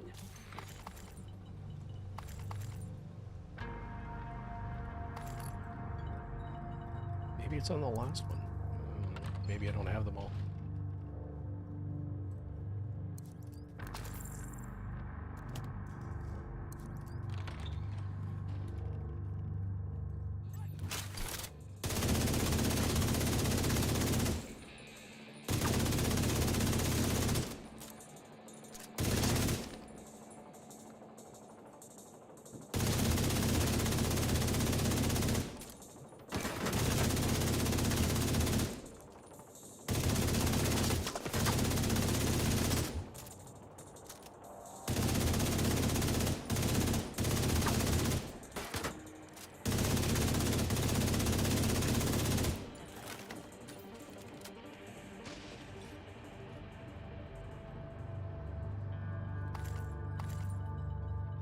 Heads up. There's movement on the roof. They just sent multiple squads back down into the building. Rogue agent detected.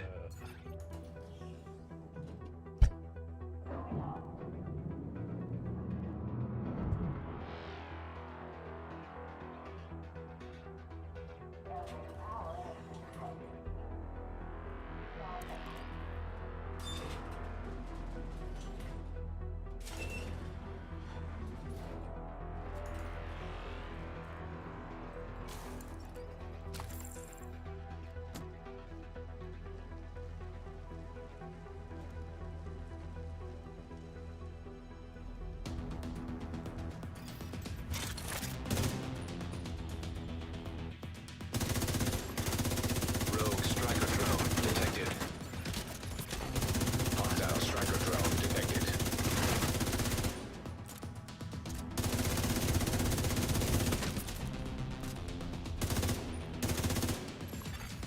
Rogue Mender Seeker mine detected. Hostile Mender Seeker mine detected.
agent eliminated.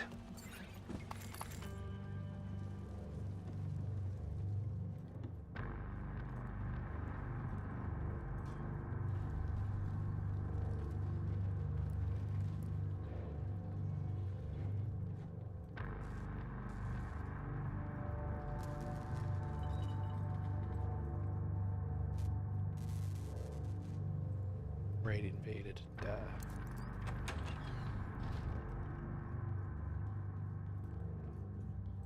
Another batch of reinforcements just headed down from the roof.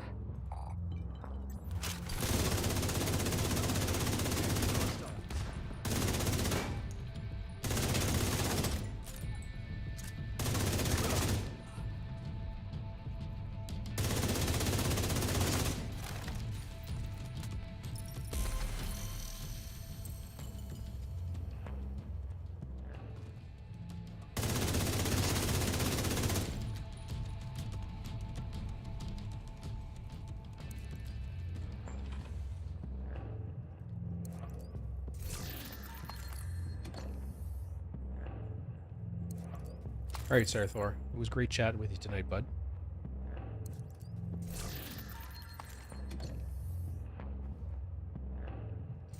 All right, let me have a quick look.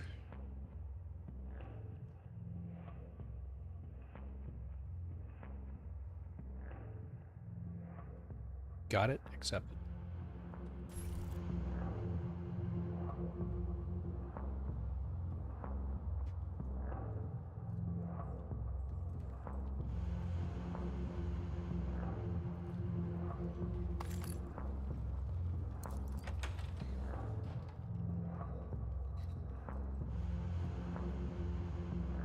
Looks like they're taking up defensive positions around a mobile command post topside.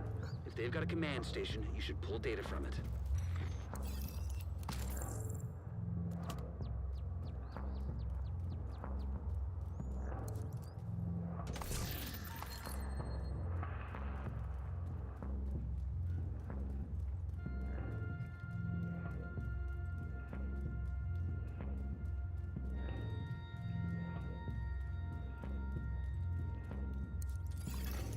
Download initiated.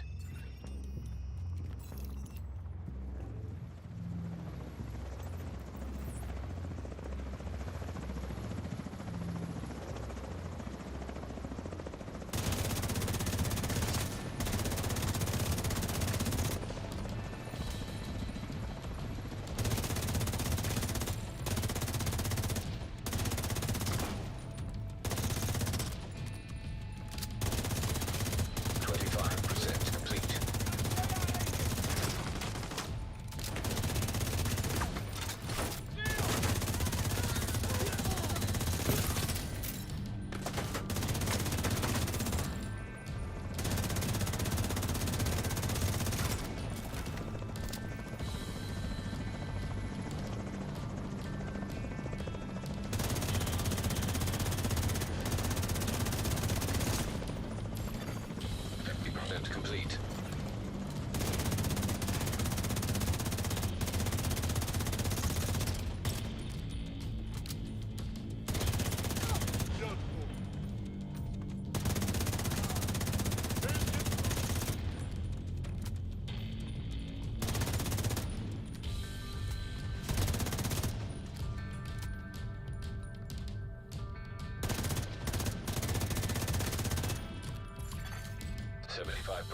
Complete.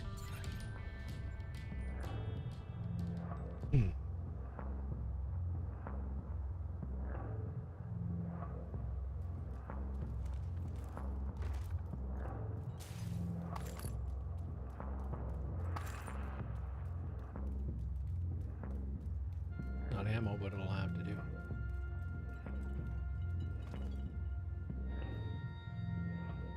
That was it over there.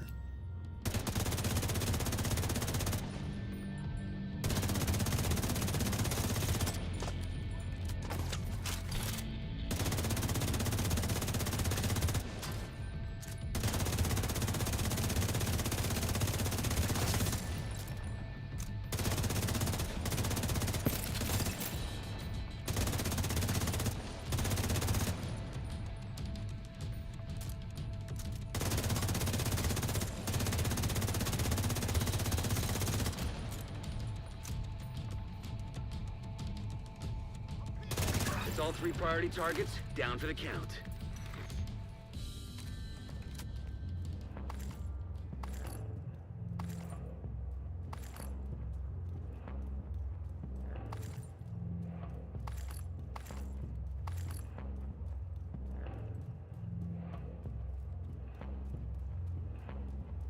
Hey, Joshua. Reinforcements entering the building on the ground floor.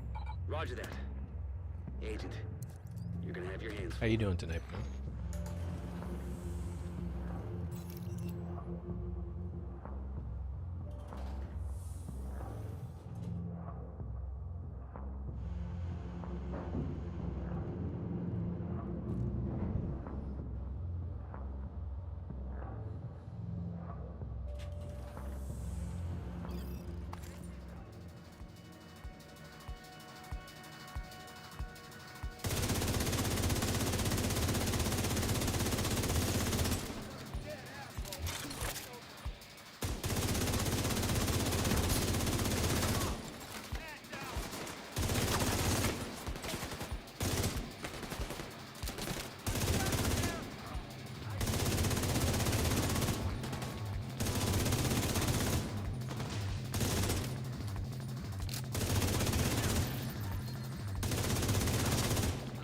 All clear. Black Tusk appears to have abandoned the location.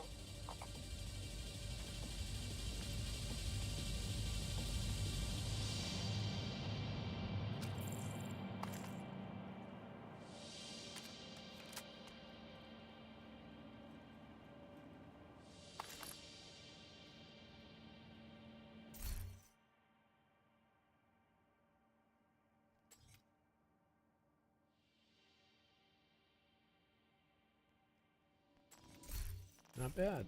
Not bad. I'm curious if that went into my inventory. I don't, but give me 1 second because I've got it in my inventory. Hands on it, all hell will break loose. So that should be your next target.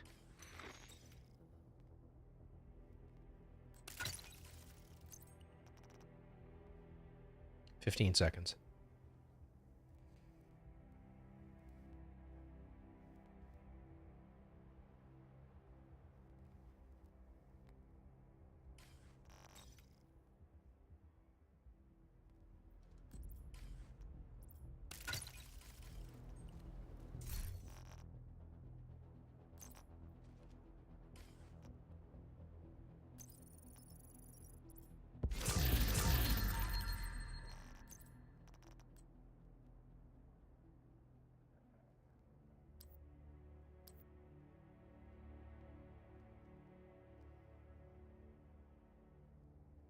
Ugh.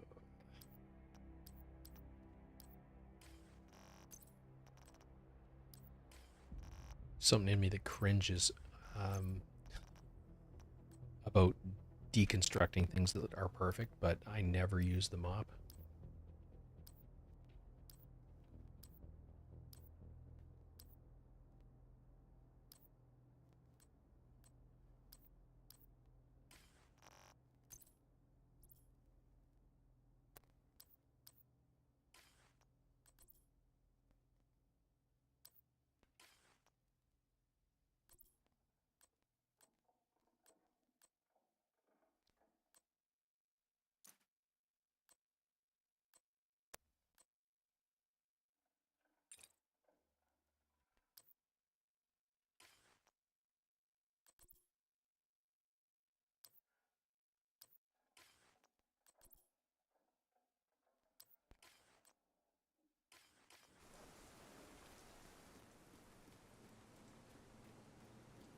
I've got the biggest inventory in DC.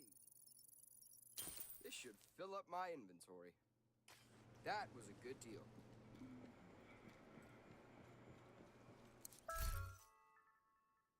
remember to switch off and unplug all electronic devices that are not in use. Thank you for your cooperation.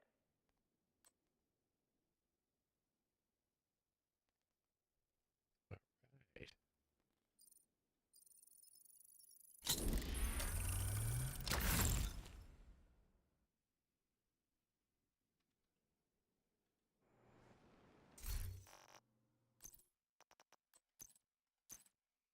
So that was I could have crafted it at the start of this. I didn't have to do that mission. You only have to get the blueprint once. Oh, interesting.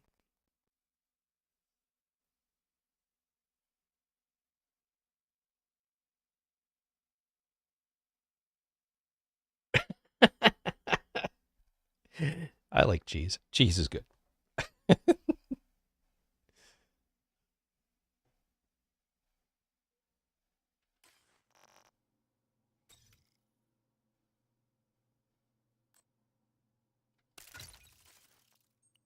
Now I have the option on this to get rid of Regulus and put Nemesis in. And you can see on this build what kind of damage numbers it gets. I just don't like the trigger on it. I just hate the trigger on this gun, but certainly an option.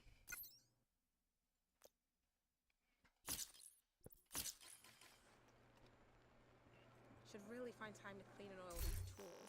Don't want them to get rusty. I had a build for that. I think it was this one. And what's missing?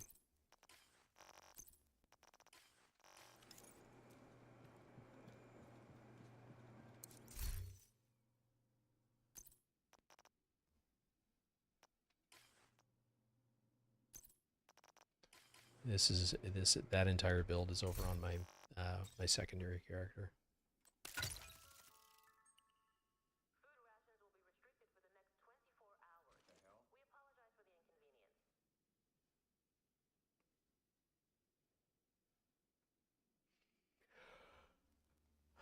Oh my god.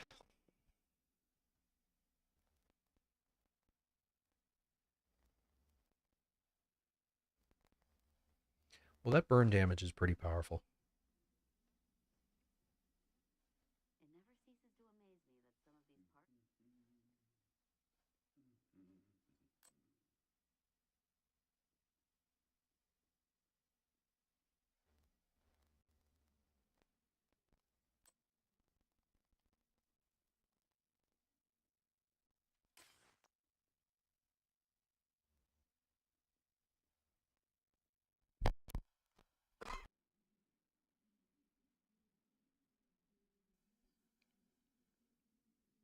All right. I'm actually going to call this a night at this point. I'm starting to fade here hard. But I did get all the pieces that I needed for Nemesis, so crafted that. It needs to be either recalibrated or... Actually, I don't even think I've got the... That should have used up most of my exotic components. The other thing... Well, let's see if I can get this real quick. I need... I'm not going to log out just yet. Stand by one. I think it's Federal Triangle, the last piece I need for Chatterbox. And... the hell is it? There is one right there.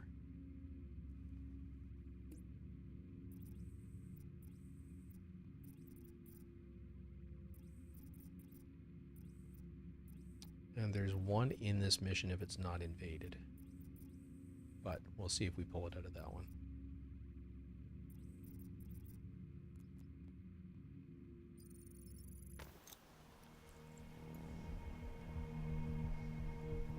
I meant to do that this morning, but the servers didn't come back online from maintenance until after I'd gone to work.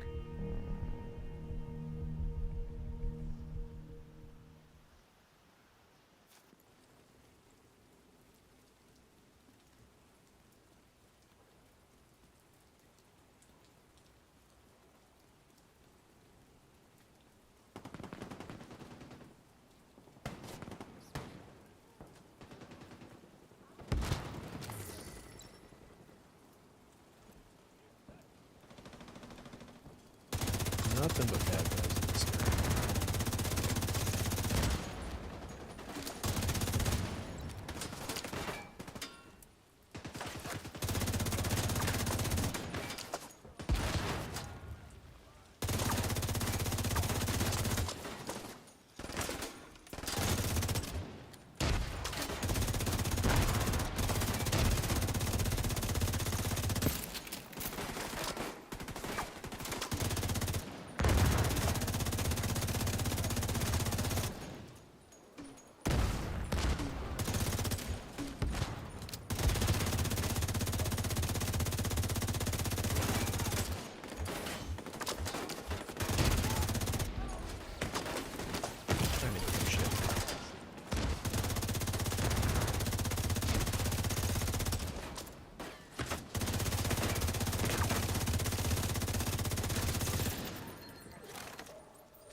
That's not what I meant to do.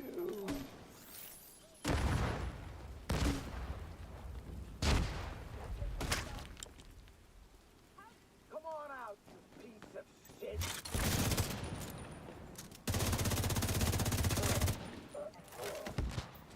Alright, now I'm not surrounded.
Well, that was frantic.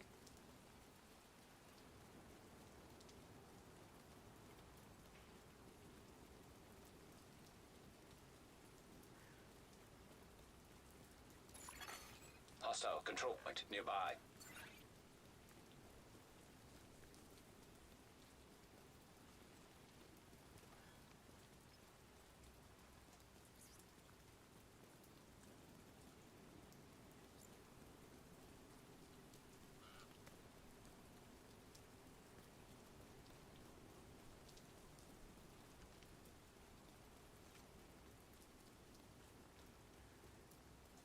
Stop fucking trying.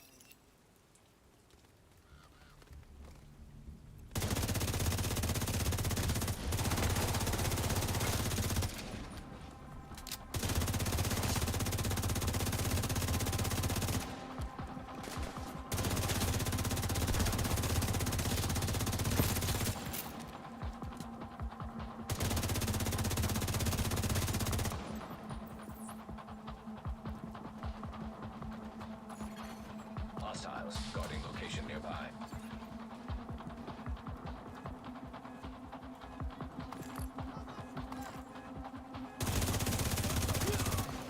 Incoming hostiles detected.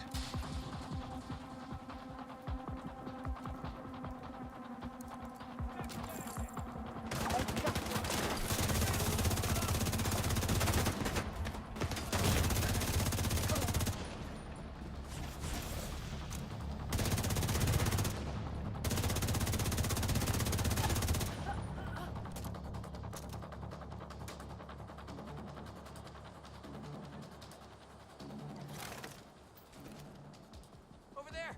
They're coming at us from cover!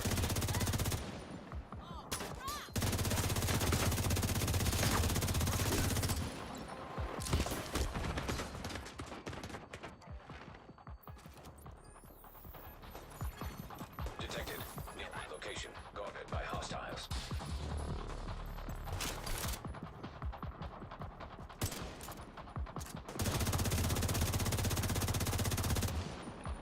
Crap! Not now.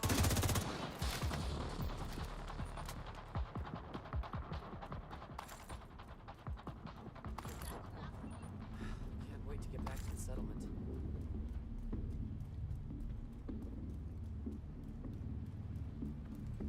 Still got to do a TC to get to that stupid box.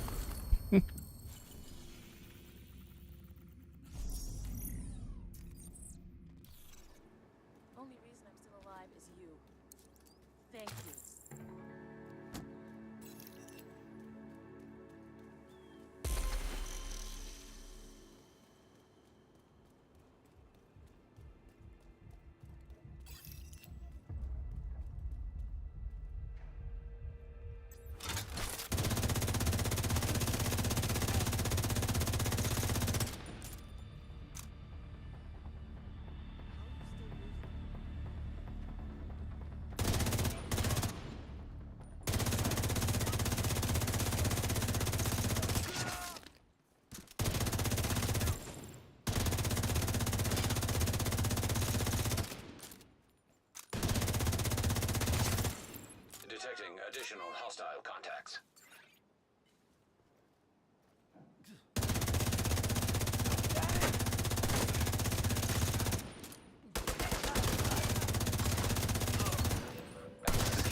after all of that, it won't be there.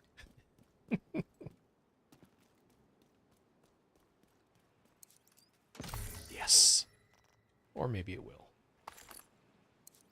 Alright, one more mission to do tonight. Have to do bank headquarters on challenging. And that gives you the blueprint.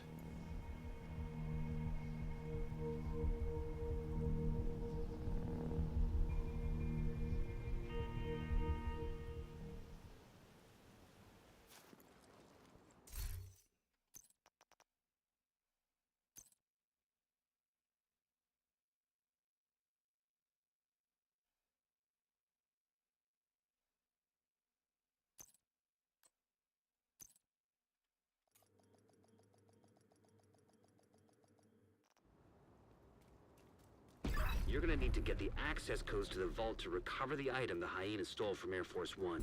Our Hyena insider says whoever's posted in the old CEO's office will have a key card that should give you access to the vault.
Looks like that key card is the one we were looking for.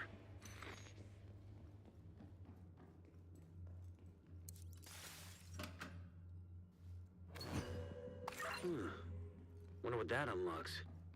Keep an eye out.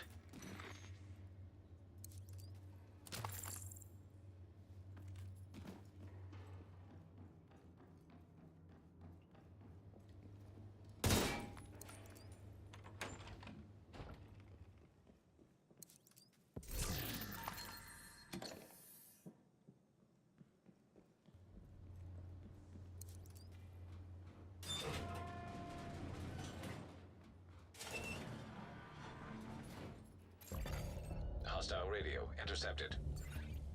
It's the fucking division. Roach wants everyone back at headquarters.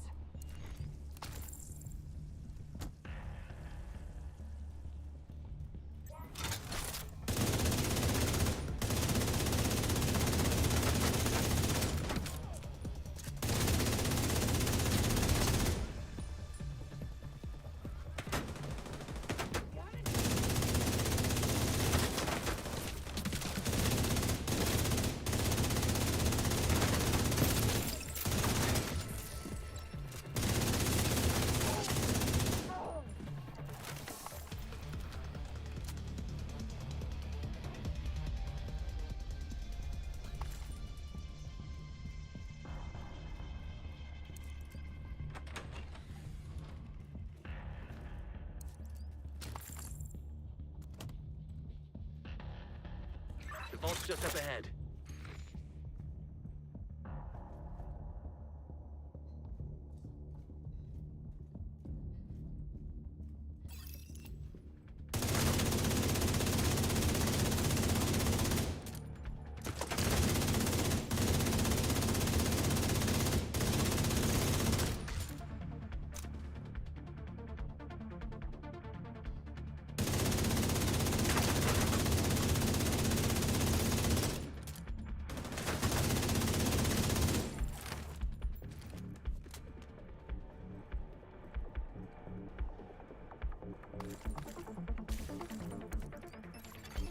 Authentication successful.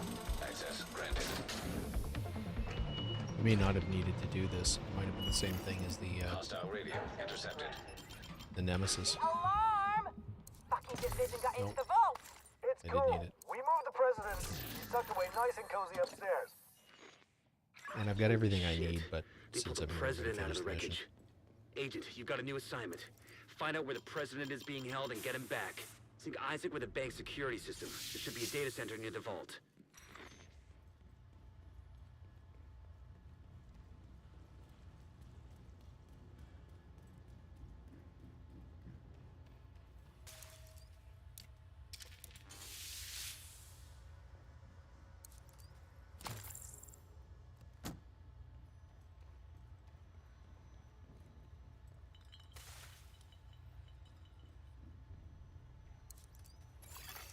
Beginning search query.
Search query finished. Subject located.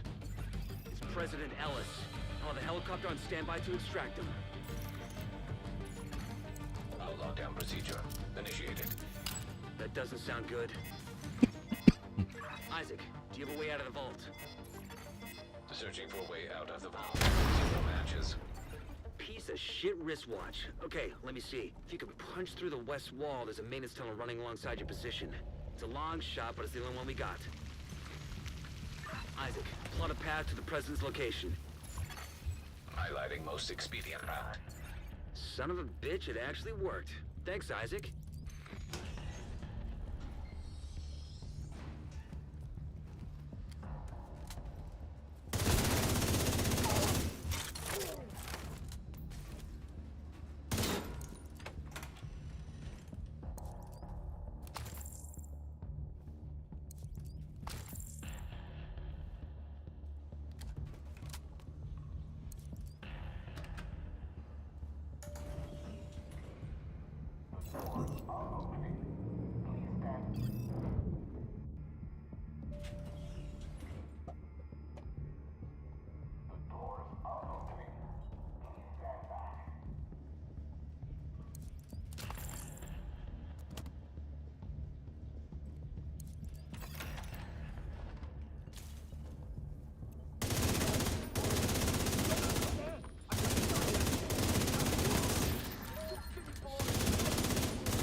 get him on comms.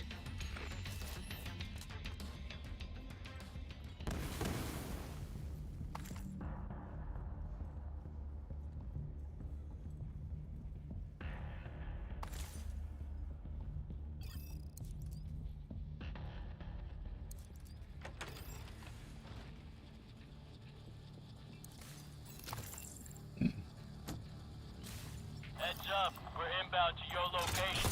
Coming in over the HU. Keep your heads down. We're gonna make a hole.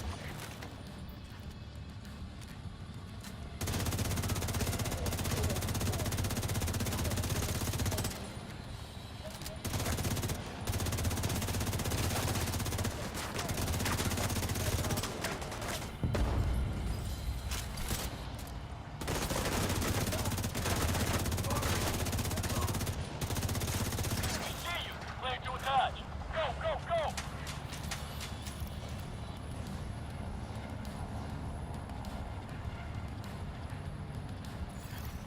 Hostile radio intercepted.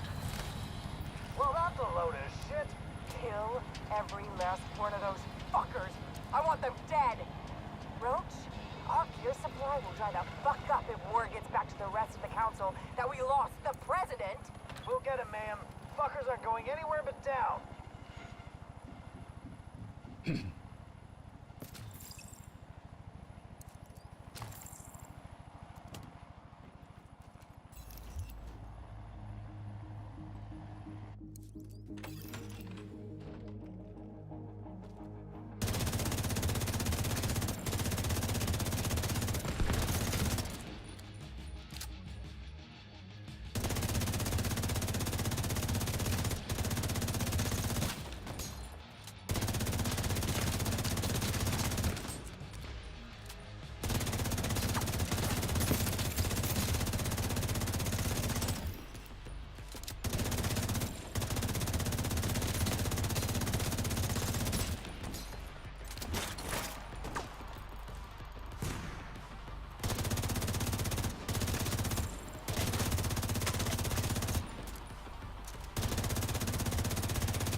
All right, one last thing, and then off we go. Piece of shit wristwatch.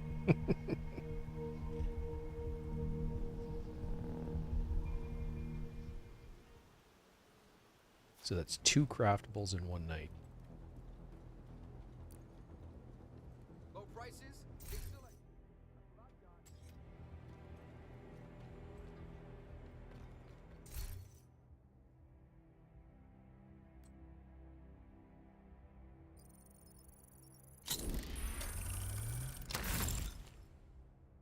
Not bad rolls. So that's 2 exotics that we've crafted tonight. Hang on. We'll go through this real quick. Just give me a sec.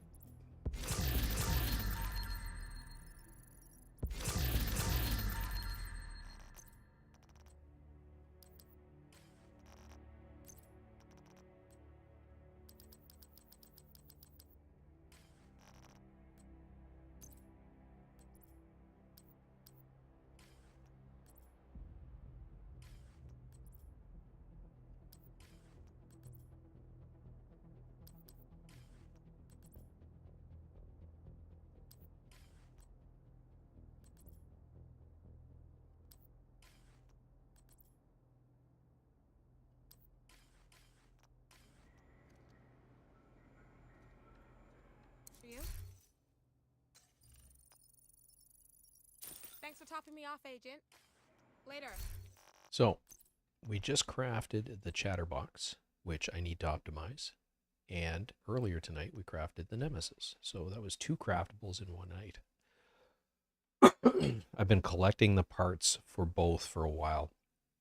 If you've been playing the game for a while and you want to be able to recraft some of these, take the, like in the case of the Nemesis, park it on one of your alt characters. Same thing with the Chatterbox, and then you can go and refarm for the parts. I'm going to do the same thing for the Dodge City holster to get another one. As I think I've got, yeah, I've got the fast leather belt.